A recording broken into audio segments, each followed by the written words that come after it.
because I can tell I kind of like the second one. Okay, you like the second one? Maybe that's it then, because Sean Payton, very, very upset after the game on Friday. For good reason. His team didn't play well. They got their ass kicked in a preseason game. It's the time to be mad. Most of the time, Sean Payton is pretty sedate after a loss, and he's maybe a little more grumpy after a win. This time, get in their kitchen, man. Get this stuff right, and if you have to play the starters a little bit more because you're big mad, bro, then whatever. Just everybody stay healthy. That's the main point right now. So if he is unhappy and he is putting him through a padded practice, great. It's probably the former and not the latter because they only have so many days. Yeah. You're going to use the days. He's got to check the boxes, right? Yeah, you're never not going to use the days of padded practice that you have. And I believe once the regular season starts, the number is 14. Through the whole season? Yeah. So you have 17-week season plus a bye. You've got 14 times that you can actually wear full pads. Wow. Yeah. I believe that's the number. It might have changed, but it was less than the number of games you have. Dang. So he's going to take every advantage he has to get them in pads. Yeah. Like he's going to do today on a not Monday. And you know what? If you're Sean Payton and you go, I get to do my pad days and I get to send a message to the boys, yeah, it's a win-win for him. So, yeah, luckily it's not going to hit 90 today. So the guys will be out there getting their work in full pads today and tomorrow before that preseason finale coming up on Friday. All right, couple notes from our guy Kevin Kistner. Kev, you were out here, so stats. Love for you to jump in on this. First and foremost was injury stuff. Jalen Waddle without the sleeve. We saw what he did with that one catch on Friday night. He seems to be back to 100%. You want to call it 99, whatever the case may be. He seems to be 100%, so that's outstanding.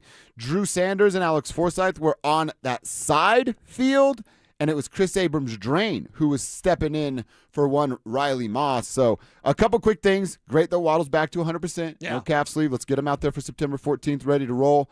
And now I've kind of basically hinted at this, and now I'm officially on the full stance. It's just straight up over for Drew Sanders. That guy's not making the 53. We should probably end the Drew Sanders experiment and hope he gets his body right and gets to be an NFL player, but maybe not here. I think I'm done with that dance. Well, I think that they might have an injured reserve spot for him, so Okay. you're going to keep him around for another year. And do the same thing again this time next year. Yeah, it's just one of those things. His body's broken, and he's never going to be right, at least the beginning of his pro career. Started off that way, and it's one of those situations. It's very unfortunate, but you run across it in the NFL where it's like a guy's just – you can see that there might be something there, and he just never gets the opportunity. Some guys flash on the field and then get hurt and never the same. Some guys never get the chance to flash, and I think that's really Drew Sanders. We know that the kid can play. We just know that he can't play because he can't stay healthy. Hennessy or what? Matt Hennessy? Matt Hennessy, yeah. Same kind of thing, right? Like, right. That dude's a good player. His body just lets him down year after year. In his case, Drew, it's year after year after year now at this point. So we'll see what that means. And then Chris Abrams-Drain, like I said, the fact that he's sliding in. And Kevin, I'm reading some of your notes and catching up with what you saw. It sounded like Chris Abrams-Drain had a pretty solid day out there as cornerback 2 opposite of Pat. Oh, he was making plays on one-on-ones. I mean, he was on top of the route. I love hearing that. It was looking like Patrick Surtain over there. Oh, I mean, I literally had to do a double take. I'm like, who's that corner over there? Because he was playing such tight coverage. I mean, the way this guy has developed at the corner position has been fantastic. I'm looking at this Broncos roster, man. They get deeper and deeper by the day. I mean, there's no weakness anywhere on this roster. We've talked about how good KAD has been. He's been great. He just can't find the field. But if he did, he'd be just as – now Riley's got the skins on the wall, and you can trust and see the development that he's put forth. But I'm rooting for Riley to stay right, get paid, and stay a Bronco. But if not, I don't think there's this giant drop-off in production from Chris Abrams-Drain if he had to find the field. Well, Chris Abrams-Drain is a slot corner, and he's a really good slot corner. He's essentially your replacement for Jaquan McMillan. And then Jaquan McMillan's too good. So KAD is one of those guys, like, you just can't get him out there. You can't. And it leads to complications because slot corner, there's one. There's one guy. That's Jaquan. And Jaquan's better than KAD. He's one of the best in the whole league. KAD's damn good, though. Yeah, KAD might be one of those guys. If they end up re-upping Moss and McMillan, like we've suggested, because they can do it, Chris Abrams-Drain will be that always. I wonder what that's going to look like on another team, because he's going to go somewhere else and get paid and get an opportunity to play. So that's on the defensive side of things. Offensively, again, Kevin, I'll lean on you a little bit on this one.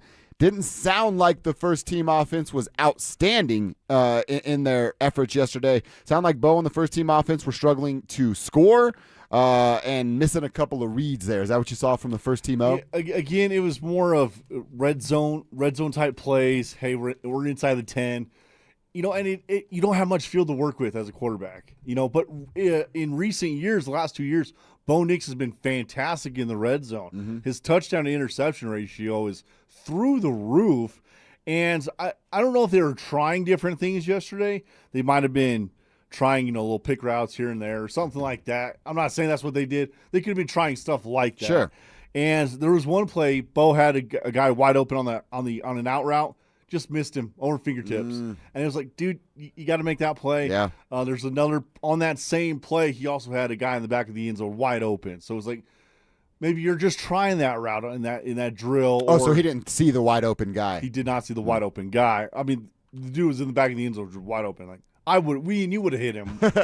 That's how easy the pass would have been. But, they were just trying stuff, it seemed like. But I do want to see them be better in that category again and again and again. I think to win a lot of football games this year, if you want to win double digits again, defensively, you have to be great in the red zone again like they were last year. And they will be. And offensively, stay consistent at scoring in the red zone. No field goals. We don't want Will Lutz out there kicking field goals. We want him kicking extra points. No field goal love. Go score touchdowns. Go. Yes. Score them. Yes. That's what we're looking for those Denver Broncos. All right, well, Kevin will be back out there today. There was another note on his notes from practice, Cecil, that I was like, ooh, Cecil's not going to like this. Yeah. He's going to be mad about it. Bo Nix and Sam Ehlinger were practicing field goals yesterday. Why? I don't know. I right when I saw it, I'm like, uh-oh. Why? Cecil's going to be upset. Yeah, I don't need. Coming off of a loss? How dare they? Well, it's ridiculous. I know that there's some downtime in an NFL practice, but I don't need to see Bo Nix trying to kick a field goal. No, not at all. By the way, Kev, you mentioned Bo Nix in the red zone. Do you have the numbers? Because I got the numbers. I don't have them off the top of my head. 17-1. And I think his rookie year, he's 20-1, I believe. 17 touchdown passes in the red zone, 1 interception. Really? Yeah. Okay. So they'll be all right in the red zone. Yeah.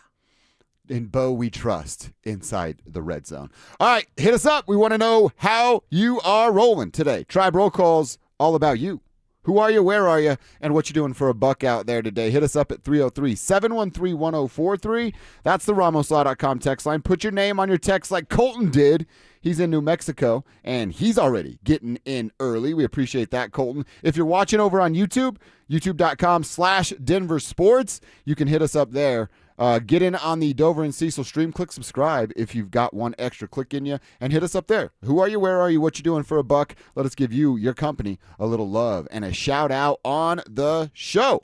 All right, we're off and rolling here, Cecil. Sean Payton met the media yesterday, and he was asked something. Now, I get the question coming off the game that was Green Bay, but if we're talking about the Broncos needing a wake-up call in August, is that a good thing or a bad thing? Let's discuss next.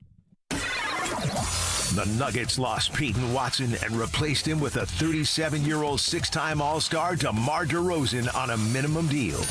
Does that swap move Denver up in the West, or does it just keep them treading water?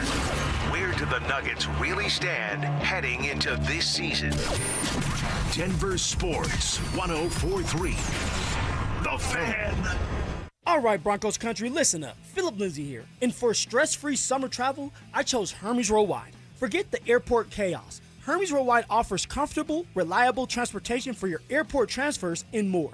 They're dependable, they're professional, so you can focus on your vacation. Make your summer travel easy. Give them a call today at 303-577-7600, or you can visit them online at ridehermes.com/DenverSports. Again, that's ridehermes.com/DenverSports to book your next ride today. Man, I love this place.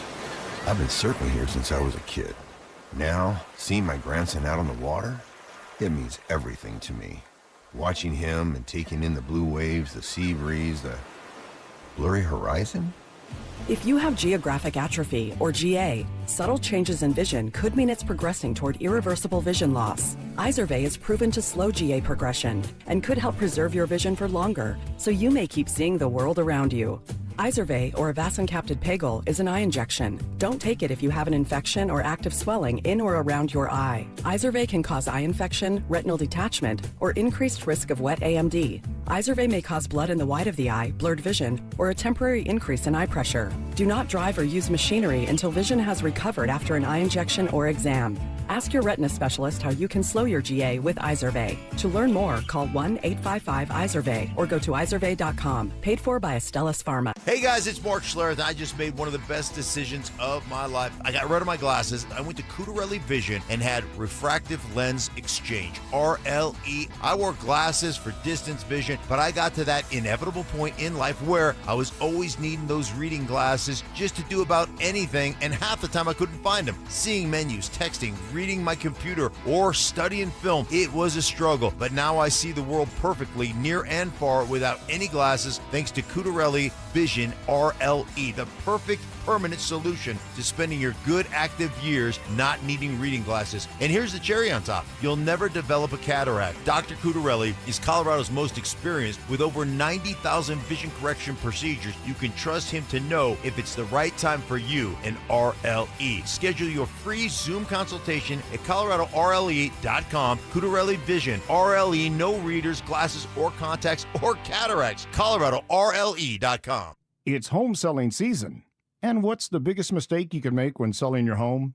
Settling for less money. That never happens with Orchard. Low ball offers can wear you down, causing you to settle for thousands less. You don't have to settle when you sell with an Orchard agent. Orchard reinvented the real estate industry by guaranteeing your home sale. Their local agents help you sell on market for top dollar. First, Orchard gives you cash up front to buy and move into your new home first, on your timeline. No waiting, no showings, no double moves.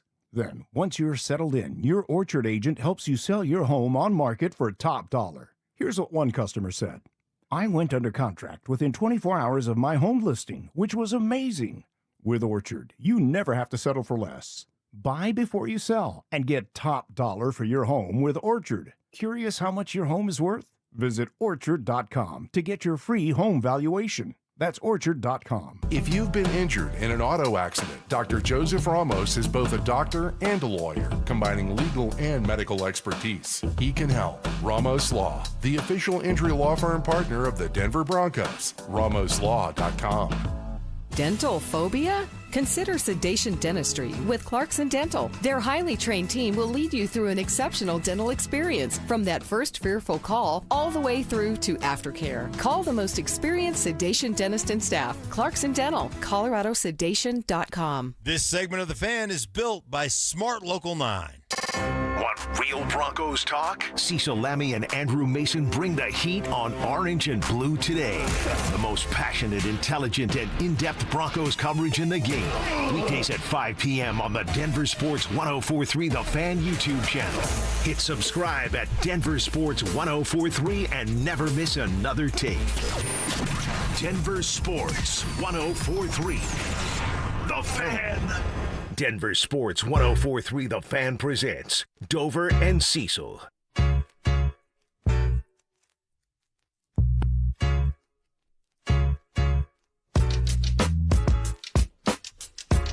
All right, start hitting us up with Tribe Roll Call. Who are you? Where are you? What you doing for a buck out there today? Oh, I love this. Our guy Jeff T, North Glen High School alumni. Oh, you're getting red every time. Loving your guys' takes on the Broncos. I'm doing some sales for Total Vehicle Transformation, a fleet, upfit, and logistics company. Jeff, we appreciate you rocking with us. Thanks for loving our Broncos takes. And shout out to the Norsemen up there in North Glen. I like what our guy Tommy says in the YouTube chat, powered by Sean Ponda. Sup, Bo Tommy? Nix is not allowed to kick anything unless he's trying to kick it. Then yes, he can. Yeah, that's really good. I got that from a texter too. Chris says, a guy with ankle injuries out there messing around kicking field goals? That's not a smart thing to do. Yeah, I wasn't going to say it, but I definitely thought it. Like, you got ankle surgeries, plural. Yeah. You don't need to be out there kicking, girl.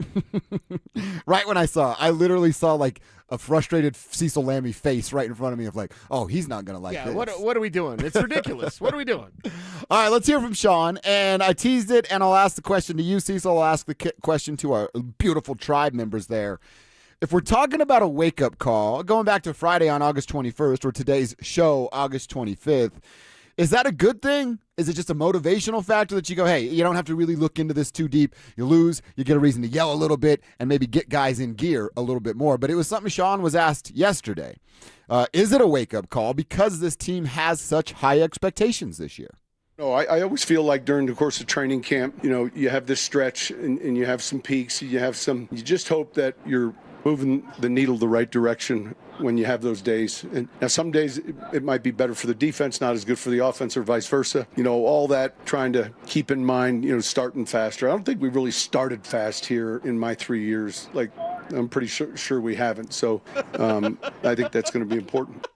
That's been the furthest thing from starting fast. Sean, so. your whole career actually has been a bit of a slow start. I'm glad he didn't try to gaslight us, right? I totally never start slow. Are you kidding me? They always start slow, Sean. You always start slow, Sean. Now you finish strong. Yes. Could you do both? He's 31-30 all time in September, 4-7 in September with the Broncos. And then October is undefeated, basically. Yeah. Or 4-4 with Bo with the Broncos, excuse me. So yeah, it has been a slow start. So Cecil, I get it. All right, especially if you're coming from the coaching perspective. Yeah, that's what we said yesterday. Sean's kind of licking his chops. The guy behind the tree rubbing his hands together, ooh, I get to undress everybody on Monday after I watch film or Saturday whenever they met. So I get that part of it. Coaching perspective, hell yeah, you always want to get something to coach them up on. So, yes, it can be a wake-up call for Sean to send that message. Is this something for the fan base, for us in the media of ooh, there's a top-tier NFC team. Made it look kind of easy on some of the drives against this top-tier AFC team. So, I don't know if it's a wake-up call. I kind of like how he described it of there's these peaks and valleys, and you go through a few weeks, a month of training camp leading up to that game, and then I'll look at it as you get slapped in the face. It's a fist fight. And you got punched in the nose the first time, your eyes start to water, and then you go, oh, all right, we're fighting. Let's do this now. Is that where they are, or are we in need of a wake-up call? I think they took more than one punch, though. Well, they did. It was a few punches for this team, just wake up, snap out of it. And now hopefully they have. Of course, we've got to wait 3 weeks for the regular season to really determine that. But I think within a game flow, not every drive's going to end in a touchdown. Not every play is going to be a success. So you have to have kind of a mental record of okay, that first drive didn't go well, but there was that one thing, and then this, and then then that penalty, and what had happened was, I think you get into, especially in the preseason, what had happened was mode. Yeah. And so that's where Sean's at now. Are you disappointed? Is it a wake-up call? Well, what had happened is that these things kind of, yes. I think there's a certain acceptable level. You can't do it the entire game. They didn't do it in the entire game. But, man, there's 3 quarters of that game against Green Bay that were not good. Not great, Bob. I mean, you talk about the first drive alone.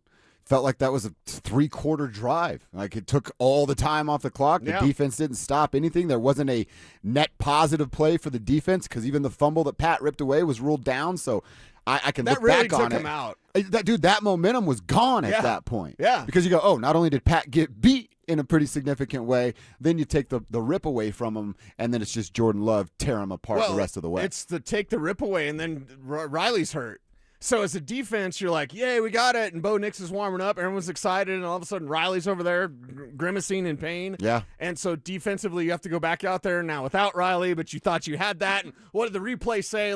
Mentally, it was just confusing. So that first drive, they were just off after that play from PS2, which I really thought just should have been a fumble, whatever. But, I thought it was a fumble. I thought it was as well. I thought that was a fumble. I thought Court had a catch. I thought the Q Robinson play was not quarterback, roughing the passer. That's a tackle where I'm from.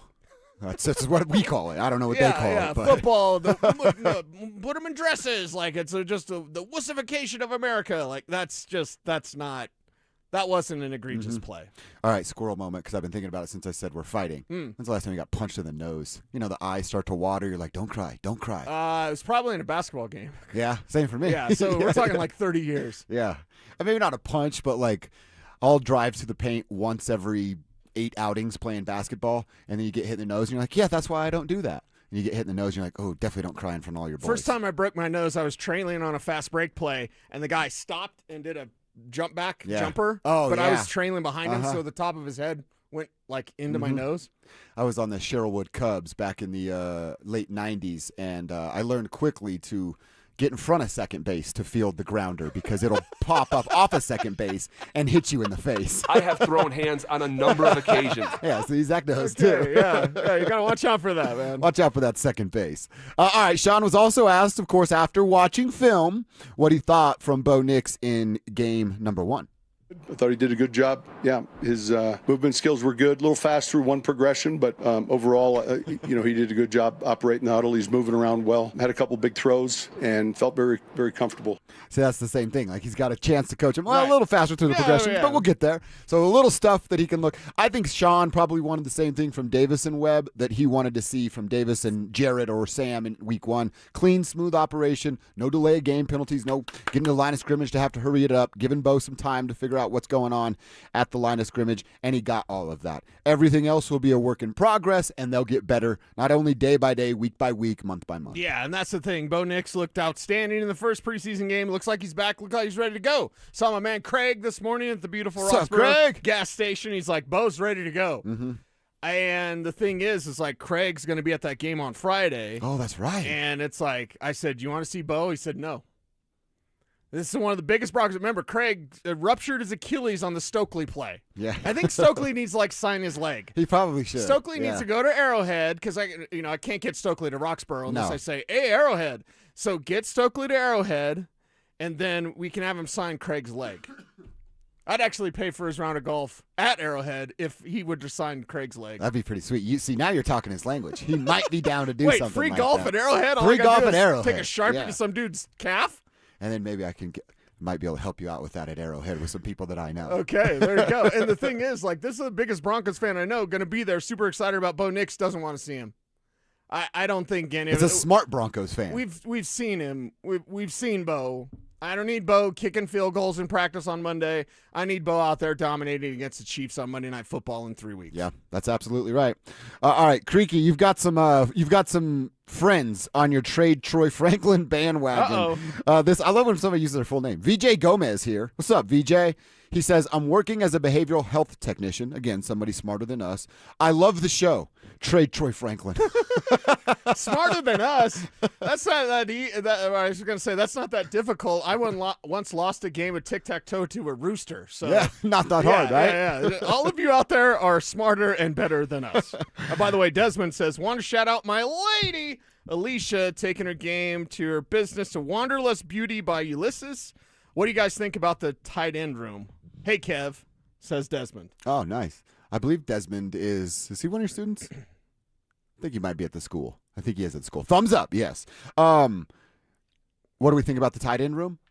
I'm nervous. Not great, Bob. Yeah, I don't think it's very good, to be honest. I think Justin Jolie might be a answer, but it's not coming anytime this year. And so I don't think super quick. Did Trey Benson get picked up anywhere? I don't know, because the Cardinals let him go, and it's one of those things like we've talked about the fourth running back.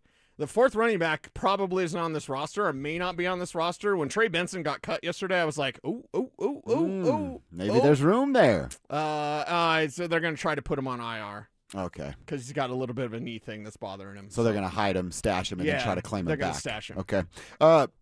Trent is checking in. He says, I just got my Waddle jersey in the mail. Wow. Pretty good day for Trent out there, too. Wow, he must have ordered that a minute ago. Yeah, that's pretty sweet, too. When you get something that's forever in the mail, and it's just like the money's already accounted for, and you're like, oh, I just got this for free, basically, because I paid for it so long ago. It doesn't even matter. So, Trent, that's awesome. Can't wait to see you rocking that bad boy. Keep your texts coming. RamosLaw.com text line's always open, 303-713-1043. Same deal at YouTube, youtube.com/DenverSports. All right, Cecil, I got a question for you, and I'm going to talk more about these tight ends here. Maybe I have an answer coming way down the road.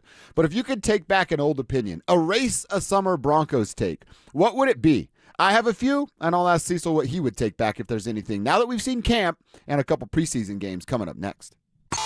Bonneville International Radio Station contests are open to participants at least 13 years of age and older that are residents of the state of Colorado. Unless otherwise specified, employees or agents of the station, Bonneville International Corporation, other area radio stations, or an entity associated with the contest may not enter. Full general contest rules are available at DenverSports.com.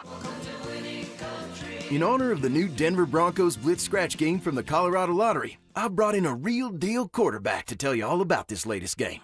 All yours, bud. Blue 52, orange 80, scratch back twist 100K, big hat, strong stash, on 2. Well, I think what he said was that the top prize is $100,000 and something about how great I look. Thanks for noticing, champ. New Denver Broncos Blitz Scratch. Must be 18 to play. The IRS finally caught up with Louie. I hadn't paid my taxes in 8 years. I owe the IRS a lot of money. Louie was in deep trouble. We're going to take your house, put a lien on your bank account, garnish your pay. They don't care. They're going to take your paycheck. Louie found out about Optima Tax Relief, the leading tax resolution firm. A+ rated by the Better Business Bureau, they've resolved over $3 billion for their clients. Optima Tax, they help me. They calm me down. They make me feel comfortable, and I trust them. Louie has a lot to be thankful for. I don't owe the IRS anymore, and I'm able to live a comfortable life, a lot better life. It was because of Optima Tax. For tax help you can trust, call Optima now for a free consultation. Take it from Louie. If you owe the IRS, don't go it alone. Give Optima Tax a call. They can help you. Call 800-684-2297. 800-684-2297. 800-684-2297. Optima Tax Relief. Testimonial from an actual client. Some restrictions apply. For complete details, please visit OptimaTaxRelief.com. Gebhardt BMW, your trusted family dealership since 1975 in Boulder, has a championship-level lineup ready for you to test drive and take home today. They currently have specials on both the BMW X3 and X5 models. The BMW X3 model is a luxury compact SUV that offers balanced handling and a powertrain variety. The BMW X5 model is a high-performance powerhouse luxury model that offers you a thrilling driving experience. They also have a great pre-owned BMW lineup as well. Schedule your test drive today. Go to GebhardtBMW.com. Gebhardt BMW, your trusted family dealership since 1975. Progressive knows you've got plenty of things to worry about. What time does the kids' practice end? How long has that check engine light been on? Are takeout containers microwave safe? So the last thing you should have to worry about is what to do if something unexpected happens on the road. That's why if you're ever in a major accident, Progressive's accident response can detect it and send help. It's just one less thing to worry about. How long does chicken last in the fridge? Progressive Casualty Insurance Company and Affiliates. Limited availability in California. Driver is responsible for emergency and towing charges not covered by the policy. Tired of hearing scary radio ads about the IRS? Tax Relief Advocates is different. TRA is here to tell you that if you owe money to the IRS, whether it's $5,000 or $500,000, we have a solution. TRA can eliminate or reduce what you owe to the IRS with zero risk to you. We have over 1,000 5-star reviews on Google and an A+ with a BBB. End your tax nightmare today by visiting TRA.com or call 800-583-6681. That's 800-583-6681. What's going on, everybody? It's Philip Lindsay, and you know in football, trust is everything. You trust your teammates, your coaching staff, and the people who have your back on and off the field. That's exactly how I look at buying jewelry. I've been shopping at Williams Jewelers for years because they're Denver born and raised, family owned, and they genuinely care about their customers. They're not just trying to make a sale. They're going to take the time to explain what you need to do and what you're getting ready to buy. Walk you through every step in detail so you feel comfortable about buying that diamond that you're looking for. I picked up rings, earrings, and gifts there for special people in my life. And I'll be honest with you, my wife loves everything I have brought home from Williams Jewelers. That makes me look really, really good. And football season is back, of course. And if you're thinking about making that big play for someone you love, do what I do. Go to the team you trust. Williams Jewelers even guarantees the best price in Colorado, guaranteed, like I said earlier, so you know you're winning. Stop by Williams Jewelers in Cherry Creek North or Inglewood and see why they've earned my trust. And let them know when you step through one of those beautiful doors that Philip Lindsay sent you. You're listening to Dover and Cecil on Denver Sports 104.3 The Fan.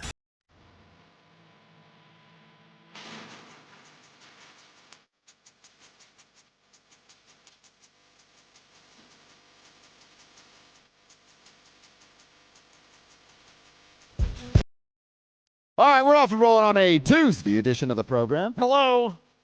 Fired up to be here. I'm just fired up because I have a refrigerator at my house. It's 2026 in the Dover household again. We have place to put cold food. It's unbelievable, dude. It's unbelievable. We want to talk about, you know what, we can open this up because I've seen some of your texts. There's some things y'all would want to take back. Oh, yeah. And I've got some things I've said that I want to take back. So if you could erase an old opinion, take back an old take. Wow. What would it be? Heard that before. I said that before. Yeah. We're going football here, but just for everybody, I have one quick basketball one. It's a pretty good basketball one. I can't believe you ever said this. Why'd you say that? I no longer want Fred VanVleet over Jamal Murray. I'd like to take that back forever, please. If that could be scrubbed from the record, that'd be awesome. Yeah, scrub it from the record. Unfortunately, Twitter doesn't forget, so I get reminded of that occasionally on the old internet. There's so many things that we do. Back in the day when Nikola Jokic was a young player, we'll talk about Nuggets here, like, I remember on air, these are the ESPN Denver days, me and Spivak going about like Yusuf Nurkic or Nikola Jokic. And my style of game, I prefer the Nurkic low post, back down, back down, swatting shots, just bully in the paint. And I wish. Yeah. Because some people did. I'll shout out our guy D in Denver. There were some people that did see, not this, because Tim Conley even said it, sitting next to Zach Bye. Tim said, hey, if I had known that, I'd draft him in the first round. But there were some Nuggets fans, because I remember kind of low-key making fun of those people and be like, you think that guy's going to be an all-star? And then he's like the greatest player on the planet. Yeah. So, we get some of those from time to time. But and people forget, there was a time, and they chose Joker over Nurkic, because Nurkic was probably not real friendly. And he's a mess upstairs. Yeah, let's just say that. So, but at the time, there was a debate. So it's kind of weird when you have history as perspective to be like, do you remember when Yusuf Nurkic was like pushing Nikola Jokic? When they didn't know, like, we can only keep one of them. I don't know who's it going to be. They both hate each other. We can only keep one. Morgan Freeman voice. They chose the right one. Yeah, they got that one right. Yeah. All right, so some basketball ones. That's my bad, y'all. That's my bad. I want to take it back. But what about football? And things that I was worried about. I've already talked about the benefit of the doubt for Evan Ingram. I'm just out on that. I can't do it anymore. It got to the point where I started looking last night at free agents in 2027. I'm like, well, maybe this is how they have to address it. You talked about... Find anybody? I only found 2. Because you said yesterday, it stuck with me a little bit. Like, dude, they might have to draft somebody again next year. Yeah, Jolie won't be ready next year. And I thought to myself, like, all right, if you're talking about, again, what are we picking? 32? 31, hopefully 32. Yeah. Are you still going to get a ready-to-go plug-and-play tight end? Yes, you could, but it's hard to bank on that. So then I started to look at those free agents, and it's not pretty, dude. It's not pretty at all. In fact, the only names I think that we'd even like or be interested in is Sam Laportier, as Stokes says, and he's kind of dropped off every year. Since he's rarely healthy. Hey, I'm here, and then never really returned to form. He's like Detroit's version of Greg Dulcich. It's a good point, yeah. Greg didn't have the kind of year that Sam did, but he let him down in a big way like Greg let us down. And then Colby Parkinson is the other one that's getting older, and his production's going away too. Those are the only 2 free agents at the tight end spot next year that you go, I might be interested in a name like that. Then you're going to have to trade for one because you son of a bee, I'm in. You stole Evan Ingram from me. Oh, really? Evan Ingram was going to be my answer. Like, what could I erase from the summer opinions? If there's Broncos opinions I could erase, well, sit down, girl. You got some time? Because let's start with the Paxton Lynch thing. Although I did want Chris Jones. My mock draft had Chris Jones and Dak Prescott. I would have much rather preferred that. We weren't like bros back then, but I don't doubt you saw my Instagram post. But it was like day 3 of Broncos camp. Yeah. I took a video of Von Miller, and I wrote GOAT. And then I took a video of Paxton Lynch, and I wrote BUST. And I got talked to down there about it. Oh, you got a talking to. But I was like, I'm not going to delete it.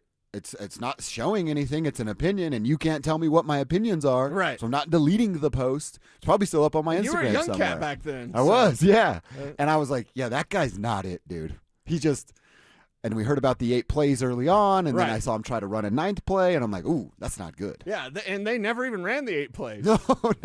I remember talking to her, like, what, Rico? Was it Rico at the time? It was. It was just like, it was Rico. Hey, man, 8 plays. I'm like, well, you going to run them? Yeah. You're going to run the 8 plays? Uh-huh. No, they didn't. No. He said, well, Rico would tell some people, like, we don't want to make them comfortable. And I'm like, what?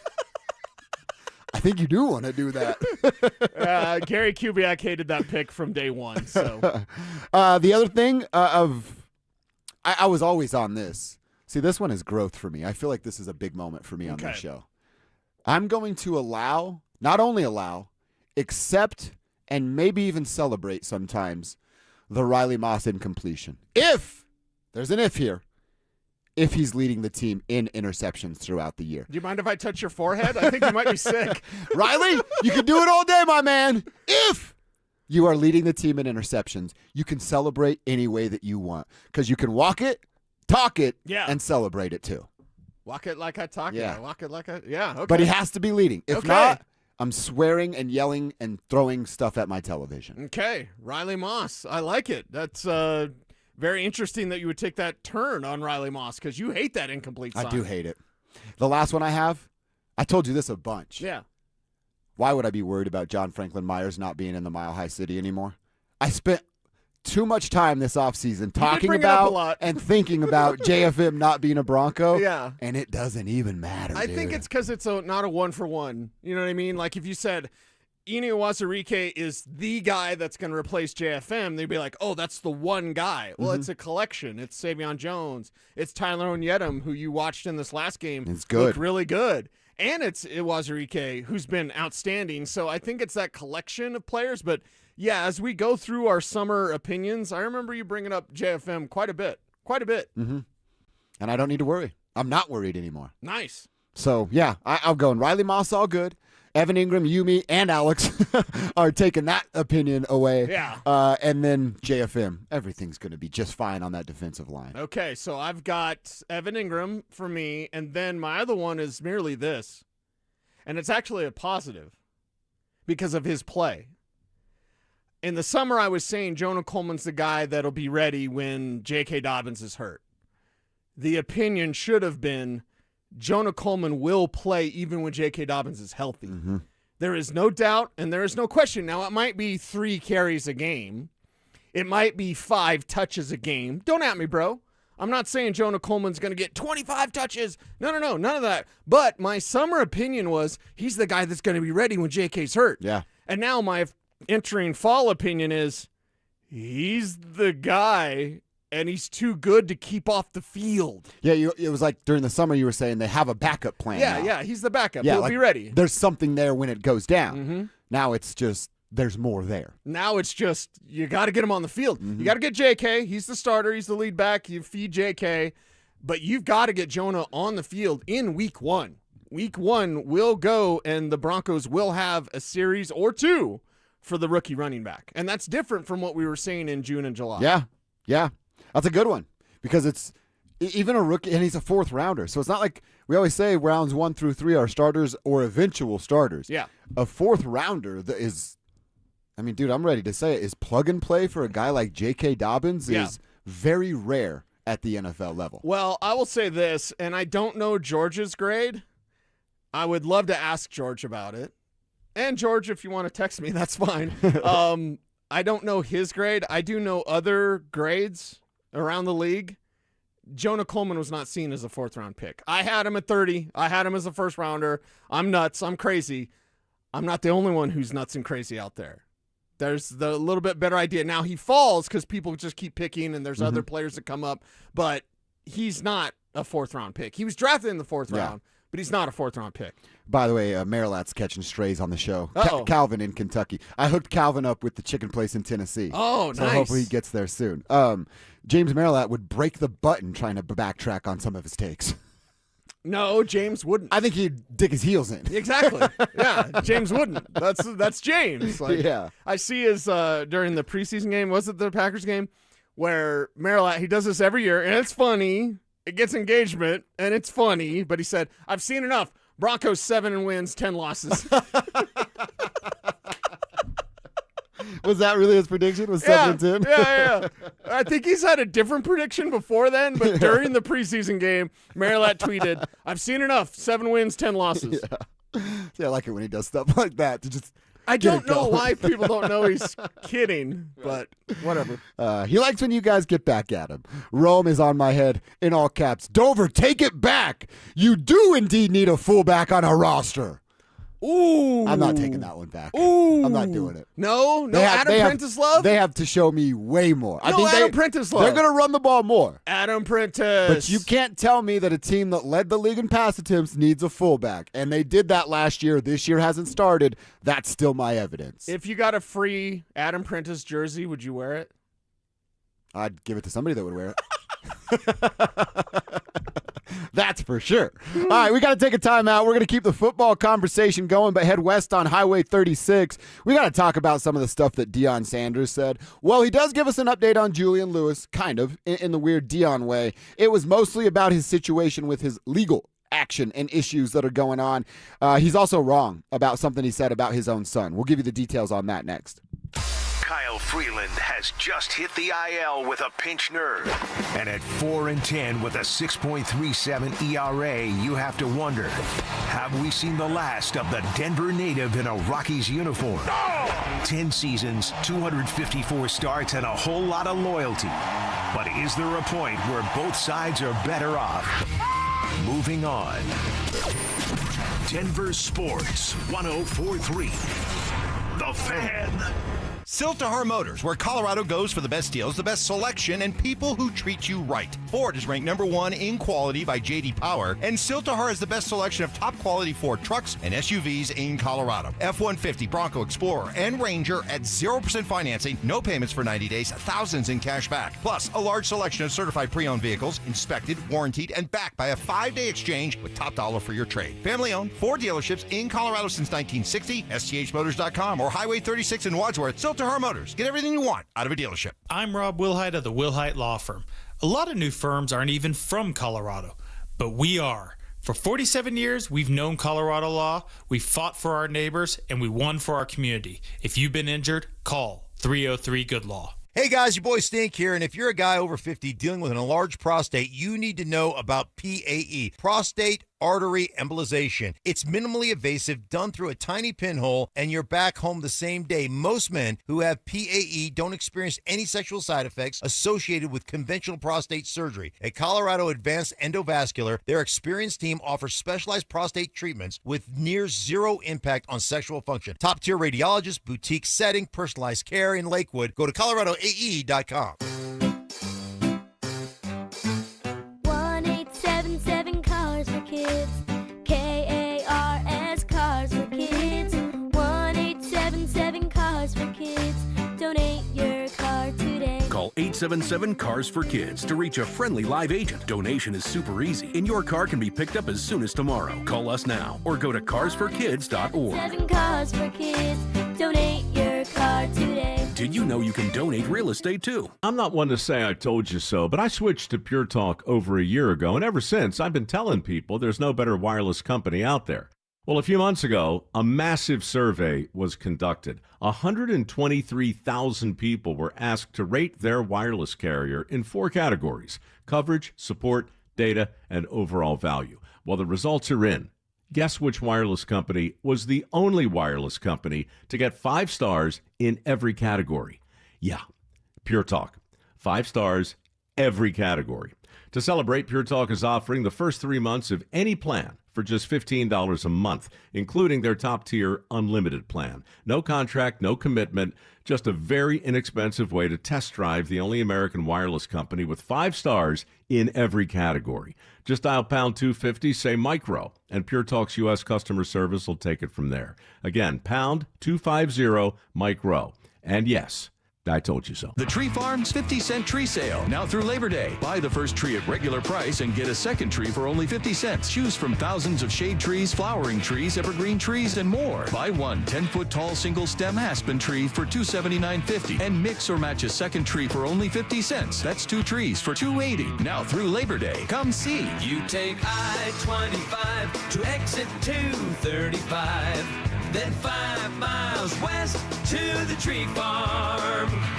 Catch Telestrator Tuesday weekly on Stokely and Evans with Mark Schlereth, where Stink or Stoke dive into the past weekend's games with a coach's eye, using insights into what went right and wrong on critical plays. Telestrator Tuesdays, powered by Colorado Credit Union. Love where you live, love where you bank.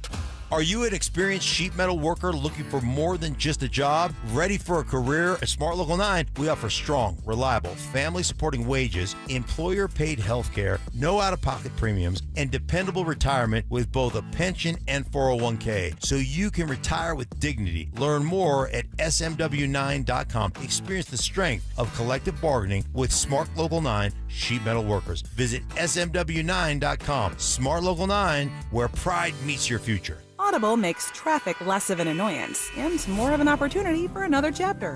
Audible, stories that speak to you. New members can start listening with a 30-day free trial at audible.com. Catch Telestrator Tuesday weekly on Stokely and Evans with Mark Schlereth, where Stink or Stoke dive into the past weekend's games with a coach's eye, using insights into what went right and wrong on critical plays. Telestrator Tuesdays, powered by Colorado Credit Union. Love where you live, love where you bank.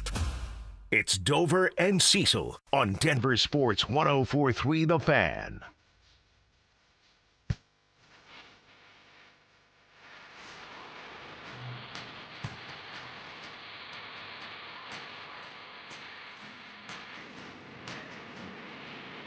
All right, we're going to Boulder.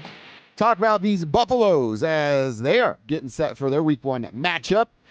We got a chance to hear from Deion Sanders yesterday, and I was talking with Evans before the show. You and I were about Deion and some of the stuff there. Dude, he sits down. The stream's running for 20 minutes before anybody shows up. Whatever. I know he's busy. He's got stuff going on. It's not that big of a deal to me. But he sits down, and before he even addresses anybody or like, hello, he goes, hold on, let me get myself right. Takes out his cell phone, turns the camera around, flips it on himself, adjusts the glasses, the hat, make sure you don't have anything in the teeth. And then, boom. He sits down. And then he's ready. Does his thing. Then he's ready. Okay. Then you can address Deion Sanders, right? Don't address Deion till he addresses himself. Is he going to be a better coach this year? I doubt it. But I'm not holding my breath on that. How Maybe we come to be excited about Deion to now it's just like, is it over yet? It almost feels like we're the suckers. Like he got us. We are totally the Deion suckers. got us. We are totally the and suckers. we bought it hook, line, and sinker. And by the way, I'd do it again. Dude, where You CU would? was? No, think about this. This is how pathetic we are. Where CU was before Deion, arguably the worst program in all of college football. Yeah. So would I take it? Yeah, I would. Yeah, I would. And I can say that I'll be a sucker. I'll be Deion's sucker again. Well, you Doesn't know mean what? I don't like this part. I don't like this part. Those 2 years, they were pretty fun. It was fun to have CU back, man. Yeah. I grew up in the 90s when CU was bigger than the Broncos locally because the Broncos were losing Super Bowls, pre-32, of course, and CU was winning national titles. Right. When we grew up, we're playing football out of Grover, we wanted to be Big Al. We wanted to be Pritch. Yes, we sir. wanted to be Eric Bieniemy. I wanted to be John Elway. Morgan Freeman voice. He was not John Elway. But still, the Buffs were huge. So to get that back a little bit, dude, I bought Buffs gear again. It felt almost good. Like ignorance was bliss for a couple of years. Yeah. Because we didn't know what we were about to experience. And I said at the time, if this only lasts 2 years and then he goes away, I'm happy.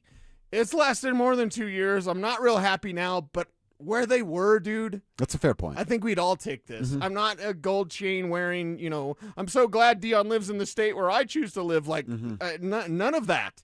But just an admiration of what Colorado football used to be and then what it wasn't and then what it kind of was just for a tiny bit. Yeah. To the media members that can't stand around Deion in sweatpants because they'll embarrass themselves, that's a hashtag hate you to those guys. But for the real ones that get it done, our Pat Grahams who got after Deion a little bit, asking him some questions yesterday that we're going to talk about. Arnie, right? Brian, the guys that are doing it. We met a young fella yesterday, Leo, right? It's on the up and grinding and doing some stuff, filling in for the great late Adam Munster Tigers. So those guys, you root for those kind of folks that are doing it. But Deion, all right, there was a football question asked early about where he is and where he, being Julian Lewis, coming into this season. Think about that. No matter what I say, you're going to have an opinion. So sometimes Just tell us, I Deion. correct, sometimes I protect, sometimes that I tell you the truth. I tell you the truth all the time. So I'm not going to put too much on it. Then there's an expectation that exceeds what he's maybe capable of doing, or he's already there and you just don't know. One thing I don't want to do is put added pressure on that position. There's enough from the outside noise and all thereof. I just want him to execute the play that's called. You don't have to be great. You don't have to be outstanding, but just do what we ask you to do, and he's going to do that. So, look, Dr. Seuss, settle down and answer the question, okay? I don't need your rhymes and everything going on. I thought it was more Johnny Cochran. Sometimes I correct, sometimes I protect, sometimes you're erect. But either way, we're going to talk some football. Just tell us how Julian Lewis is doing, dude. I don't need the victim card of I'm going to tell you and you guys are going to make something up anyway. Stop. It's passive-aggressive baby crap. There you go. And Alex, please protect me because I'm close to cussing. Deion, just answer the question, And dude. you know what, Cecil? You know what?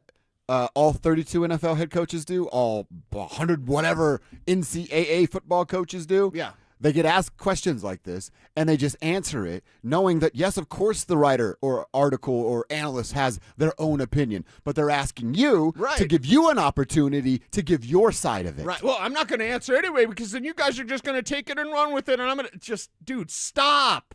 It sounds ridiculous that a grown-ass man would answer a question that way and not ever really answer it. Well, I'm not going to tell you because then you guys are just going to blah, blah, blah.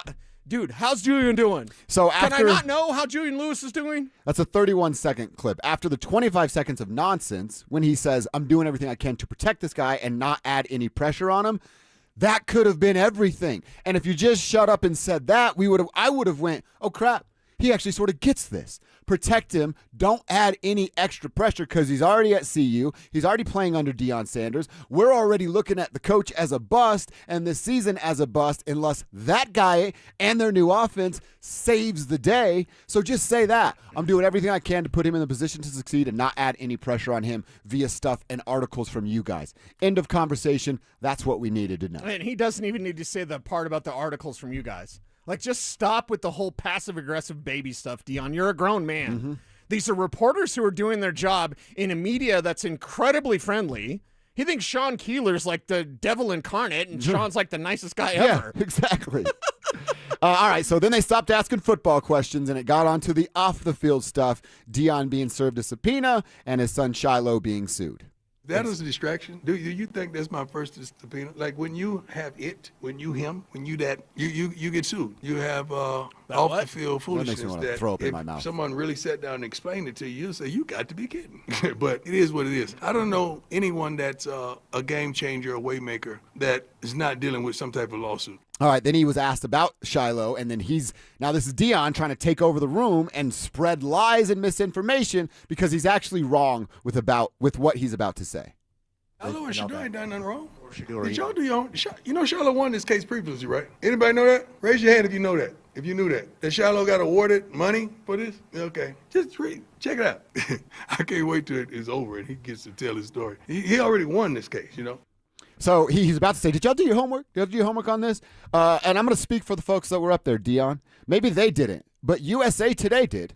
And there's an article up yesterday responding to Deion's answer here, proving him wrong. And 100% wrong that Shiloh did not win this case. Shiloh won a civil suit against the school and some of the stuff that went on there, but the individual that's suing Shiloh for $10+ million, he didn't win that case, and that's why you're being subpoenaed. So I'm going to tweet this out right now and show, hey, Deion, USA Today did their homework, and it turns out you were the one that's wrong, and I'll share the article on my Twitter page. So you want to be cute up there and raise your hand if you knew that. Hey, how about you put your hand down and you do a little research and homework before you sit up there and open your mouth and spread misinformation about your son and your current legal situation. I just can't wait for the sweatshirts that says, really hard to find.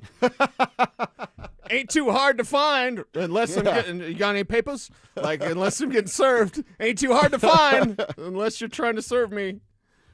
Yeah, so make another T-shirt, Deion. It's awesome. Yeah, I would buy the shirt really hard to find. That one would make it into the closet.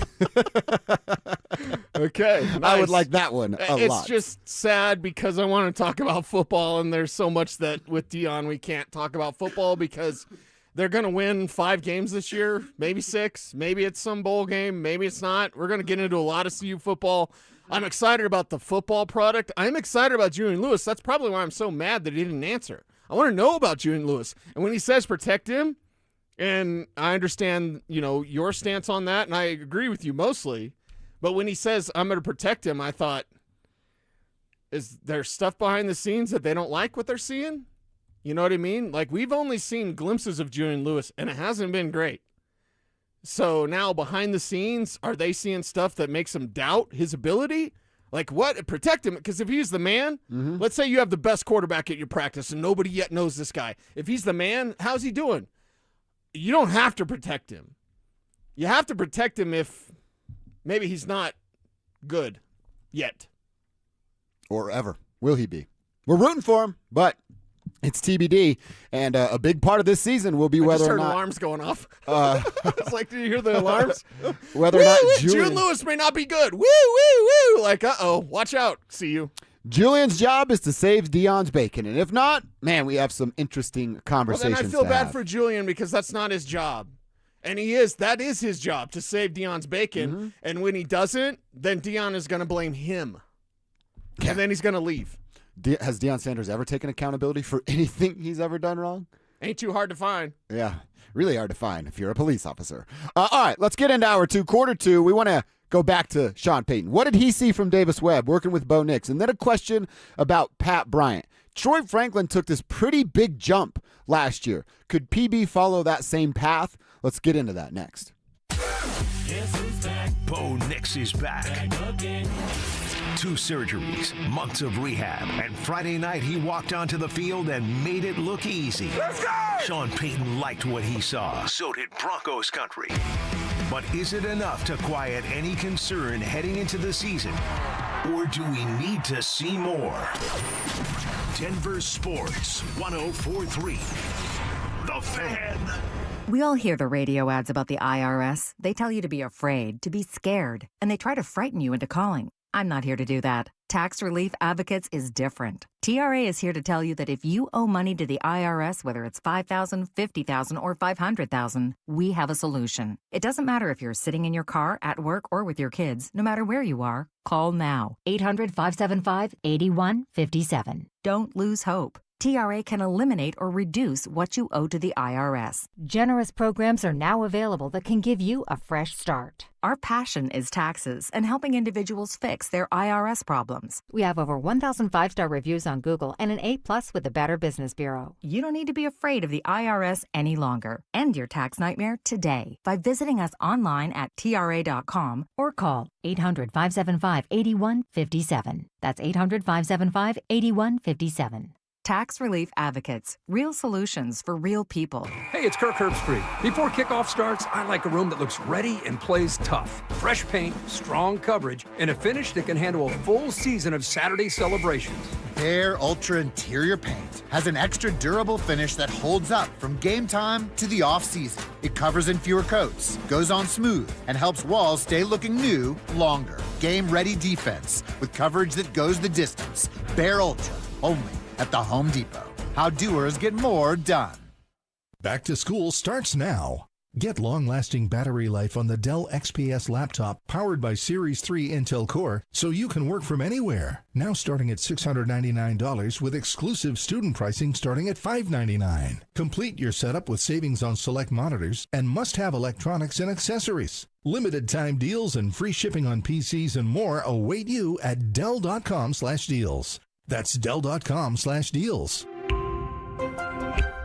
Men, summertime is here, and that means vacations, summer barbecues, outdoor parties, camping, beaches, and so much more. This is Jeff for the Rocky Mountain Men's Clinic, and if you're like many men, you may not be feeling like yourself this summer. Perhaps your energy is low and you aren't sleeping well. Maybe your workouts aren't as good as they used to be. And if what I'm describing is you, it's likely you're suffering with low testosterone. But low T doesn't have to affect you anymore. Just call Rocky Mountain Men's Clinic, get treated, and see how it changes your life. If you're like most men, you'll feel so much better. Deeper sleep, improved vitality and clarity, greater strength and energy, and an enhanced sex drive as well. So call us. Just $99 gets you a PSA and T-test and a medical consult. And if you start on treatment the day of your appointment, your visit is free. Call 720-440-7900. That's 720-440-7900. Or go to RockyMountainMen'sClinic.com. We have 5 offices across the Front Range to serve you. Rob Dino here at BeatTheDA.com. I've handled over 7,000 cases, 300 trials. Let's face it, divorce is really impactful. You may have a controlling spouse. You may have a violent spouse. You may have been a victim of a domestic violence. You may be wrongfully accused of domestic violence. This all affects parenting rights. And let's face it, the kids are the most important. These are the things that need to be handled. They need to be handled appropriately by someone that's going to protect your kids and protect your rights. Hit me up at BeatTheDA.com, 720-706-5151. Hi, I'm Donnie, owner of Fitness Gallery, where we believe there's nothing more important than your health. We've just celebrated our 27th year in business. Thank you for your continued support. Hey, Broncos country, I'm Terrell Davis. That's why I made the smart move to invest in fitness equipment with Fitness Gallery. It's a game changer. Work out on your schedule from the privacy of your own home. At Fitness Gallery, we have the nation's lowest prices on the highest quality products that stand the test of time. Imagine this. No more wasting time in traffic, no more crowded gyms. Most home sellers get one offer. It's somewhere between lowball and not good enough. Orchard changes that. With Orchard's new Orchard offers, you don't just get one offer. You get multiple cash offers from serious investors all competing for your home. That's right. Make investors compete with Orchard's cash offer marketplace. Here's how it works. You work with an Orchard agent who submits your home to their exclusive network of hundreds of local cash buyers. They come to you with offers. You review them all and pick the best one on your terms. So you don't have to settle on one offer or worry about leaving money on the table. You see every offer side by side. That's how you know you're getting top dollar. Orchard offers means no repairs, no showings, no drawn-out process. Before you accept any offer, see them all first. Get a free home valuation and see your offers today with Orchard Offers. Go to Orchard.com. That's Orchard.com. Lunch hits different with us. You're locked into KKFN and KKFN HD1 Longmont, Denver. This is Dover and Cecil, brought to you by Wayback Burgers.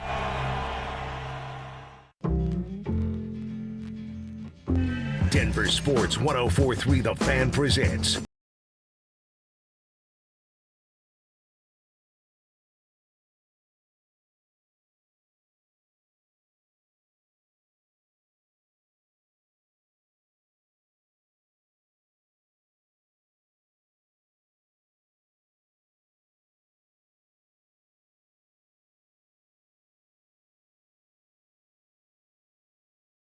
family, Not Coach CB. Malone, Coach CB Adelman, didn't get his own shout out. AG, #1 guy, shout out. DJ, CB. Joker, Jamal, KCP, MPJ. Oh, he thanks KCP for throwing his 21st birthday party.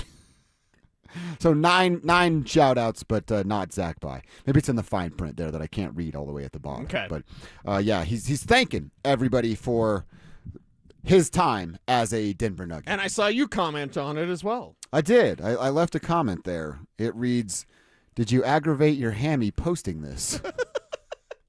I don't know if he's going to get back to me on that, but we'll see. Probably not. We'll see. Probably not. Maybe Rich Paul can respond on his behalf. We'll see how that works out.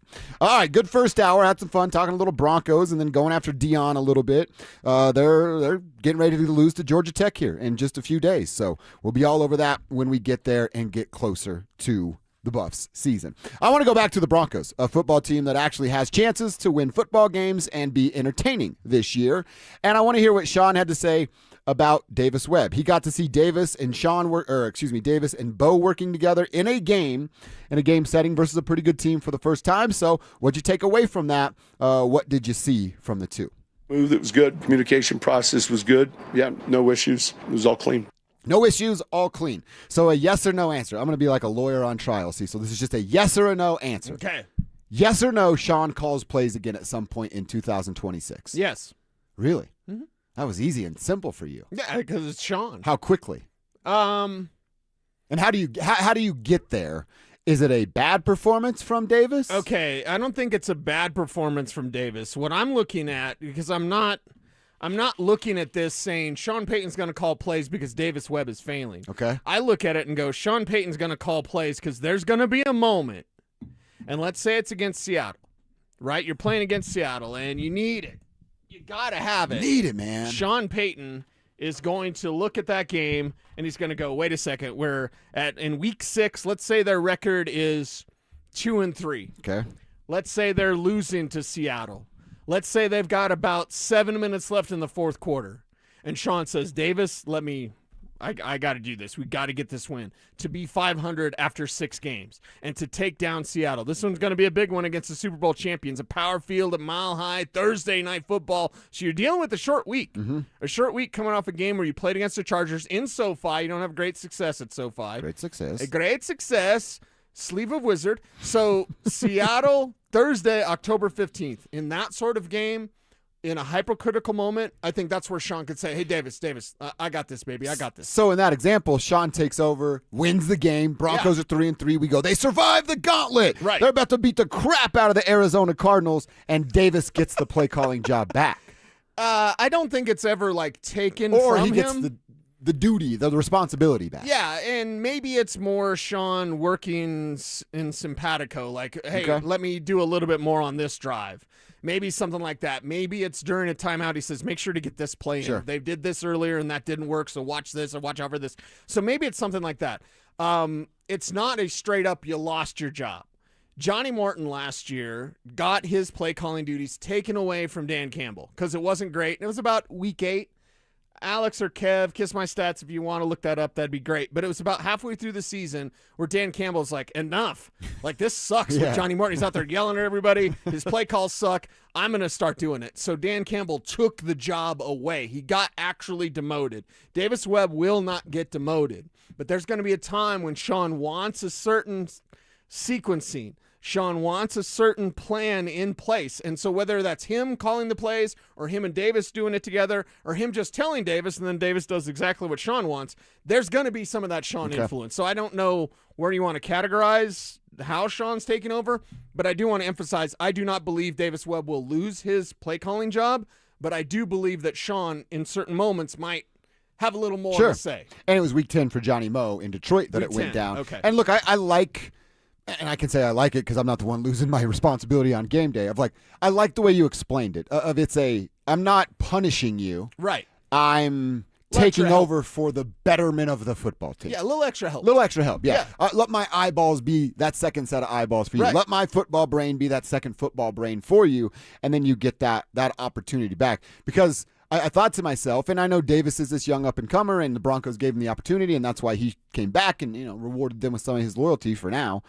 I thought to myself, man, I don't want to get in this situation where Sean Payton, you have this up-and-comer where it's very obvious to everybody in NFL circles that Davis will be a head coach someday, and we all believe he'll be good at that job. But you take the position away from him, and then at some point, Davis is going to leave you, and you're going to want that next up-and-comer, and that next up-and-comer goes, all right, do I go to Sean where he takes it away from his guy, or do I go to Sean McVay or insert another guy? That lets him kind of work it out and get some on-the-job training. So I love the way that you described it because then that next guy that will be here under Sean at some point because Davis will leave gets to go, oh, no, here's the path I want to follow. And Sean gets to go, here's the path I laid out for Davis. Let me lay it out for you. Oh, and by the way, if you're good at it and we've won a Super Bowl or two, I might be walking away at some point, and maybe this is an opportunity for you to take over. So it's an attraction thing for the next guy after Davis. Yeah, and if there's any way you could just win the Super Bowl this year, and Sean says, whoop, whoop, whoop, that's enough, and Davis could be your head coach, that would be awesome as well. VJ could be your head coach. That would be awesome too. I like the idea of Sean. His coaching tree is very robust across the NFL. And I know that Bill Parcells, a lot of people would say the Bill Parcells protege is Bill Belichick because he's a defensive guy. Mm-hmm. Actually, I think stylistically, it's actually Sean Payton. Sean Payton is the direct heir apparent to Bill Parcells, not Belichick. Belichick's his own thing. Belichick became his own thing and became his own man and the most Super Bowl winningest coach in NFL history. Love him or hate him or, whatever, he's messing around with Jordan Hudson somewhere. He's in the Horny Hall of Fame with Jed York. Yeah. Whatever's going on with Bill Belichick, I think that the Bill Parcells disciple is actually Sean Payton, and now he can spread that around to everyone else, including Davis Webb. Dude, I had too much fun going on the internet yesterday with the Jed York stuff. And I sent you guys some of the stuff. It's just incredible what's going on. The internet is undefeated. Dude, they have a shirt. The San Francisco 49ers have a team shirt with I think it's an old Disney character or whatever, some character. Well, no, it's the old prospector. It's there there used to be a huddle.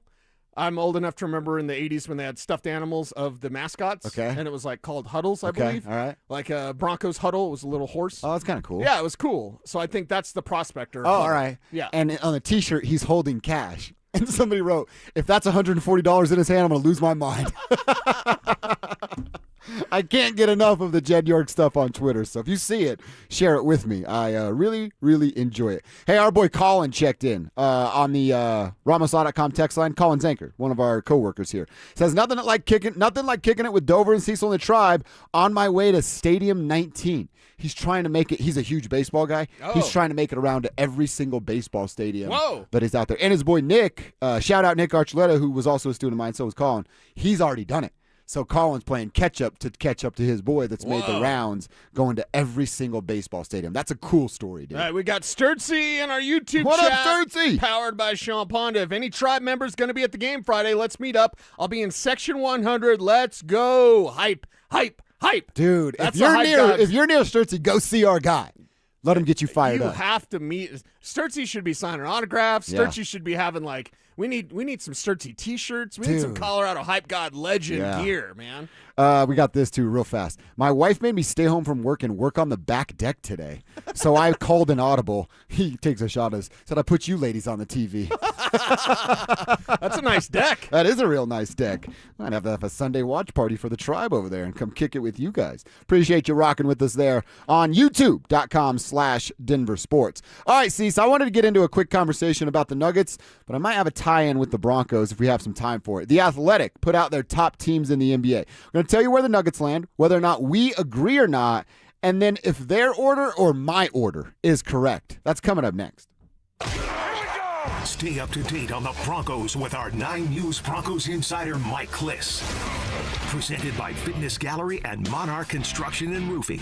Hear the latest from every practice and every game every single week during football season. Denver Sports 104.3. The Fan.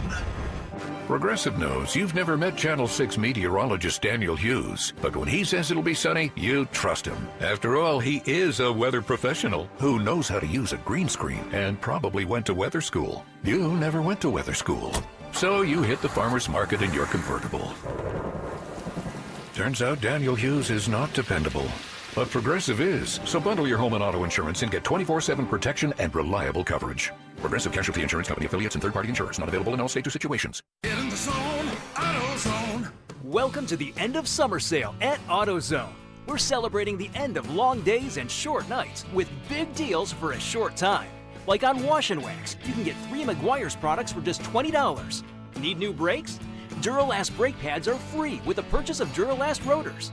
We've also got oil deals and more. We're ending the summer right with the end of summer sale at AutoZone.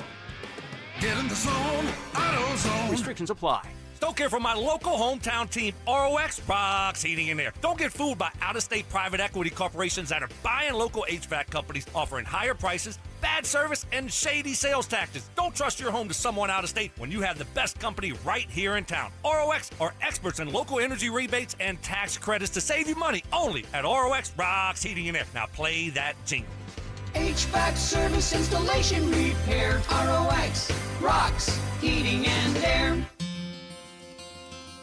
Summer should be a time of joy for children, but Wish kids often miss out due to their illness, creating a dark chapter during a time that should be filled with sunshine and memories. A wish from Make-A-Wish Colorado can change everything for these children, giving them the strength and hope they need to persevere in their fight against critical illness. My name is Carrie Fletcher. I'm part of the Alpine Bank family, member FDIC. Today, Alpine Bank hopes you'll decide to make a life-changing impact in the life of Colorado Wish kids by supporting Make-A-Wish Colorado. There are currently more than 450 Colorado kids with critical illnesses who are waiting for a life-changing wish, and 110 more kids will be diagnosed this summer. You can help make their wishes come true. Visit wish.org/Colorado to help Make-A-Wish Colorado grant some memorable wishes this summer. Siltahar Motors, where Colorado goes for the best deals, the best selection, and people who treat you right. Ford is ranked #1 in quality by J.D. Power, and Siltahar has the best selection of top-quality Ford trucks and SUVs in Colorado. F-150, Bronco Explorer, and Ranger at 0% financing, no payments for 90 days, thousands in cash back. Plus, a large selection of certified pre-owned vehicles, inspected, warrantied, and backed by a 5-day exchange with top dollar for your trade. Family-owned, Ford dealerships in Colorado since 1960, sthmotors.com, or Highway 36 in Wadsworth. Tahar Motors. Get everything you want out of a dealership. Leon was about to leave the military. My biggest concern was, what am I going to do next? He found out about My Computer Career and their military transition program. The Cyber Warrior program takes you from not knowing anything about a computer at all to being a subject matter expert. How long is that going to take? In the span of 4 months, I was able to get 4 different certifications. 4 months? Leon's advice? Highly recommended. Become a certified cyber warrior in just months at mycomputercareer.edu. This is one student's experience. Individual results vary. VA education benefits available to those who qualify. You're still glowing, flirting, grooving. You've still got it. But your immune system weakens as you age, making it harder to fight illnesses like pneumococcal pneumonia and RSV. Vaccines are a key part of any health routine and can help protect you from getting really sick. Ask your doctor or pharmacist which vaccines you need. See more at PfizerForAll.com. Sponsored by Pfizer.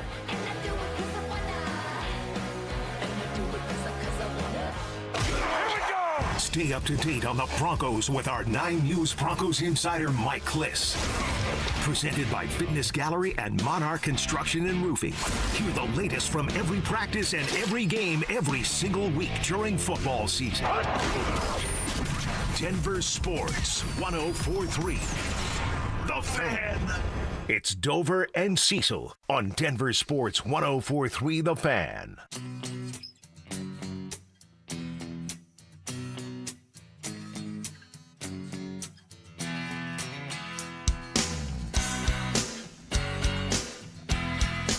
All right, I got to talk about an article that came out on The Athletic where they go ranking for the NBA teams. And I'm looking at the teams they have 1 through 16. The Nuggets are on the list, not where anybody probably wants them. And then Alex sent me this, and I kind of looked at it from a different perspective.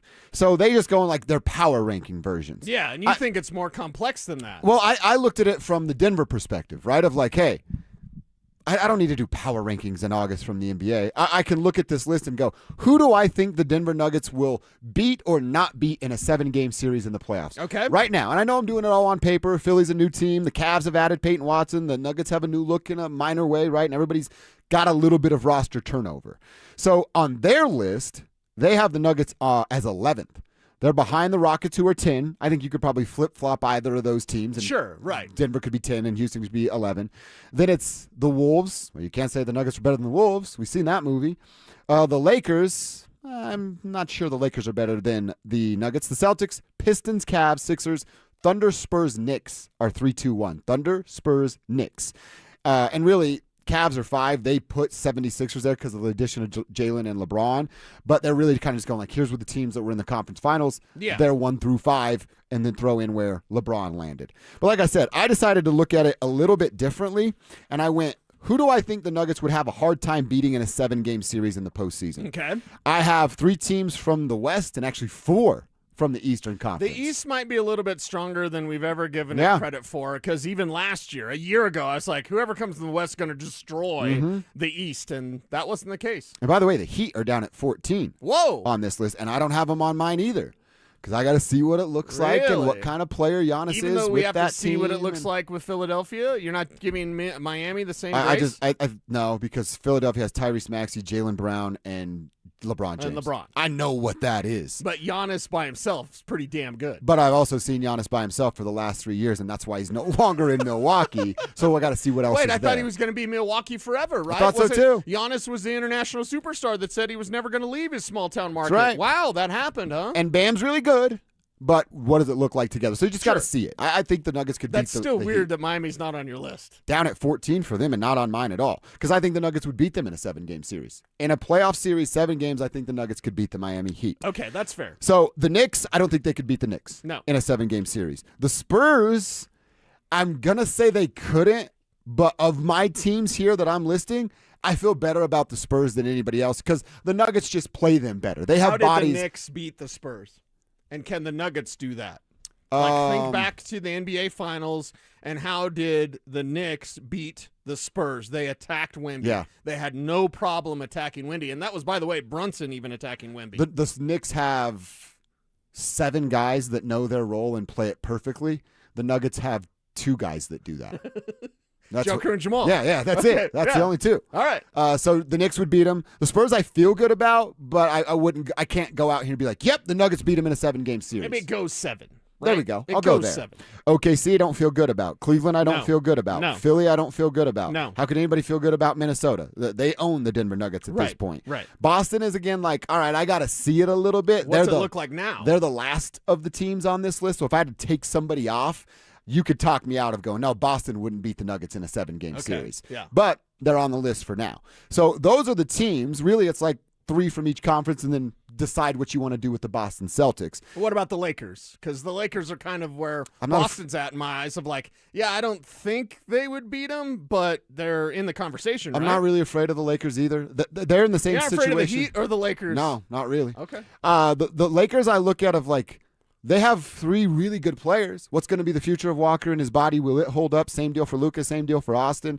Can they do it for a full 82-game stretch? Right. We will see. Right. But if it came down to a 7-game series, I like the Nuggets over the Lakers in a 7-game series. I do too. Yeah. But outside of that, that's kind of how I would have my ranking. So if I'm doing it by, hey, we get to the postseason and I feel like when it's nut-cutting time, this team wins, I have the Nuggets 8th on my list.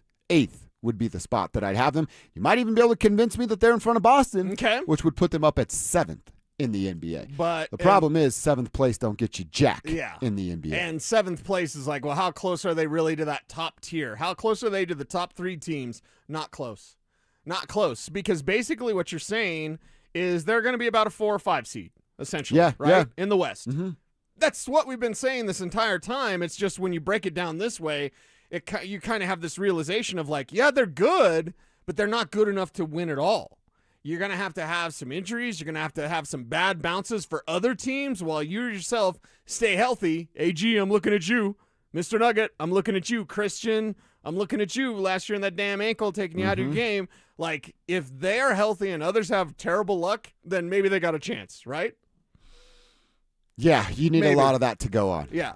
If they're healthy and other teams don't, if they're healthy, they're a tough out in 7 games. The continuity doesn't hit immediately, but we're talking about a playoff series where you think things had been figured out over the course of 4 or 5 months, then yeah, they would have some sort of a chance. Like I'll call it a puncher's chance, right? Okay. Like you might catch him with that right hook and put him on the canvas and win a fight that you're not supposed to win, but that's all it is that puncher's chance. Yeah, and somehow, some way, even with David Adelman as their head coach, the championship medal, METTLE, the championship medal is still there.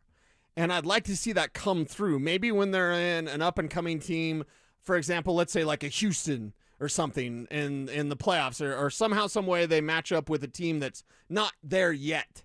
No skins on the wall, but is on the come-up. And they beat them down because they have the championship medal. I'd like that to come through at some point. It does matter. Obviously, that experience matters. It's incredible experience that they have. Well, a few of them have. I would like to see it come to fruition and help them out in this instance when, point blank period, they've got to get a little lucky and they've got to stay a lot healthy if they want to truly compete for a championship. Mm-hmm. Also, another quick note Alex turned us on to with the Denver Nuggets. They are they were spotted over at a Bad Bunny concert. Mr. Bad Bunny. And, we're fans of Bad Bunny here Say on the show. cheese. Apparently, it's organized by JJ Barea. Okay. JJ recruits Aaron Gordon to do some recruiting for him. Like, hey, I want to have this camp. I want to have this little workout time with our team. Right. Can you get the rest of the guys to show up? And Mr. Nugget's going to do that. And he absolutely did that. We saw the photo. It's like AG, Zeke, Deron Holmes, KJ Simpson's there. Who were a couple of the other players that we saw in the photo there, Alex? It's a handful of Nuggets players. Julian Strother was out there as one of the guys that's like, hey, I'll go out and I'll be with Coach, and then we'll try to get what we're trying to establish with Coach Barea. Yeah. And that's a part of the question of like, where's Adelman? Why is JJ doing this? Yeah. Did David? I can't give him that credit. I was gonna say, did David encourage him to do it? But I can't even give David Adelman that benefit of the doubt. If it's David Adelman, they're not going to go to a Bad Bunny concert. It's going to be like Simon and Garfunkel or something. Right. Hey guys, you want to go to this nerd festival? I'm David Adelman. So yeah, Aaron Gordon being a leader and JJ taking it and run it by the horns. No sign of DA. Not good optics for a coach that everyone in the market has questions about, except for the owners. I'm going to say something that's going to be very hurtful. Is that okay? That's very okay. The less they have to do with David Adelman, the better. I mean, honestly, that's why having like a DeMar DeRozan, seasoned veteran, coaching from David Outman, he's a placeholder. Yeah. Like that, as long as Joker and Jamal and DeMar can do their thing, they don't really need to listen to David Outman, because what would he have that he could bring to the table that you would be like, wow, that's very interesting? Do they have the talent to overcome his deficiencies? Exactly. And I don't know, think, though. Well, the veteran presence, especially with DeMar DeRozan, they've got the veteran presence now to do that. It's not like Cam's a young player. Hell, Christian's not a young player anymore. AG's 100 years old. So because of that, like maybe that age and experience can kind of override any sort of David Outman. See, the problem is he's going to be in charge of timeouts, like all that. God. Alex, what's happening in Puerto Rico? What's going down? So they were also at. So there's some players that weren't even at the Bad Bunny concert that we didn't see immediately. Cam Johnson's there. Oh, Tyus nice. Jones is there. Marvin Bagley's there. Alpha Diallo is also there. So everybody except Joker, basically. And Joker and Jamal. And Jamal. So they were able to get, or Aaron Gordon was able to get most of the team over to Puerto Rico. It's just a good sign for a team that I think has really struggled with culture and just being positive. Together. It's nice to see some steps in the right direction to get back to what made me love this version of the Nuggets so much. And maybe somebody will want to fight for their teammate when Jaden Daniels is punking their ass on a basketball court with this sort of culture being grown from J.J. Barea and Aaron Gordon. All right, let's get back to the Broncos. We talked about Alex Singleton messing up on a late audible. It cost his team on Friday night. What went wrong on that play? We'll hear from Sean and Alex on that play coming up next. Everybody knows Cale Makar's getting paid. What's best for the Avalanche? And does it line up with what's best for Cale? Avalanche fans want him locked in long-term, but Makar might have reasons to go shorter. Is there a deal that works for both sides? Denver Sports 104.3. The Fan. Hey everybody, Cecil Lamb here from my friends SodaDietAndNutrition.com, and right now you can call 866-800-SODA because they've extended their 4-week offer through the end of August. That's right, 4 weeks free. Call 866-800-SODA. Mention the Fan, 866-800-SODA. Tell them the Fan sent you. Tell them Cecil Lammy sent you to get those glorious 4 weeks free. And imagine 4 weeks from now, you could be looking better, feeling better, ready to go in the fall here at the end of August. So love it. Love SodaDietNutrition.com. Why don't you go to the website there as well, because Soda has over 10,000 positive Google reviews. I'm one of them, by the way, because 5 years ago I lost 60 pounds. 60 pounds gone with SodaDietAndNutrition.com. Why? I had a degreed nutritionist set up a dynamic diet for me, custom fit for my lifestyle, my schedule, my food preferences, all there for me, and I was able to lose the weight in a good amount of time. 5 years ago, lost 60 pounds, never going back, because SOTA is, say it with me,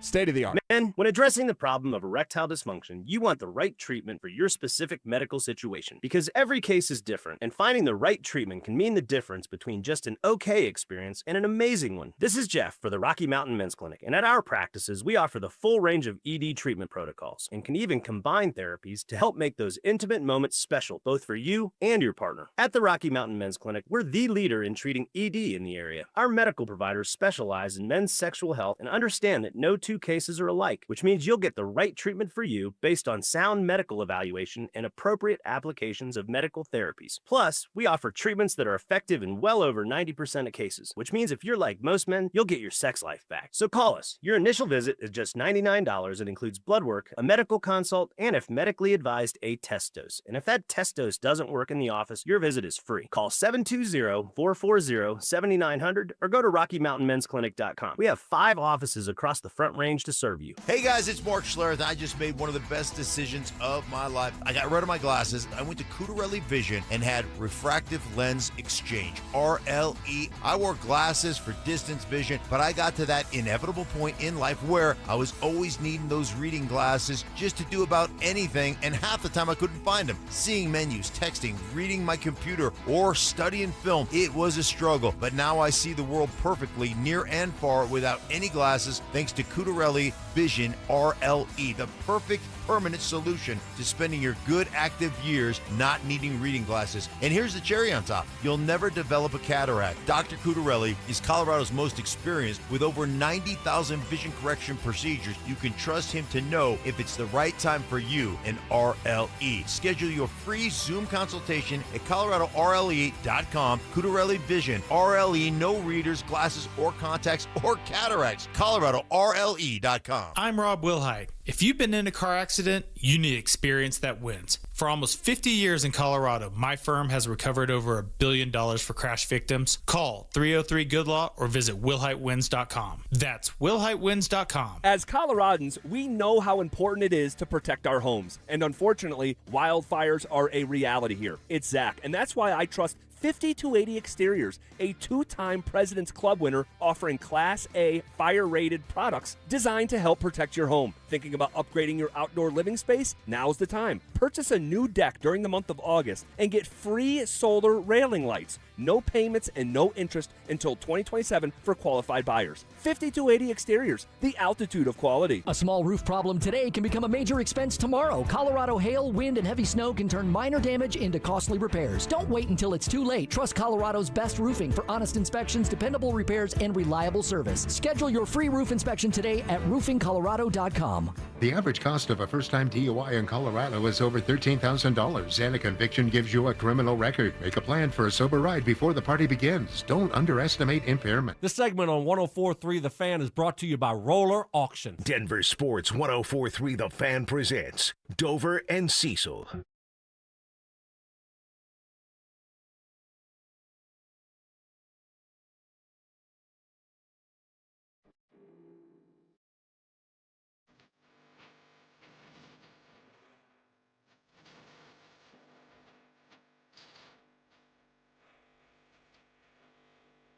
I got a Kelsey story to share about this song from last night, actually. About say cheese? After we hit our spot, Okay, yeah. gotta say it with us. He'll say, take a selfie. You say cheese. Coming up. Say cheese. One more time. All of us together. Hey. Say cheese. Oh, I love it. That's like our dance move. Yeah, it is. Take phone, say cheese. Say cheese. So last night, we are, Kelsey's in her 30s and I'm only in my 40s, but we watch Jeopardy and Wheel of Fortune nightly because I'm trying to get on Wheel of Fortune. I'm trying to be on Wheel of Fortune. Oh, yeah? I've sent a video and everything. I've got no responses yet, so maybe I want to send another one sooner rather than later. Okay. After that, it's like game show time, right? There's some game show on. They introduced, I think it's a new one with Jamie Foxx last night, Beat Shazam. And so you have to, I don't know if it's new or not, but it's kind of fun. Jamie Foxx and some attractive young lady as the hosts, and it's like, hey, play a quick snippet of a song, and you have to enter in what it is, and you get money and all that. Oh, all it is name that tune. Name that tune. That's exactly what it is. They called it Beat Shazam so they could have a sponsor. That was one of them. And Kelsey immediately goes, Bad Bunny, TTO, what is it? And I'm like, yeah, that's right. TTO? You got it in a weird way, right? Okay. So I was like, I'm so proud of her for just knowing our bit that she could scream that out to the television. TT me pregunto. She didn't get that far, but Okay. she got the TT part. Okay, yeah. Auntie, I've got a question, right, Alex? Auntie, I've got a question. And just with that part we cut off, he starts naming all the women that he's got. So The video is awesome. Yeah. Video is awesome. I need to Song's go get my great. haircut at a Video's barbershop awesome. like that. All right, let's talk a little bit about what went wrong on that touchdown play. We highlighted it yesterday. Alex Singleton calls a very, very late audible, and I think he was the only one that knew what was changing there. But Sean Payton had an interesting answer here about what happened on that play, and I don't know, I'll let you decide for yourself whether or not he's sticking up for his guy. It's just the communication of them getting to a different play, Alex checking to maybe a defense, and Alex is super smart, and so it was like he was getting to Algebra 4, and a bunch of us, me included, had to change majors because of Algebra 1. So that, in a nutshell, is kind of what happened. We're just a little ahead of ourselves. Where he was going, what he was thinking was on point, and yet defensively where we were aligned, it would be something advanced. We'd have to have game plan, so just one of those things where it's a good learning experience. All right, so like I said, it sounds like he's saying, hey, Alex saw something. Yeah. Recognized that they were in the wrong set, wrong formation. Yeah. Wanted to change it that fast. Right. And the rest of the guys were like, what? What do you mean you want us to do that? And then he says VJ would have had a game plan for that. So, like, Alex is way ahead of his skis, something you might be ready for in the regular season, but you've been saying it all preseason season. Like, they're as vanilla and bland as they can be. Oh, yeah. Alex is trying to ramp that up and give you a regular season defensive shift when everybody's in vanilla mode. How long has Alex Singleton been playing? A long time. Shouldn't he know to go like this? Take a timeout? Yeah, because, like, he's Algebra 4 and everyone else is Algebra 1 and Like, okay. You can't be ahead of your guys and then have them confused and you give up a touchdown. Is that not a part of the green dot, is knowing what everybody else knows and where they're supposed to be? Yeah, timeout. It's real easy. Alex, you're ahead of everybody. You're the smartest guy in the room. Timeout. Because it is not smart to be that far ahead of your teammates and everyone else is confused. Because you're putting 10 guys in a bad spot. So I know what Sean's doing. He's covering for his guy, which I'm fine with, right? He should cover for his guy. What did Deion say? I protect and sometimes I correct and you're erect or whatever. Like, okay. Something like that. Something. I don't know what he said. But, like, if you're Sean, right, Alex Singleton did that. He's Algebra 4 and everyone. But being an Algebra 4 student, you should realize everyone else is on Algebra 1. I can't do that. If you start talking calculus to me, like, I love geometry. It makes sense to me. Love? I love it. Wow. As an artist. Okay. Remember, I think in angles. Like, football's actually a game of angles. So geometry I get. If you start talking calculus or trigonometry, I'm just going to be like, I don't know what that is. No wonder I was ever any good at football. I'm like, dribble, shoot, net. Okay, I got that. Done. Yeah, I can do that. Well, either way, like, Alex should know better than to be talking above the rest of his teammates, if that's in fact really what he was doing. And the simple answer is go timeout. And that's just the easiest solution. Yeah. Don't assume every guy is on the same page as you are. Call the timeout and ensure that they're on the same page as you instead of assume. You can't be the smartest guy in the room when no one else can keep up with you. Right. If they don't understand your language, you're setting them up to fail. And there was a touchdown scored right in the spot that you were. He literally ran away from it. Exactly. Like ball snapped, he's running away from it, and in comes the receiver. And he created the space where the touchdown was made. So I'm glad that he's so smart and he's ahead of everybody. Hey, old man, timeout. Timeout. Easy one. It's real easy. Easy one. Alex then was asked about it, too. The same situation. What happened on that last play? He didn't want to share too much, but here he is. Yeah, we were just changing things. Stuff, like I said, saving. We don't need to tell Kansas City everything. So we'll just save some things, for the red zone. The Packers, obviously came out and had a good first drive. So. And he's just so laid back and down to earth of like, yeah, I did something. I'm not going to tell you guys what I did. I'm sure he was told by Vance Joseph, hey, I can appreciate where you're trying to take us, but listen to Cecil. Call the freaking timeout and make sure we're on the same page. Yeah, and that's the thing. It's a teachable moment, and that's what the preseason's about. Again, nobody should be losing their mind. Alex Singleton, what is he doing? But at the same time, it's like, when that instance happens again in the regular season, I'm sure Alex will take a timeout because it's just there's not enough time to adjust everyone in the way that you need to. The information you're trying to share is too complicated for you to share in 2 seconds. So because of that, it's okay to call a timeout. And I think Singleton will learn from that. And maybe it's an instance we see that later on in the regular season where, why'd Singleton call a timeout? We're going to know why he called a timeout now. One of our texters on the RamosLaw.com text line. I love angles too, but when you add numbers to a triangle, it blows my mind. I'm kind of with them. It's our 289er texter. I don't really love the angles, but if there's angles, triangles, X, Y, Z equals B, A, I'm out. I don't know what's going on. Yeah, I remember super smart. Alex knows though. Whoa, Alex. Play that one super again. Smart. That one's nice. Alex is super smart. Dang. Wow. Sean knows we got a secret weapon. Sean, thank you so much, man. He's gonna send you Jordans. I'll be so pissed, dude. Now we need him to say Kevin. We need him to say Cecil, which is going to be difficult. And then we need him to say Josh. Oh, and then we could just manipulate anything. Exactly. Is there anybody named Kevin, Cecil, or Josh on the roster? Used to be Josh Reynolds. Yeah, that didn't work out great. Yeah, not now. There's probably not going to be a Cecil. No, I don't think so. I don't see any Kevins either. We have such unique names. Kevin and Josh. And the text line is also letting us know the lady on Shazam is Jamie Foxx's daughter because nepotism is real. Okay. So she gets to be a TV host. Does anybody use Shazam anymore? I know that was a thing I don't think so. 10 years ago or whatever, but I haven't used Shazam. I don't even know if I have the app anymore. I'm just I don't. What's this song? Doesn't your car tell you the name of the song? What's this song? It's called Info. Right? My car display has the thing, and it's This is Cole Swindell or whatever. Yeah. It's weird. Yeah. It was a good idea at the time. Like, hey, you hear a song and you can put it up there and you can listen to the song. Yeah, but if I like a song, I'm just going to look it up. It was also NFL Superfans were competing last night, and there were Okay. these two ladies from Buffalo. Oh. I'm like, why did you guys even show up? They just danced. They didn't know any of the songs. It was brutal. What kind of dance? Bad dancing. Oh, okay. Elderly white lady dancing. Oh, okay. Yeah. Did they break any tables? No. Was there any mustard involved? No mustard. Then they're not real Bills fans. By the way they were moving, they might have had some booze in them, though. I don't know if it was all up and up. All right, let's check our X. Bills fans with booze in them? Strange, right? I found something on Twitter that I then had to Google and read a full Wikipedia page to find out whether or not this actually happened. This guy, Larry in a lawn chair, back in the day, decided to go on a flat. yeah. You know about this? Oh, yeah. I can't wait to share it with everybody else coming up next.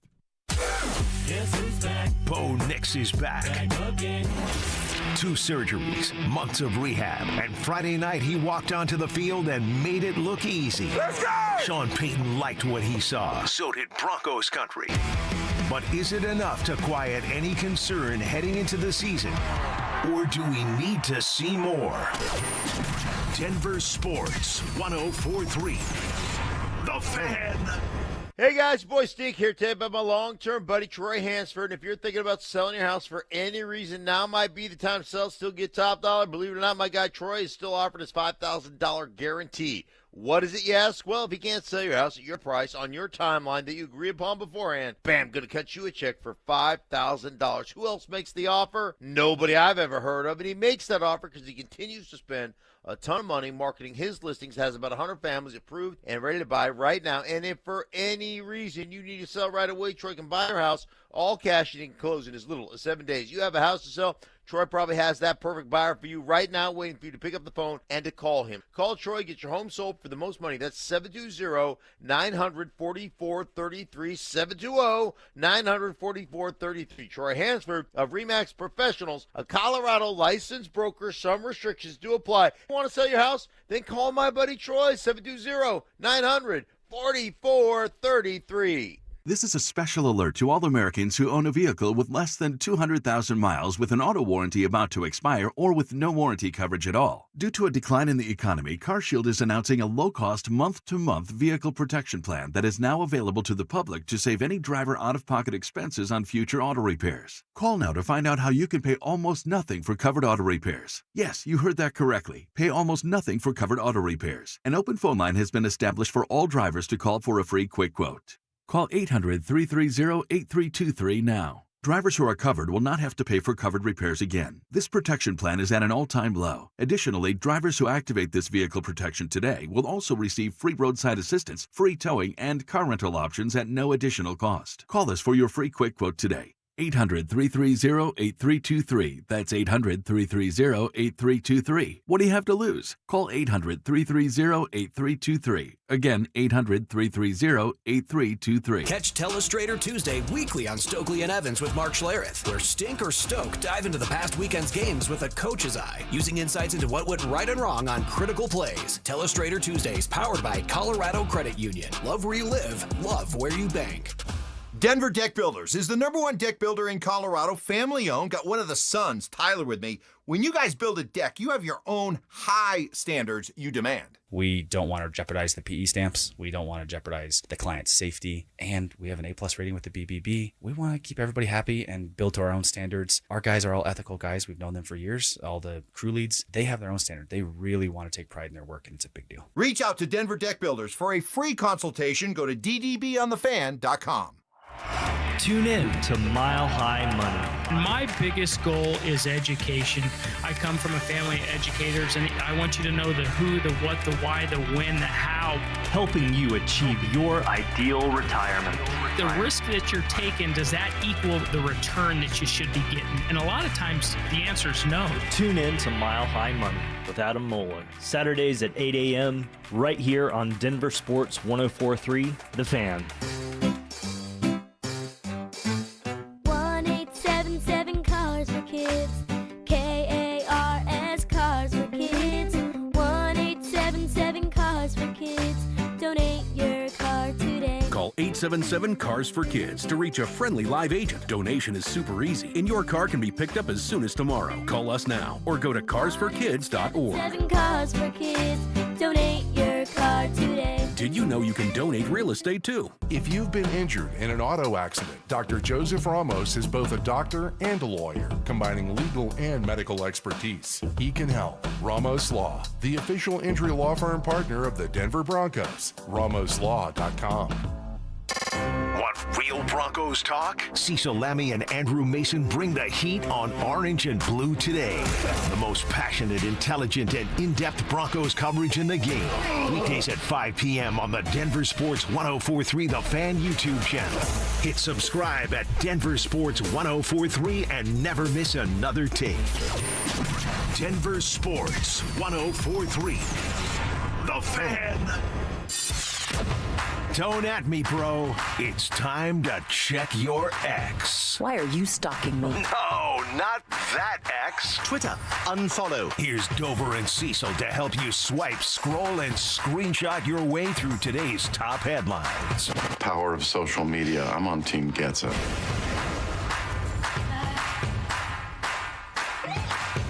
All right, are you on the team? Gets it. We have some fun every day at 11:45 checking our X. That's our Twitter timeline.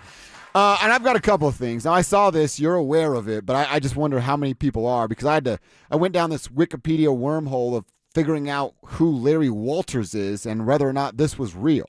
And it is real. He opened up to me like I was Barbara Walters. I saw it on Twitter, and just somebody asking, does anybody remember this amazing story?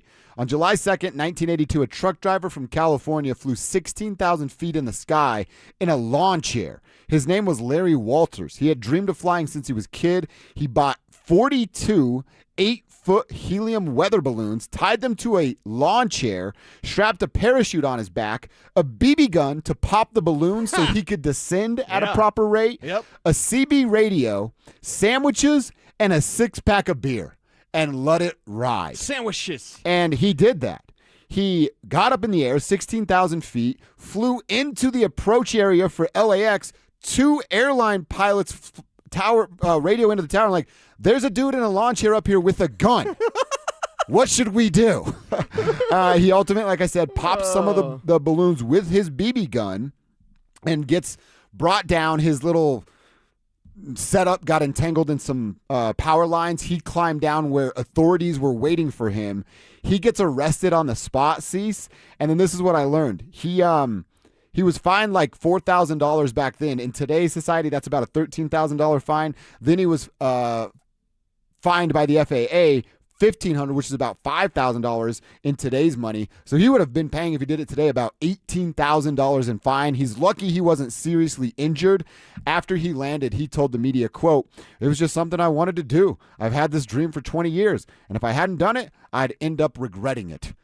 So that's why he did it. And then on his Wikipedia page, apparently people have tried this over and over again. Back in 2020, David Blaine did this. He's not just a normal person, but he flew up 25,000 feet in the air. But it all started with Lawn Chair Larry in 1982. I could not believe this was real. Lawn Chair Larry, yeah, unbelievable. And he got nervous and he started popping the balloons. Yeah, to get down. And got himself caught in 16,000 feet. You're going to be freezing your ass off. Freezing is probably hard to breathe, right? Yeah. Weird. Oh, Lawn Chair Larry, dude. It's an interesting decision. Is he from Indiana? California. But that's something one of my family members I was going to say, do. that sounds like an Indiana There's thing. no Like, doubt. you know what? Let's get some helium. My Uncle Troy would be 8-9 Keystones deep going, what are those balloons doing back there?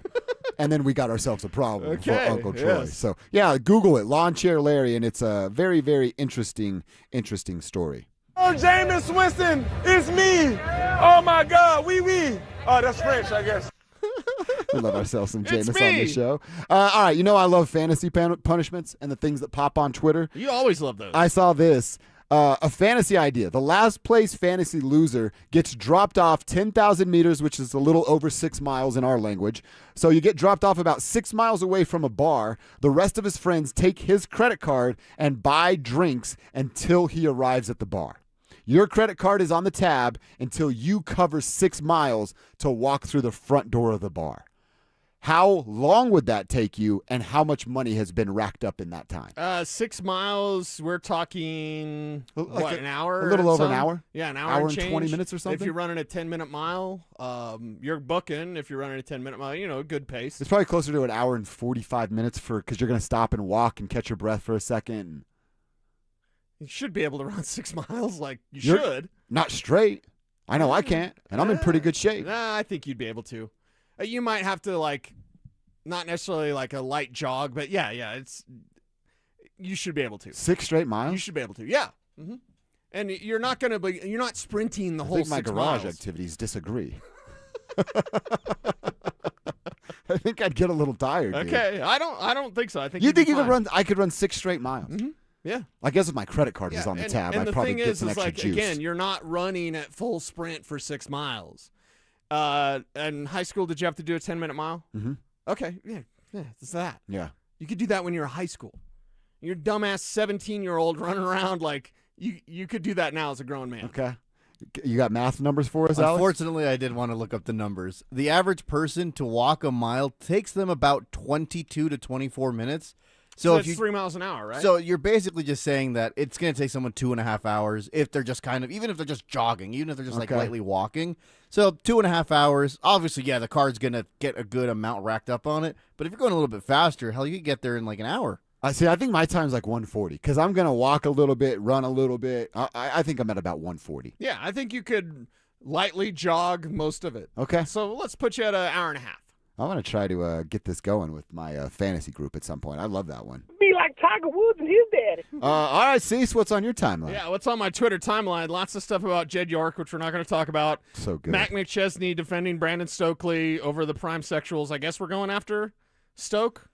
What? Because Stoke put out facts. Oh, who did? I love when Stoke's feeling it on Twitter. You can always tell. Mm-hmm.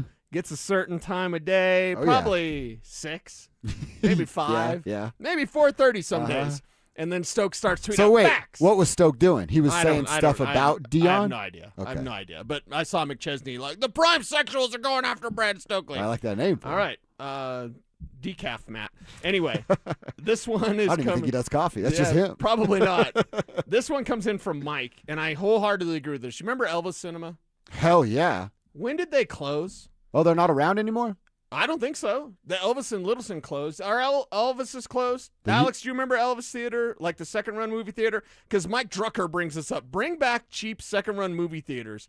I don't give a, you know what, if it's on streaming already, charge $5 for the Odyssey or Spider-Man, and people would go just to kill time. Hell yeah, we would. Don't ask me if it's economically feasible because I don't effing know.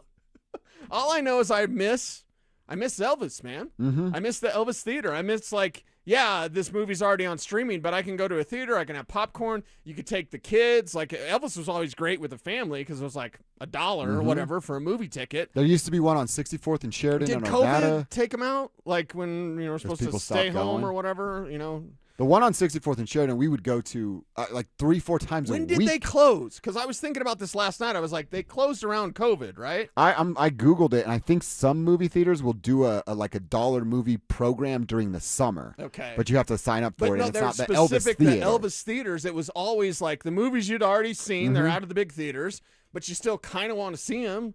Spider-Man's one of those movies, I could see that thing 10 times easily in the theater. Easily. I haven't seen the new one, and we want to. And if it was in theaters, we'd make our way to do it today. And if it was in a dollar theater, you'd be yeah, let's just go. So, I think as we get back to going to the movies, and hopefully everyone does, hopefully they give us reasons to. Hopefully Doomsday doesn't suck.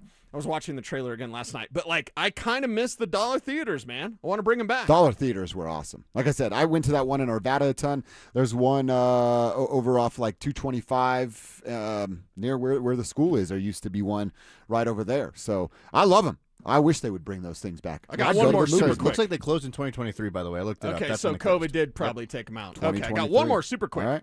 Can't believe he gave up the play calling. It's my guy Shio Kapadia says, over the last 2 years, among 78 qualifying quarterbacks, 78. Okay. Shedeur Sanders' 2025 performance ranked 77th in EPA per pass play. The only performance that was worse, Deshaun Watson. So I know we went a little back and forth yesterday because you're like, why don't they just give it to Shedeur? Shedeur's not real good, everybody. Neither is I'm Deshaun. Sorry. Deshaun sucks, and Shedeur thinks he's better than he is, and he's got a long ways to go before he's even average. So there you go. The Browns are just going to Brown. That's what they do, and it's who they are. All right, let's get into our lunch hour, going back to a Broncos conversation. Do they need a wake-up call in August? If so, is that a bad sign? We're going to answer that and play a little over-under game with R.J. Harvey's year as a wide receiver, and that's coming at you next. The Nuggets lost Peyton Watson and replaced him with a 37-year-old six-time All-Star DeMar DeRozan on a minimum deal.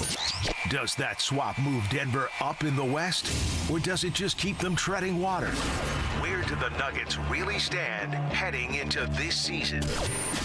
Denver Sports 104.3. The Fan. I'm not one to say I told you so, but I switched to Pure Talk over a year ago, and ever since, I've been telling people there's no better wireless company out there. Well, a few months ago, a massive survey was conducted. 123,000 people were asked to rate their wireless carrier in 4 categories: coverage, support, data, and overall value. Well, the results are in. Guess which wireless company was the only wireless company to get 5 stars in every category? Yeah, Pure Talk. 5 stars, every category. To celebrate, Pure Talk is offering the first 3 months of any plan for just $15 a month, including their top-tier unlimited plan. No contract, no commitment, just a very inexpensive way to test drive the only American wireless company with 5 stars in every category. Just dial pound 250, say micro, and Pure Talk's U.S. customer service will take it from there. Again, pound 250 micro.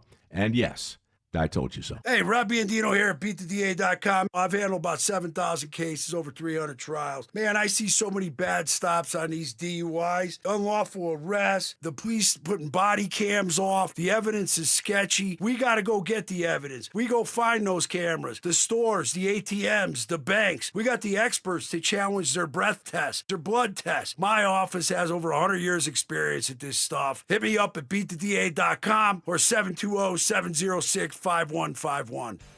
Shop Honda keeps car buying simple. One price, one person, 1 hour means no games, no back and forth, and no dealer handling fees ever. Upfront pricing and one dedicated advisor who handles everything from start to finish. It's straightforward, stress-free, and honestly the way car buying should have always been. At Shop Honda, the experience is just as good as the vehicle you're driving home. Discover the Shop Honda difference for yourself. Visit Shop Honda today, proud partner of the Dover and Cecil Show. Hi, I'm Donnie, owner of Fitness Gallery, where we believe there's nothing more important than your health. We can't stop time, but we can make your day more efficient, and we can help you get fit and stay fit. Hey, Broncos country, I'm Terrell Davis. That's why I made the smart move to invest in fitness equipment with Fitness Gallery. It's a game changer. Work out on your schedule from the privacy of your own home. At Fitness Gallery, we have the nation's lowest prices on the highest quality products that stand the test of time. Hey, it's Phil Lindsay here. Do you need a new roof, gutters, or exterior needs? Monarch is your one-stop shop, backed by 16 years of experience and over 10,000 satisfied customers. Their in-house insurance team fights for you, and their white glove service means every detail is handled with care. Competitive pricing, award-winning craftsmanship, and the only roofer the Denver Broncos chose to endorse. A proud member of Team Dave Logan, make the call to your home team, Monarch Construction and Roofing, the official roofer of the Denver Broncos. Summer's winding down and life is ramping back up, and Aleve is here for all those moments that matter. From early mornings to late afternoons, Aleve relieves pain in 30 minutes for up to 12 hours with just one pill. For busy schedules packed with school drop-offs, long meetings, and an endless to-do list, Aleve delivers long-lasting pain relief so you can keep on track. From sunup to sundown, you'll be ready for whatever's next. Feel Aleve. Use as directed for minor aches and pains. Back to school starts now. Get long-lasting battery life on the Dell XPS laptop powered by Series 3 Intel Core so you can work from anywhere. Now starting at $699 with exclusive student pricing starting at $599. Complete your setup with savings on select monitors and must-have electronics and accessories. Limited time deals and free shipping on PCs and more await you at Dell.com/deals. That's Dell.com/deals. Crunch hits different with us. You're locked into KKFN at KKFN HD1 Longmont, Denver. This is Dover and Cecil, brought to you by Wayback Burgers.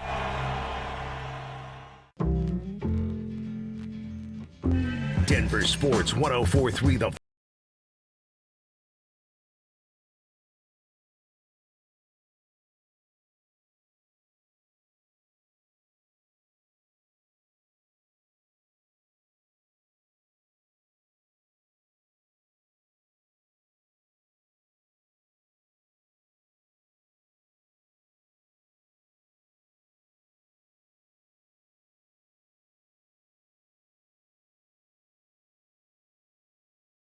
They'll take over, and they'll get you home every single day.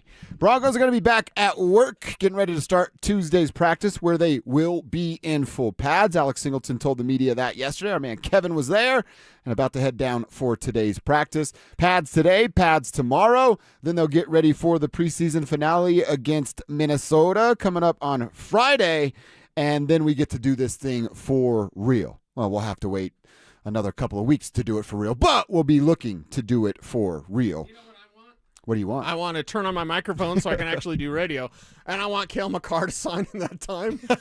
Give us something to talk about, please. Yeah. Please. Because after the preseason game, and full disclosure, Minnesota game doesn't mean anything. Jack. And like we've been saying all camp, and that's something we do before Friday's game of like, I think there's like 3 guys that matter on Friday. Of like, what's your role? Are you on the 53 practice squad? Right. Maybe 4 guys is pushing it a little bit. Yeah, the 53-man roster can pretty much be established right now. You're going to have some practice squad spots a little bit. That's it. I don't think we'll see Bo Nix.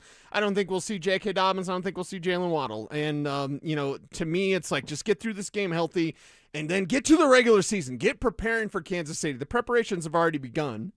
It's one of the reasons why this week you can't really say what's going on in practice because they ain't practicing for Minnesota, girl. No. They're getting ready for the regular season, and because of that, you're going to see some stuff out there. Kiss my stats on his way to check out Broncos practice. It's like they're going to show you some stuff. Can't say anything about it, but I want them to come out hot in week 1. I want them to stop with these slow starts that Sean's been talking about. Like, I guess we're starting slow.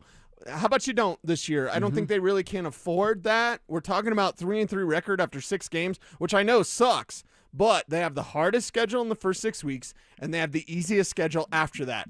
Get through those first 6 weeks as with the greatest record as you can, 6-0, 5-1. Give me a number, I'm going to agree with it, as long as it's over 500. I do not believe that you can start this season at 2-4 and then make a run of the postseason. Very few teams have done it. Top of my head, I think Washington did it with Marty. I think San Diego did it with Marty Schottenheimer. So it's like, and then what happened? It's happened a couple of times, exactly, where teams will put themselves in a hole and then fight back and make a playoff run. But I don't want this team in that position. Go out there in those first 6 games, put up the best record you can, 500 or better. Yeah, 3-3, you'd go, all right. They survived. They kept their head above water, and now they get to go put it on a couple of inferior opponents. Right. Because they'll go Arizona. I know Kansas City is not that, but you get it in my home, Carolina, and then a bye week. So, yeah, I'm with you. Hit the ground running. Let's work out all this stuff and start to get ready for the Kansas City Chiefs on Monday Night Football. A couple things that we found out yesterday from our boy Kevin being out at practice. Jalen Waddle, no sleeve. He's back to about 100%. If not, it's 99.9%, and he certainly will be at 100 by the time that Chiefs game gets here. It's just cool to see him back out there. Cool to see that big route hit and them able to have the connection that they had. We wanted to see bottle service. I really wanted to see it before the regular season got here. I got it. I've seen it at practice a couple different times. I've now seen it in a game, and I don't need to see it anymore until he's running by a guy in a red jersey on Monday Night Football. Yeah, and that's the thing. With Jalen Waddle, we saw what we needed to see, which is great, right? We had one game, basically one play, but that one play was glorious and a sign of what this team can be moving forward with bottle service, with Bo Nix and Jalen Waddle. We need the big voice on that. Yeah. Do you want bottle service? Bo Nix to Jalen Waddle look great in the preseason game against the Packers. Does that carry over to week 1? I just wrote the promo for you. I just wrote the promo right there. It's had to be your voice. Done, because that's what we're looking at. We're looking at bottle service. We're looking at the excitement that Jalen Waddle brings to the field and that explosion, the explosive play rate. You showed me the numbers yesterday, and forgive me, I fudged them a little bit on OBT. I'll fudge them again now. The downfield passing last year for Bo Nix was about 25%, 28%. And then this year in one preseason game, it was 60-some percent. 63, I believe. Yeah, it's over double, almost triple what it was a year ago. I think that's very significant. And just a small detail, very small. We're talking about a handful of passing attempts for Bo Chapman Nix, but you can already see that emphasis to go downfield, to target it, to go for the long, like Foghorn Leghorn said, the long pass. That's going to be part of this offense because of Bo Nix and Jalen Waddle. Yep, that connection will be beautiful for Broncos country all year long. A few guys that weren't practicing, that again, that's the stuff that we can kind of learn from practice in real time before it's over, is like an attendance report. Drew Sanders, Alex Forsythe on the side field, Riley Moss not doing anything after that rib injury that he had. Sean talked about it, and we can hear from him later about like, hey, it's just a precautionary. It's nothing major significant with Riley. We're just doing the right thing because we know how important he is. But then you get to see Chris Abrams-Draine fill in and play that role of number 1, well, in this case, number 2 corner because of who Pat Surtain is. And, man, Kevin talking about, hey, I watched him break up a pass play. I watched him do a couple of different things. I watched him step in front of a wide receiver and knock one down. Maybe could have been an interception, but he at least gets the PBU credit. This team is deep in a lot of places. Cornerback, especially KAD being that next man up. Right. It might be the deepest of because you have a guy where you don't lose production when the starter's not around. Okay, so we just celebrated the year anniversary of Devon Vele being traded because they were stacked at the wide receiver room. What's the most stacked room now? Do you think we'll see a trade of a corner like a Chris Abrams-Draine just because you have a surplus and KD's not going to play here? I wish he would. He's a fantastic free agent talent. after this year, isn't he? And I'd have to double check on that. I know that Jaquan is until you get him signed. I know that Riley is until you get him signed. And because of Riley and Jaquan and PS2, and then you have the future prospects of Jahdae Barron. That's something, right? So we look at this Broncos defensive back position. And you right? Go, is it something where you have a surplus and you go, you know what? Other teams out there, they're looking for some help. By the way, the deal that we saw for Kayshon Boutte, and can I ask you a deep and personal question? Please. This is somewhat offensive. Is Annie Agar funny anymore?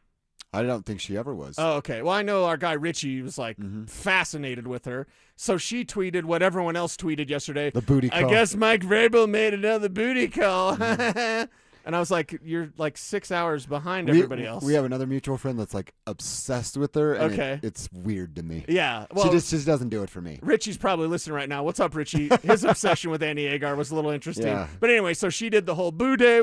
There was a safety involved in that transaction as well.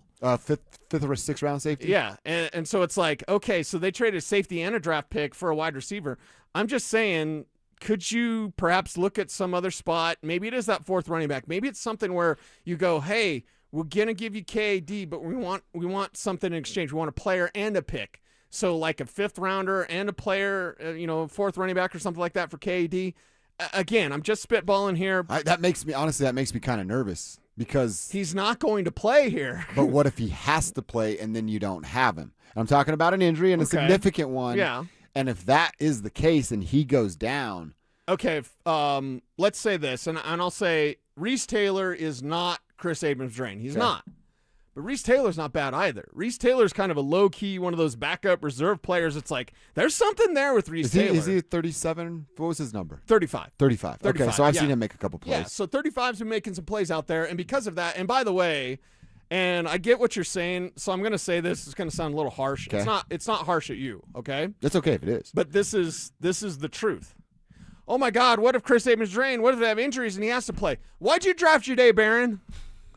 Okay? I know what you're saying about KD, and I like KD, but for the love of God, why did you draft a 1st-round corner? Oh, we got to worry about injuries, guy. The first round corner, he's 150,000. Might want to keep that. That's an IOU. That's the Lamborghini Countach. Like, come on, that's the first rounder. So, they got injuries, guys. Hey, first rounder, step up. In a Super Bowl window, if Riley this is all ifs, all right? Hypothetical situations here. I'm going to knock on wood because I don't like saying it out loud either.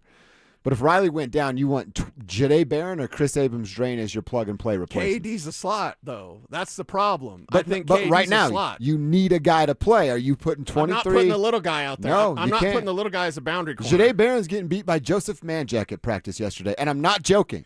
I know. That actually happened at practice yesterday. Yeah. Joseph Manjack, no glove, wide receiver. Joseph Manjack that has 0.0% chance to make the roster. We love him because of the name, but will not be on the 53, is beating your first-round pick in practice yesterday. Okay, well, you can't put that guy on the field when it matters. And I want to be very clear. Chris Abrams-Drain is not short, but he is a little bit light because he's 5'11", 178 is what they list. He's him not at. Riley, that's for sure. Yeah. Body-wise. And as a boundary corner, if you put a 170-pound guy out there, you know what I'm doing? Hey, big guy, go. Go get it. Exactly. And they're just going to boss him up and moss him up as a boundary corner. As a slot corner, where he's able to stay in the back pocket of those smaller kind of water bug type of receivers, that's where KAD can really be outstanding. And then use his length, because again, he's 5'11", so he's not short, but he is somewhat slender. So I'm not as trusting on that as the boundary as I am in the slot. I think he's a great future starter in the slot,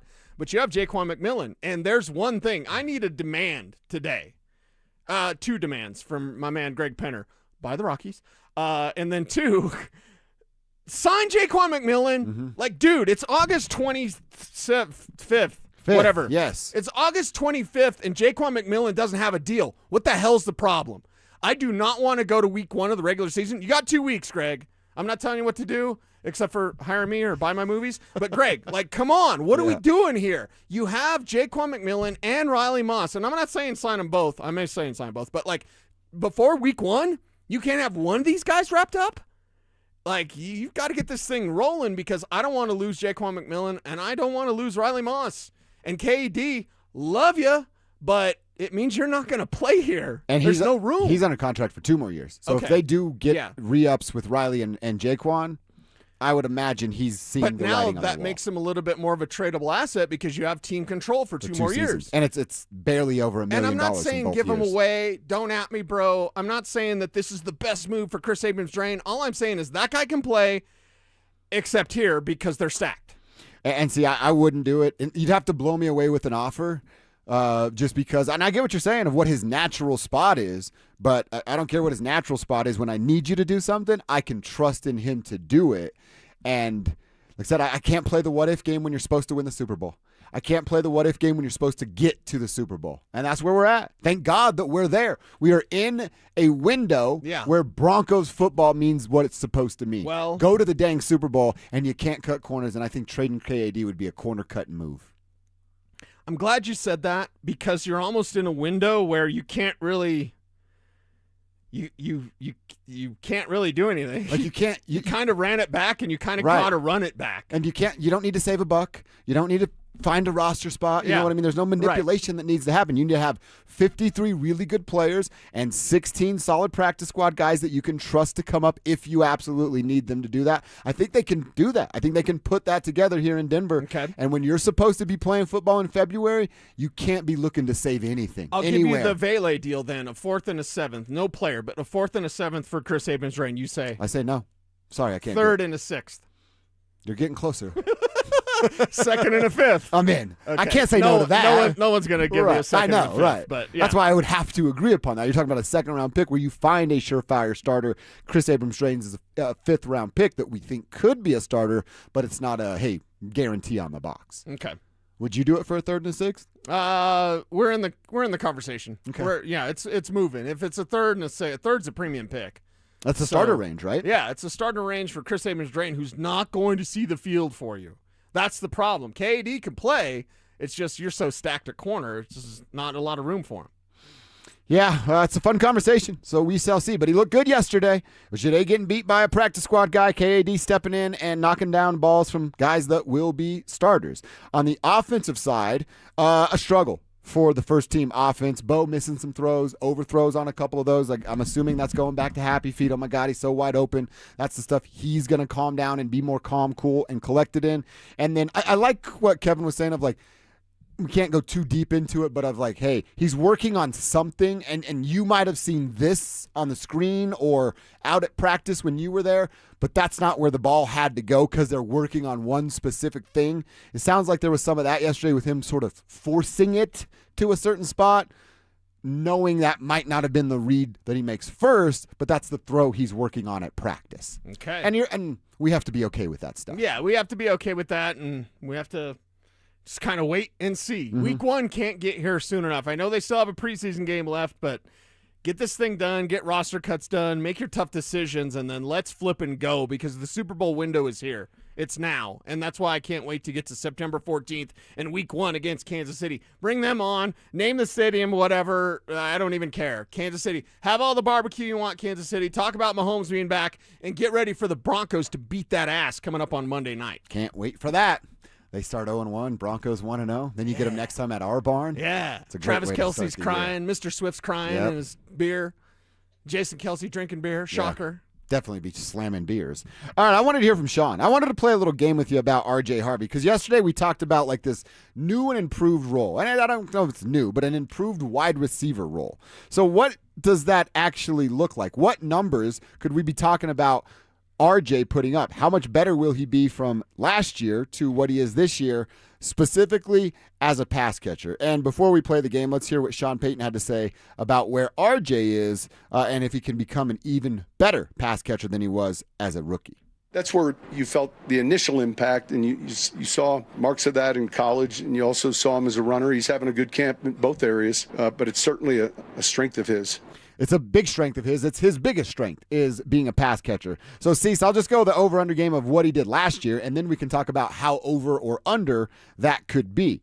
He had 47 catches last year, 356 receiving yards, and 5 receiving touchdowns. Will he be over or under all of those numbers? By the way, Jonah's here. Yeah. Jonah's going to be on the field. Yeah. So that might take away some time from RJ. Yeah, and that's the thing. But RJ does RJ stuff that only RJ does, and he does it the best, by the way. Jonah is a good receiver. I think RJ's a great receiver, and that's the difference. I think Jonah is a great runner, and I think RJ is, like, decent running. But he's a great receiver. So because of that, the touchdowns are going to be different. He's not scoring 12 touchdowns. Could score 9. You know what I mean? If you want to put him at 8 to 10 touchdowns, that's very fair. If you want to put him at 65 to 75 catches, that may seem a little bit high, but I think that's actually a target. You should be angling for R.J. Harvey to be your third leading receiver. You should have a plan for that because when he gets the ball, he can make plays that really only Jalen Waddle can. So you're talking about Jalen, Cortland, RJ. Yeah, Jalen first, then Court. And Court isn't a playmaker in that way. He's a playmaker and throw it up, let the big man go get it. But in terms of after the catch, danger, quickness, speed, just absolutely being a demon on the football field, that's R.J. Harvey. So I want them to have a plan that he's the third leading receiver, which means 100 targets, which means 70 catches. You should be angling for that. R.J. Harvey's one of the most dangerous weapons on the field. So give me all the smoke. Give me those numbers as a receiver and have more receiving yards than rushing yards this year. That's likely to happen for R.J. Harvey. Yeah, being the third, you made my eyes pop up a little bit as the third best receiver. Well, who's the third receiver? But that's why I was I was going through it in my head of like, well, Pat's the same thing. Not going to be on the field enough to have that big significant impact. It's definitely not Ingram. I'm not sure Troy Franklin has that 700-yard season in him again because of the balls that need to be spread out, and Bo's going to find the open guy. It's not going to be Troy every time. Never Marvin. No, Marvin doesn't get on the field enough because they don't respect his offensive ability. So it's almost like process of elimination. You get down to R.J. Harvey because of time on the field and the trust that Bo has in the young fella. He's your second most dangerous playmaker, and he needs to be your third leading receiver. There needs to be a plan to get R.J. Harvey the ball as much as possible in space. So we're going to see R.J. lined up like he was on that touchdown toss. I don't know if I can say pretty regularly because of what Cortland and Waddle need to be doing, but you're going to see that more often than not from R.J. Harvey. Well, and the thing that I love about football is that, we're going to run a play. It's going to work. run it again. Yeah. And then do it until it stops. That's right. Do it until, if they put a damn linebacker, if I ever see a linebacker on RJ Harvey and Bo doesn't throw him the ball, I'm going to be pissed because that's an instant play. That's an instant big play. That almost is an instant touchdown. RJ Harvey's on a linebacker. Got him. Well, and then if there's somebody coming down to help, a safety that comes down to help, that means Jalen's got somebody one-on-one. That means Cortland's got somebody one-on-one on that outside. So you just pick, all right, what's the safety going to do? Are you helping or are you staying? If you're staying, RJ's getting the ball. If you're helping, probably going to score 6 by Jalen running by you. Yeah. So you get to pick your poison. You get to pick your poison, and it's you're getting poisoned either way. That's right. Just because I know you love it, and we try to get it as much as possible when folks are talking about how great Jonah is. Sean was asked where he's made the biggest stride so far throughout camp and now 2 preseason games. He's savvy, smart. I think, you saw, I've said this a number of times, you don't feel a young player. So that's a real good trait. He's smart, he's good contact balance, and so that lends itself to a little bit smoother transition than maybe some. We've been around successful players that maybe took a little longer when they arrived, and then some that arrived a little quicker. I think when he says you don't feel he doesn't feel young, that's a really big compliment for Sean Payton. What he's basically saying is he's not dumb. He's not NFL dumb. That's how I'm going to say it. Yeah. You don't. A lot of guys come in drinking from the fire hose, and you're NFL dumb because you just don't know what you don't know yet. Right. Jonah doesn't have any of that. He aces the test back at the combine. Yep. They fall in love with him there. You fall in love with him before that and leading up to all of those moments. So that's a huge compliment. He basically just said you're not NFL dumb. And a lot of rookies, no disrespect here, but you're NFL dumb. Yeah, exactly. And Jonah Coleman, he's pro ready. And that's the thing with running backs, and I understand there's time and involved in development. You should see it immediately. Philip Lindsay showed up. Did he take time or did he show immediately? He showed up. He wasn't NFL dumb. Immediately, Philip Lindsay showed that he can play. Jonah Coleman, a different type of back, more of a Devontae Freeman than a Philip Lindsay. I'm going to take a Devontae Freeman. Hell, I'd take a Philip Lindsay based on the fact that I haven't had a 1,000-yard rusher since Phil was out there. But my point is, what's my point? Point is this, you see it early. Aren't we all seeing it with Jonah? And, I feel like a proud papa. Yeah. And just like, that's the guy. And I wanted them to draft him. Full disclosure, I didn't know they were going to draft him, obviously. But it was just one of those things. Greg texted you, didn't he? Last December, it was just like, this is the type of back they need. This is exactly the type of back they need. And he's been better than I had ever imagined. That's why one of my opinions that I've changed from the summer is he's not a backup. He's your starter in waiting. You know what I mean? So, yeah, is he a backup? Technically, don't at me, bro. But he's essentially your starter in waiting. He's in a pecking order line, and he just has to wait for him to be at the front of it, and then no one will take it from him. And the thing is he's so good, you have to get him involved now. JK's still the starter. JK's still the lead back. Of course. RJ's still going to do RJ things. But Jonah is so good, you have to get him something.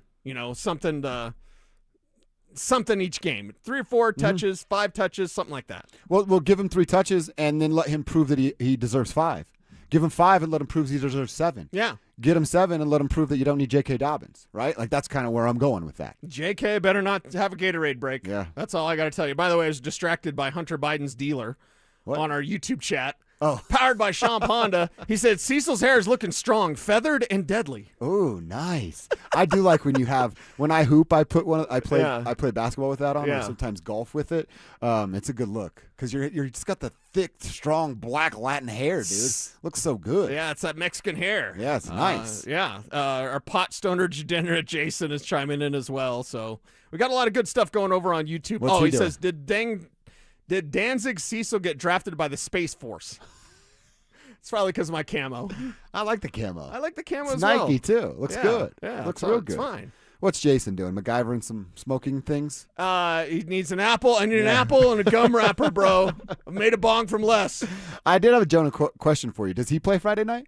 They limited him a lot last Friday. No. I don't think they need to play him. Because you could go, hey, Cody Schrader, Jaleel McLaughlin, and Tyler Bidet, battle it out. Maybe one of you will convince us you deserve a roster spot. Or maybe we're looking somewhere else for our 4th running back. But and that's again, some people may be uncomfortable with this, but I am A-okay with Jonah Coleman not playing it down. No. In the preseason game against Minnesota, he's too valuable to risk it. You have insurance of J.K. Dobbins. Jonah goes down, you don't. Yeah. And I don't know about you, but I love the Tommy Boy guarantee on the Bucs. Makes you sleep better at night. Knowing that they have a great backup to J.K. Dobbins, a starter in waiting behind J.K. Dobbins, that makes me rest real easy. Because you talk about Super Bowl window. I was going to say, they go to the Super Bowl last year if they had a running game. Yeah. They have a running game and a backup plan for their running game this year. That's why we're bullish on being in Los Angeles on Valentine's Day. All right, let's keep a Broncos conversation going. We had some off-season concerns or worries about the Broncos, but now that camp is come and gone, is there anything we said or wondered about that we now want to change our take on? I know I have a few. Cecil has a couple. We'll share them with the tribe coming up next. Kyle Freeland has just hit the IL with a pinched nerve. And at 4-10 with a 6.37 ERA, you have to wonder, have we seen the last of the Denver native in a Rockies uniform? 10 seasons, 254 starts, and a whole lot of loyalty. But is there a point where both sides are better off? Moving on. Denver Sports 104.3. The Fan. All right, fellas, I am now officially into my 40s, and I want to keep living the same sort of life. I want to have the energy to do what I want to do after work. I want to golf. I want to skateboard. I want to play basketball with my friends. I want to chase around my nephew. You probably feel the same way, right? With your extracurricular activities or just chasing your kids around. But if you don't have any energy to do so, well, that's a big letdown to you, to them, to everybody involved. I bet you if you're near my age or getting into your 40s, it has to do with your testosterone levels. Because that's what my problem was. My T levels weren't what they were supposed to be as I was getting into my 40s. As we get older, our body stops producing it. About 2 to 3% every single year, you lose some of that. But you can feel it. That brain fog in the morning, testosterone. Not having enough energy to work out in the morning, testosterone. Sex drive gone, testosterone. You don't want to deal with any of that, so why not get your T levels where they're supposed to be? It's exactly what I did. My first appointment at Rocky Mountain Men's Clinic, they said it was going to cost me $99. I left without paying a penny because I signed up for testosterone treatment right there on the spot. Got my first pain-free booster shot. Here I am a few years later. T levels where they're supposed to be. Energy's up. Sex drive is back. I'm feeling like a brand new man because my testosterone levels are where they're supposed to be. If you're feeling any of those symptoms or want to get ahead of it, do yourself a favor and start a conversation with RockyMountainMen'sClinic.com today. Every day, cyclists across Colorado are seriously injured by careless drivers. I'm Rob Wilhite of the Wilhite Law Firm, and for nearly 50 years, my firm has been fighting to make those drivers and their insurance companies held fully accountable. We know these cases, we know how to win them, and we won't stop until we get you the maximum compensation you deserve. If you've been injured in a bicycle accident, call the Wilhite Law Firm today, 303-GOOD-LAW, or visit wilhitewins.com. Switching your account numbers is hard. Being forced to switch, even worse. That's why at Belco Credit Union, we want to pay you to switch. From June 1st to August 31st, we're offering a $300 bonus when you open a new checking account with a qualifying direct deposit of $500 or more. They changed your account number. You can change who you bank with. Go to belco.org/switch for full offer details. Insured by NCUA. Membership eligibility required. Conditions and restrictions apply. Belco. Banking for everyone. Brandon Stokely here from my friends at Roller Auction. Do you have items you're looking to sell? Since 1976, Roller Auction has been conducting commercial and industrial auctions for Colorado government agencies, Fortune 500 companies, small business owners, secured creditors, individuals, and more. They have a large marketplace to showcase your assets, so don't wait. Visit rollerauction.com for a free consultation and turn those items into some cold, hard cash. Again, go visit them at rollerauction.com. That's rollerauction.com. Most camera installers don't offer a guarantee. Vantage does. It's called Capture or it's free. If a Vantage system misses an incident in a zone they identified during your threat zone analysis, they'll refund the entire install. That's the kind of guarantee a company can stand behind, because your security system is designed around your property first, not pulled off a kit shelf. Invest in real security for your home. Call Vantage at 720-366-7759 or visit vssicolorado.com today. Terms and conditions apply. What's going on, everybody? It's Philip Lindsay, and you know in football, trust is everything. You trust your teammates, your coaching staff, and the people who have your back, on and off the field. That's exactly how I look at buying jewelry. I've been shopping at Williams Jewelers for years because they're Denver born and raised, family owned, and they genuinely care about their customers. They're not just trying to make a sale. They're going to take the time to explain what you need to do and what you're getting ready to buy. Walk you through every step in detail so you feel comfortable about buying that diamond that you're looking for. I picked up rings, earrings, and gifts there for special people in my life. And I'll be honest with you, my wife loves everything I have brought home from Williams Jewelers. That makes me look really, really good. And football season is back, of course. And if you're thinking about making that big play for someone you love, do what I do. Go to the team you trust. Williams Jewelers even guarantees the best price in Colorado, guaranteed, like I said earlier, so you know you're winning. Stop by Williams Jewelers in Cherry Creek North or Inglewood and see why they've earned my trust. And let them know when you step through one of those beautiful doors that Philip Lindsay sent you. Audible makes traffic less of an annoyance and more of an opportunity for another chapter. Audible, stories that speak to you. New members can start listening with a 30-day free trial at audible.com. You're listening to Dover and Cecil on Denver Sports.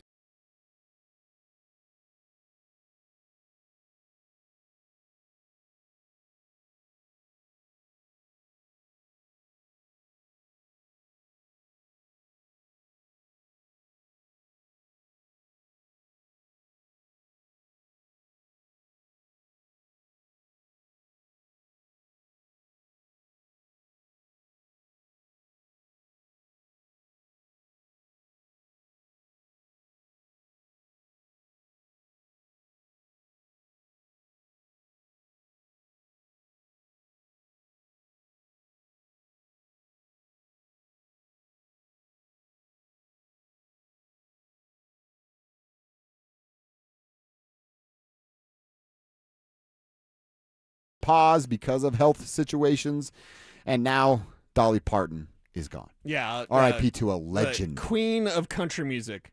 Absolute queen of country music. So many memories of Dolly Parton and growing up in the country and being a Dolly Parton fan. This one stings, man. Mm-hmm. This one stings. At 80 years young, Dolly Parton, music icon, has died at the year 2026 at 80 years old. I got to see Dolly perform one song once in my life. That's so special, man. And like at the time, like, I'm like, dude, I'm with a lady at the time, but I'm like, that's Dolly Parton. It's crazy. Yeah. We're in Nashville. We're going to the Grand Ole Opry. And again, if you ever get to go to Nashville, make sure you get to the Grand Ole Opry, especially knuckleheads like us that are in the radio business. You guys would freaking love it. It's a radio show. Yeah. They're doing a live radio show. There's a host. There's another host. They're doing like live reads. They're taking commercial breaks. It's cool, dude. Say it with me. State of the art. Yeah, right? Okay. And so like the host is doing it and some performers are coming up and they're playing and we're just there for atmosphere, environment, and say we went to the Grand Ole Opry. Yeah.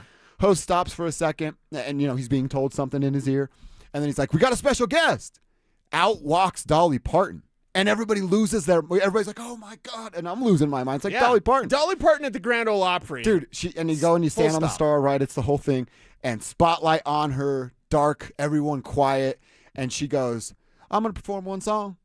And it was a Willie Nelson song about weed. And she sings the song and then walks off. Okay. And that was it. And they go, hey, shout out, round of applause for the special guest that was Dolly Parton. And then she's just gone forever, and it gets right back to radio show. And I'm like texting my sisters who I know are country music folks of like, I just saw Dolly Parton.